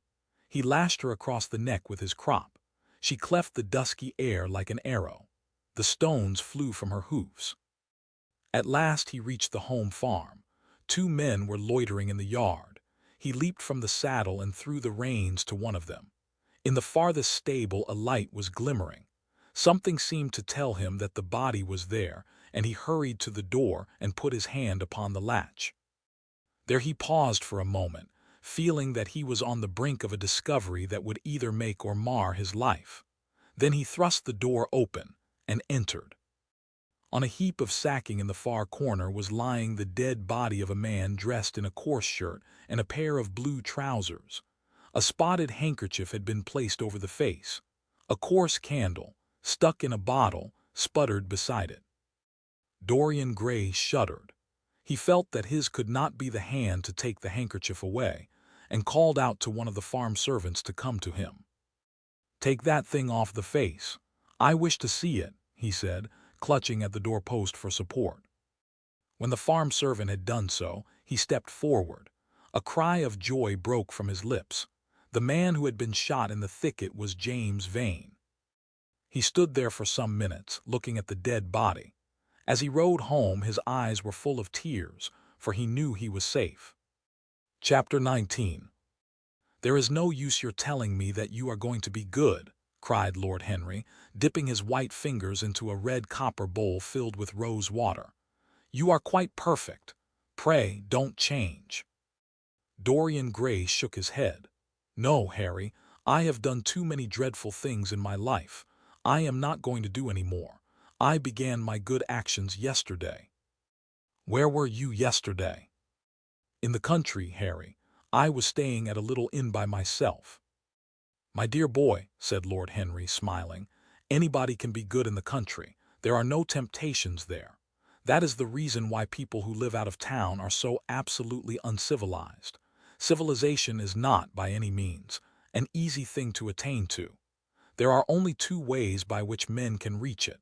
One is by being cultured, the other by being corrupt. Country people have no opportunity of being either, so they stagnate. Culture and corruption, echoed Dorian. I have known something of both. It seems terrible to me now that they should ever be found together. For I have a new ideal, Harry. I am going to alter. I think I have altered. You have not yet told me what your good action was. Or did you say you had done more than one?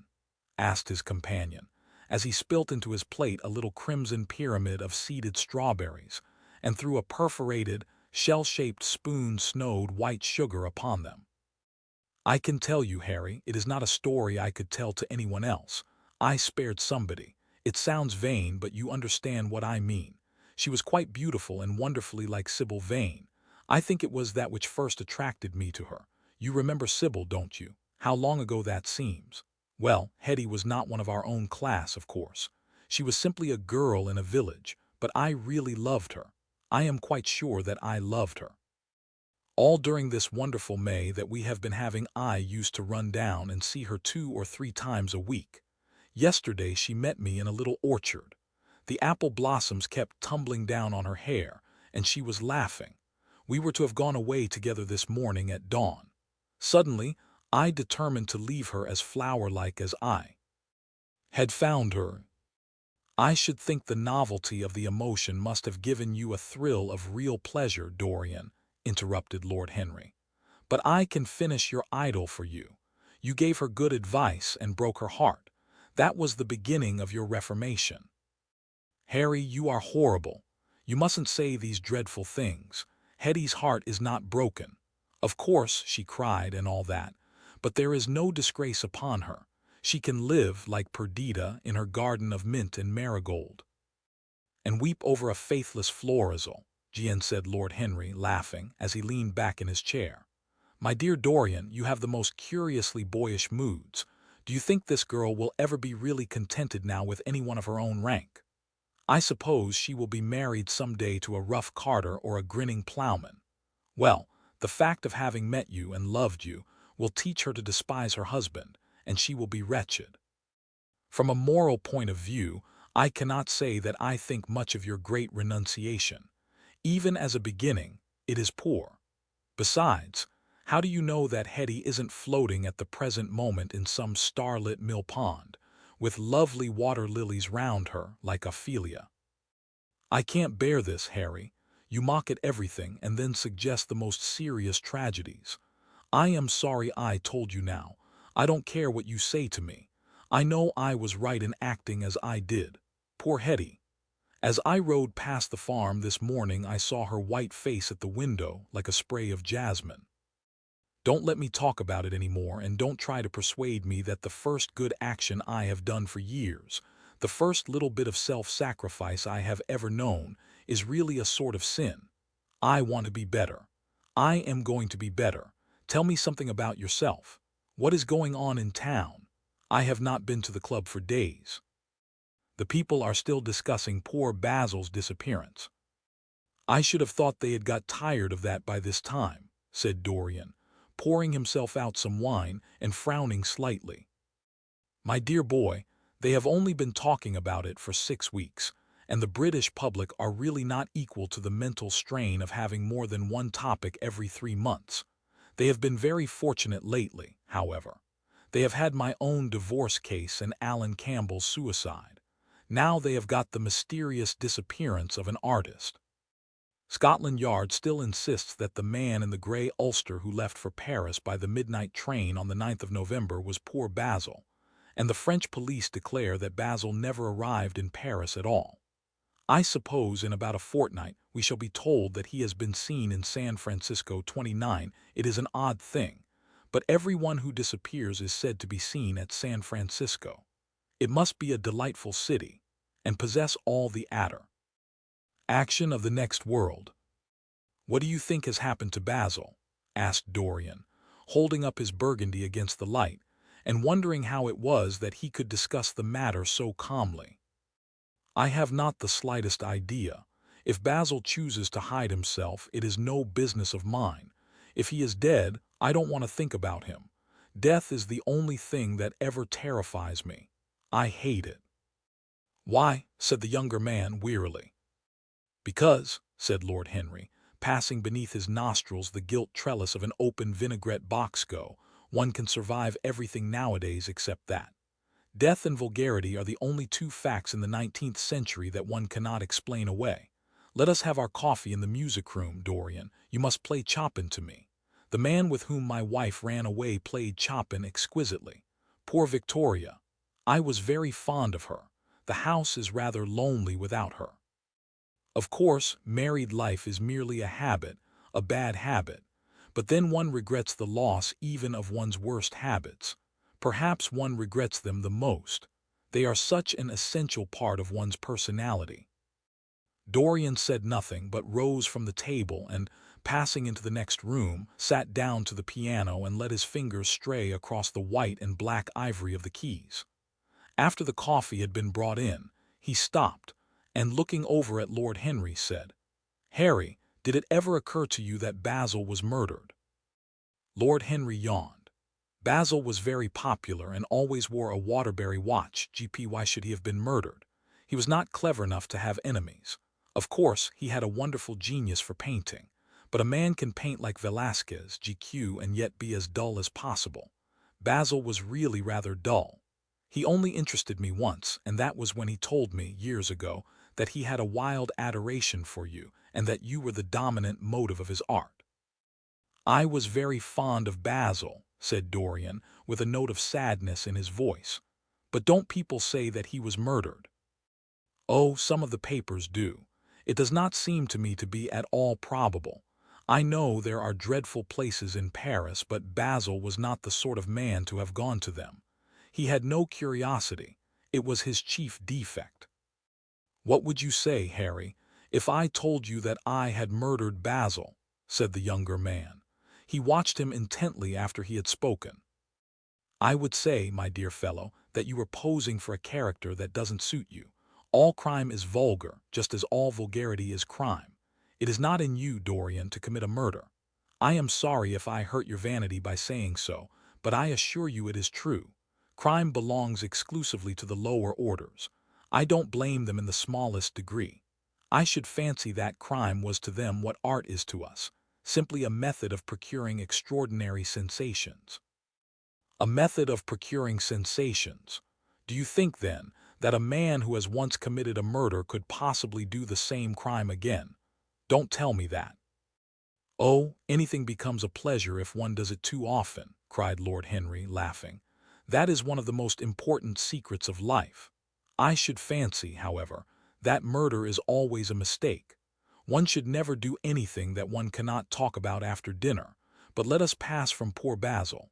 I wish I could believe that he had come to such a really romantic end as you suggest, but I can't. I dare say he fell into the Seine off an omnibus, and that the conductor hushed up the scandal. Yes, I should fancy that was his end. I see him lying now on his back under those dull green waters with the heavy barges floating over him, and long weeds catching in his hair. Do you know, I don't think he would have done much more good work. During the last 10 years his painting had gone of F very much." Dorian heaved a sigh, and Lord Henry strolled across the room and began to stroke the head of a curious Java parrot, a large gray-plumaged bird, with pink crest and tail, that was balancing itself upon a bamboo perch. As his pointed fingers touched it, it dropped the white scurf of crinkled lids over black glass-like eyes, and began to sway backward and forward. "Yes," he continued, turning round and taking his handkerchief out of his pocket, "his painting had quite gone off. It seemed to me to have lost something. It had lost an ideal. When you and he ceased to be great friends, he ceased to be a great artist. What was it separated you? I suppose he bored you. If so, he never forgave you. It's a habit bores have. By the way, what has become of that wonderful portrait he did of you? I don't think I have ever seen it since he finished it." "Oh. I remember your telling me years ago that you had sent it down to Selby, and that it got mislaid or stolen on the way. You never got it back. What a pity. It was really a masterpiece. I remember I wanted to buy it. I wish I had now. It belonged to Basil's best period.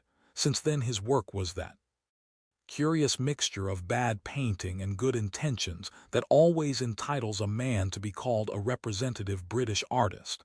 Did you advertise for it? You should. I forget, said Dorian. I suppose I did, but I never really liked it. I am sorry I sat for it. The memory of the thing is hateful to me. Why do you talk about it? It used to remind me of those curious lines in some play, Hamlet, I think. How do they run? Yes, that is what it was like. Like the painting of a sorrow. A face without a heart, G.S. Lord Henry laughed. If a man treats life artistically, his brain is his heart, he answered, sinking into an armchair. Dorian Gray shook his head and struck some soft chords on the piano. Like the painting of a sorrow, he repeated, a face without a heart. The elder man lay back and looked at him with half-closed eyes. By the way, Dorian, he said after a pause, what does it profit a man if he gain the whole world and lose? How does the quotation run? His own soul. GT. The music jarred, and Dorian Gray started and stared at his friend. Why do you ask me that, Harry? My dear fellow, said Lord Henry, elevating his eyebrows in surprise, I asked you because I thought you might be able to give me an answer. That is all.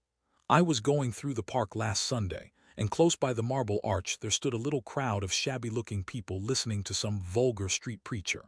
As I passed by, I heard the man yelling out that question to his audience.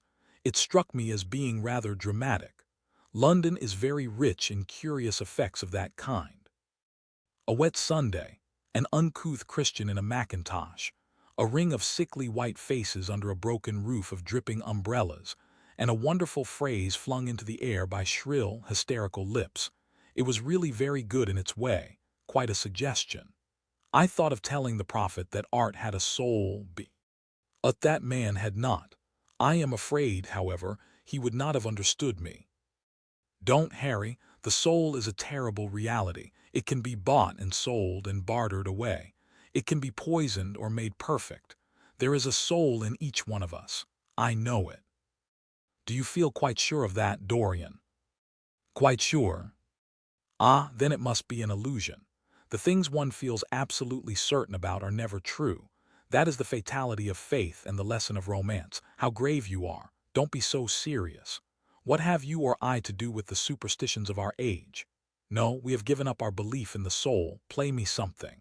Play me a nocturne, Goo Dorian, and as you play, tell me in a low voice how you have kept your youth. You must have some secret. I am only 10 years older than you are, and I am wrinkled and worn and yellow. You are really wonderful, Dorian. You have never looked more charming than you do tonight. You remind me of the day I saw you first. You were rather cheeky, very shy, and absolutely extraordinary. You have changed, of course, but not in appearance. I.W. Ish you would tell me your secret. To get back my youth I would do anything in the world except take exercise, get up early, or be respectable. Youth, there is nothing like it. It's absurd to talk of the ignorance of youth. The only people to whose opinions I listen now with any respect are people much younger than myself. They seem in front of me. Life has revealed to them her latest wonder. As for the aged, I always contradict the aged. I do it on principle. If you ask them their opinion on something that happened yesterday, they solemnly give the opinions current in 1820, when people wore high stocks. G.V. believed in everything and knew absolutely nothing.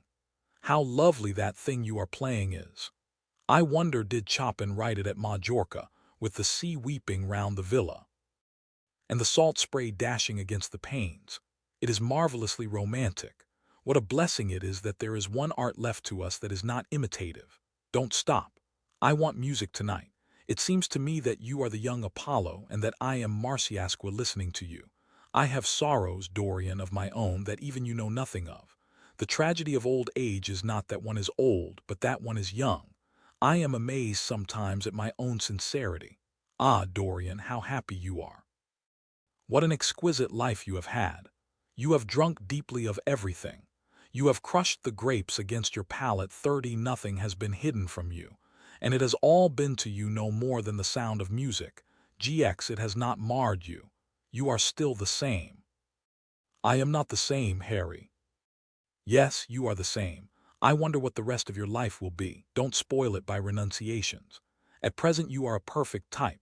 Don't make yourself incomplete. You are quite flawless now. You need not shake your head, you know you are. Besides, Dorian, don't deceive yourself. Life is not governed by will or intention. Life is a question of nerves and fibers and slowly built-up cells in which thought hides itself and passion has its dreams. You may fancy yourself safe and think yourself strong. But a chance tone of color in a room or a morning sky, a particular perfume that you had once loved and that brings subtle memories with it, a line from a forgotten poem that you had come across again, a cadence from a piece of music that you had ceased to play.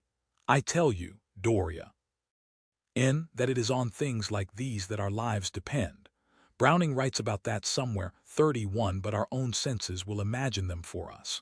There are moments when the odor of Lilas Blanc Jai passes suddenly across me, and I have to live the strangest month of my life over again. I wish I could change places with you, Dorian. The world has cried out against us both, but it has always worshipped you. It always will worship you. You are the type of what the age is searching for and what it is afraid it has found. I am so glad that you have never done anything, never carved a statue or painted a picture or produced anything outside of yourself. Life has been your art. You have set yourself to music. Your days are your sonnets. Dorian rose up from the piano and passed his hand through his hair. Yes, life has been exquisite, he murmured, but I am not going to have the same life, Harry, and you must not say these extravagant things to me. You don't know everything about me. I think that if you did, even you would turn from me. You laugh. Don't laugh. Why have you stopped playing, Dorian? Go back and give me the nocturne over again. Look at that great honey-colored moon that hangs in the dusky air. She is waiting for you to charm her, and if you play, she will come closer to the earth. You won't. Let us go to the club, then. It has been a charming evening, and we must end it charmingly. There is someone at White S who wants immensely to know you, young Lord Poole, Bournemouth's eldest son. He has already copied your neckties and has begged me to introduce him to you. He is quite delightful and rather reminds me of you. I hope not, said Dorian with a sad look in his eyes. But I am tired tonight, Harry. I shan't go to the club. It is nearly 11 and I want to go to bed early. Do stay. You have never played so well as tonight. There was something in your touch that was wonderful. It had more expression than I had ever heard from it before. It is because I am going to be good, he answered, smiling. I am a little changed already. You cannot change to me, Dorian, said Lord Henry. You and I will always be friends. Yet you poisoned me with a book once. I should not forgive that. Harry, promise me that you will never lend that book to anyone. It does harm. My dear boy, you are really beginning to moralize. You will soon be going about like the converted and the revivalist, warning people against all the sins of which you have grown tired. You are much too delightful to do that. Besides, it is no use. You and I are what we are and will be what we will be. As for being poisoned by a book, there is no such thing as that. Art has no influence upon action. It annihilates the desire to act. It is superbly sterile. The books that the world calls immoral are books that show the world its own shame. That is all. But we won't discuss literature. Come round tomorrow. I am going to ride at 11. We might go together and I will take you to lunch afterward with Lady Branksome. She is a charming woman and wants to consult you about some tapes. Tries she is thinking of buying, mind you come, or shall we lunch with our little Duchess? She says she never sees you now. Perhaps you are tired of Gladys. I thought you would be. Her clever tongue gets on one's nerves. Well, in any case, be here at 11. Must I really come, Harry? Certainly. The park is quite lovely now. I don't think there have been such lilacs since the year I met you. Very well, I will be here at 11, said Dorian. Good night, Harry. As he reached the door, he hesitated for a moment as if he had something more to say. Then he sighed and went out. Chapter 20. It was a lovely night. so warm that he threw his coat over his arm and did not even put his silk scarf round his throat. As he strolled home, smoking his cigarette, two young men in evening dress passed him. He heard one of them whisper to the other, "That is Dorian Gray." He remembered how pleased he used to be when he was pointed out or stared at or talked about. He was tired of hearing his own name now. Half the charm of the little village where he had been so often lately was that no one knew who he was. He had often told the girl whom he had lured to love him that he was poor, and she had believed him. He had told her once that he was wicked, and she had laughed at him, and answered that wicked people were always very old and very ugly. What a laugh she had, just like a thrush singing, and how pretty she had been in her cotton dresses and her large hats. She knew nothing, but she had everything that he had lost. When he reached home, he found his servant waiting up for him. He sent him to bed, and threw himself down on the sofa in the library, and began to think over some of the things that Lord Henry had said to him. Was it really true that one could never change? He felt a wild longing for the unstained purity of his boyhood, his rose-white boyhood, as Lord Henry had once called it. He knew that he had tarnished himself, filled his mind with corruption and given horror to his fancy, that he had been an evil influence to others, and had experienced a terrible joy in being so, and that of the lives that had crossed his own, it had been the fairest and the most full of promise that he had brought to shame. But was it all irretrievable? Was there no hope for him? Ah, in what a monstrous moment of pride and passion he had prayed that the portrait should bear the burden of his days, and he keep the unsullied splendor of eternal youth. All his failure had been due to that. Better for him that each sin of his life had brought its sure, swift penalty along with it. There was purification in punishment. Not forgive us our sins, but smite us for our iniquities, should be the prayer of man to a most just God. The curiously carved mirror that Lord Henry had given to him, so many years ago now, was standing on the table, and the white-limbed cupids laughed round it as of old. He took it up as he had done on that night of horror, when he had first noted the change in the fatal picture, and with wild, tear-dimmed eyes looked into its polished shield. Once someone who had terribly loved him had written to him a mad letter, ending with these idolatrous words: "The world is changed because you are made of ivory and gold. The curves of your lips rewrite history." The phrases came back to his memory, and he repeated them over and over to himself. Then he loathed his own beauty, and flinging the mirror on the floor crushed it into silver splinters beneath his heel. It was his beauty that ruined him, his beauty and the youth that he had prayed for. But for those two things his life might have been free from stain. His beauty had been to him but a mask, his youth but a mockery. What was youth at best? A green and unripe time, a time of shallow moods and sickly thoughts. Why had he worn its livery? Youth had spoiled him. It was better not to think of the past. Nothing could alter that. It was of himself and of his own future that he had to think. James Vane was hidden in a nameless grave in Selby churchyard. Alan Campbell had shot himself one night in his laboratory, but had not revealed the secret that he had been forced to know. The excitement, such as it was, over Basil Hallward's disappearance would soon pass away. It was already waning. He was perfectly safe there. Nor, indeed, was it the death of Basil Hallward that weighed most upon his mind. It was the living death of his own soul that troubled him. Basil had painted the portrait that had marred his life. He could not forgive him that. It was the portrait that had done everything. Basil had said things to him that were unbearable, and that he had yet borne with patience. The murder had been simply the madness of a moment. As for Alan Campbell, his suicide had been his own act. He had chosen to do it. It was nothing to him. A new life, that was what he wanted. That was what he was waiting for. Surely he had begun it already. He had spared one innocent thing, at any rate. He would never again tempt innocence. He would be good. As he thought of Hetty Merton, he began to wonder if the portrait in the locked room had changed. Surely it was not still so horrible as it had been. Perhaps if his life became pure, he would be able to expel every sign of evil passion from the face. Perhaps the signs of evil had already gone away. He would go and look. He took the lamp from the table and crept upstairs. As he unbarred the door, a smile of joy flitted across his strangely young-looking face and lingered for a moment about his lips. Yes, he would be good, and the hideous thing that he had hidden away would no longer be a terror to him. He felt as if the load had been lifted from him already. He went in quietly, locking the door behind him as was his custom, and dragged the purple hanging from the portrait.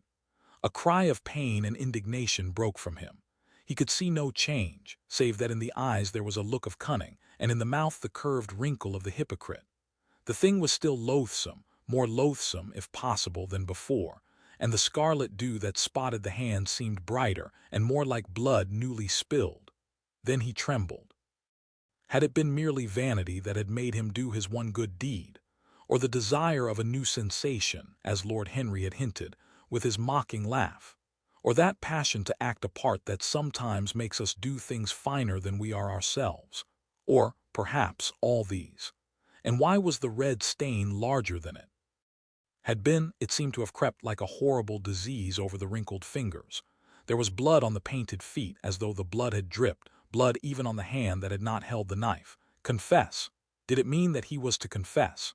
To give himself up and be put to death? He laughed. He felt that the idea was monstrous. Besides, even if he did confess, who would believe him? There was no trace of the murdered man anywhere. Everything belonging to him had been destroyed. He himself had burned what had been below stairs.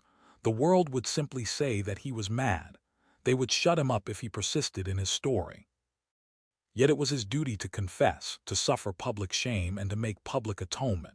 There was a God who called upon men to tell their sins to earth as well as to heaven. Nothing that he could do would cleanse him till he had told his own sin. His sin? He shrugged his shoulders. The death of Basil Hallward seemed very little to him. He was thinking of Hetty Merton. For it was an unjust mirror, this mirror of his soul, that he was looking at. Vanity, curiosity, hypocrisy. Had there been nothing more in his renunciation than that? There had been something more, at least he thought so, but who could tell? No, there had been nothing more.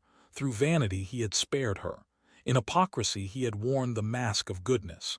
For curiosity's sake he had tried the denial of self. He recognized that now. But this murder, was it to dog him all his life? Was he always to be burdened by his past? Was he really to confess? Never. There was only one bit of evidence left against him. The picture itself, that was evidence. He would destroy it. Why had he kept it so long? Once it had given him pleasure to watch it changing and growing old. Of late he had felt no such pleasure. It had kept him awake at night. When he had been away he had been filled with terror lest other eyes should look upon it. It had brought melancholy across his passions. Its mere memory had marred many moments of joy. It had been like conscience to him. Yes, it had been conscience. He would destroy it. He looked round and saw the knife that had stabbed Basil Hallward. He had cleaned it many times till there was no stain left upon it. It was bright and glistened. As it had killed the painter, so it would kill the painter's work and all that meant. It would kill the past, and when that was dead he would be free. It would kill this monstrous soul life, and without its hideous warnings he would be at peace. He seized the thing and stabbed the picture with it. There was a cry heard and a crash. The cry was so horrible in its agony that the frightened servants woke and crept out of their rooms. Two gentlemen who were passing in the square below stopped and looked up at the great house. They walked on till they met a policeman and brought him back. The man rang the bell several times, but there was no answer. Except for a light in one of the top windows, the house was all dark. After a time he went away and stood in an adjoining portico and watched. "Whose house is that, constable?" asked the elder of the two gentlemen. "Mr. Dorian Gray's, sir," answered the policeman. They looked at each other as they walked away and sneered. One of them was Sir Henry Ashton's uncle, G.Z. Inside, in the servants' part of the house, the half-clad domestics were talking in low whispers to each other. Old Mrs. Leaf was crying and wringing her hands. Francis was as pale as death. After about a quarter of an hour he got the coachman and one of the footmen and crept upstairs. They knocked, but there was no reply. They called out. Everything was still. Finally, after vainly trying to force the door, they got on the roof and dropped down onto the balcony. The windows yielded easily, their bolts were old. When they entered, they found, hanging upon the wall, a splendid portrait of their master as they had last seen him, in all the wonder of his exquisite youth and beauty. Lying on the floor was a dead man, in evening dress, with a knife in his heart. He was withered, wrinkled, and loathsome of visage. It was not till they had examined the rings that they recognized who it was.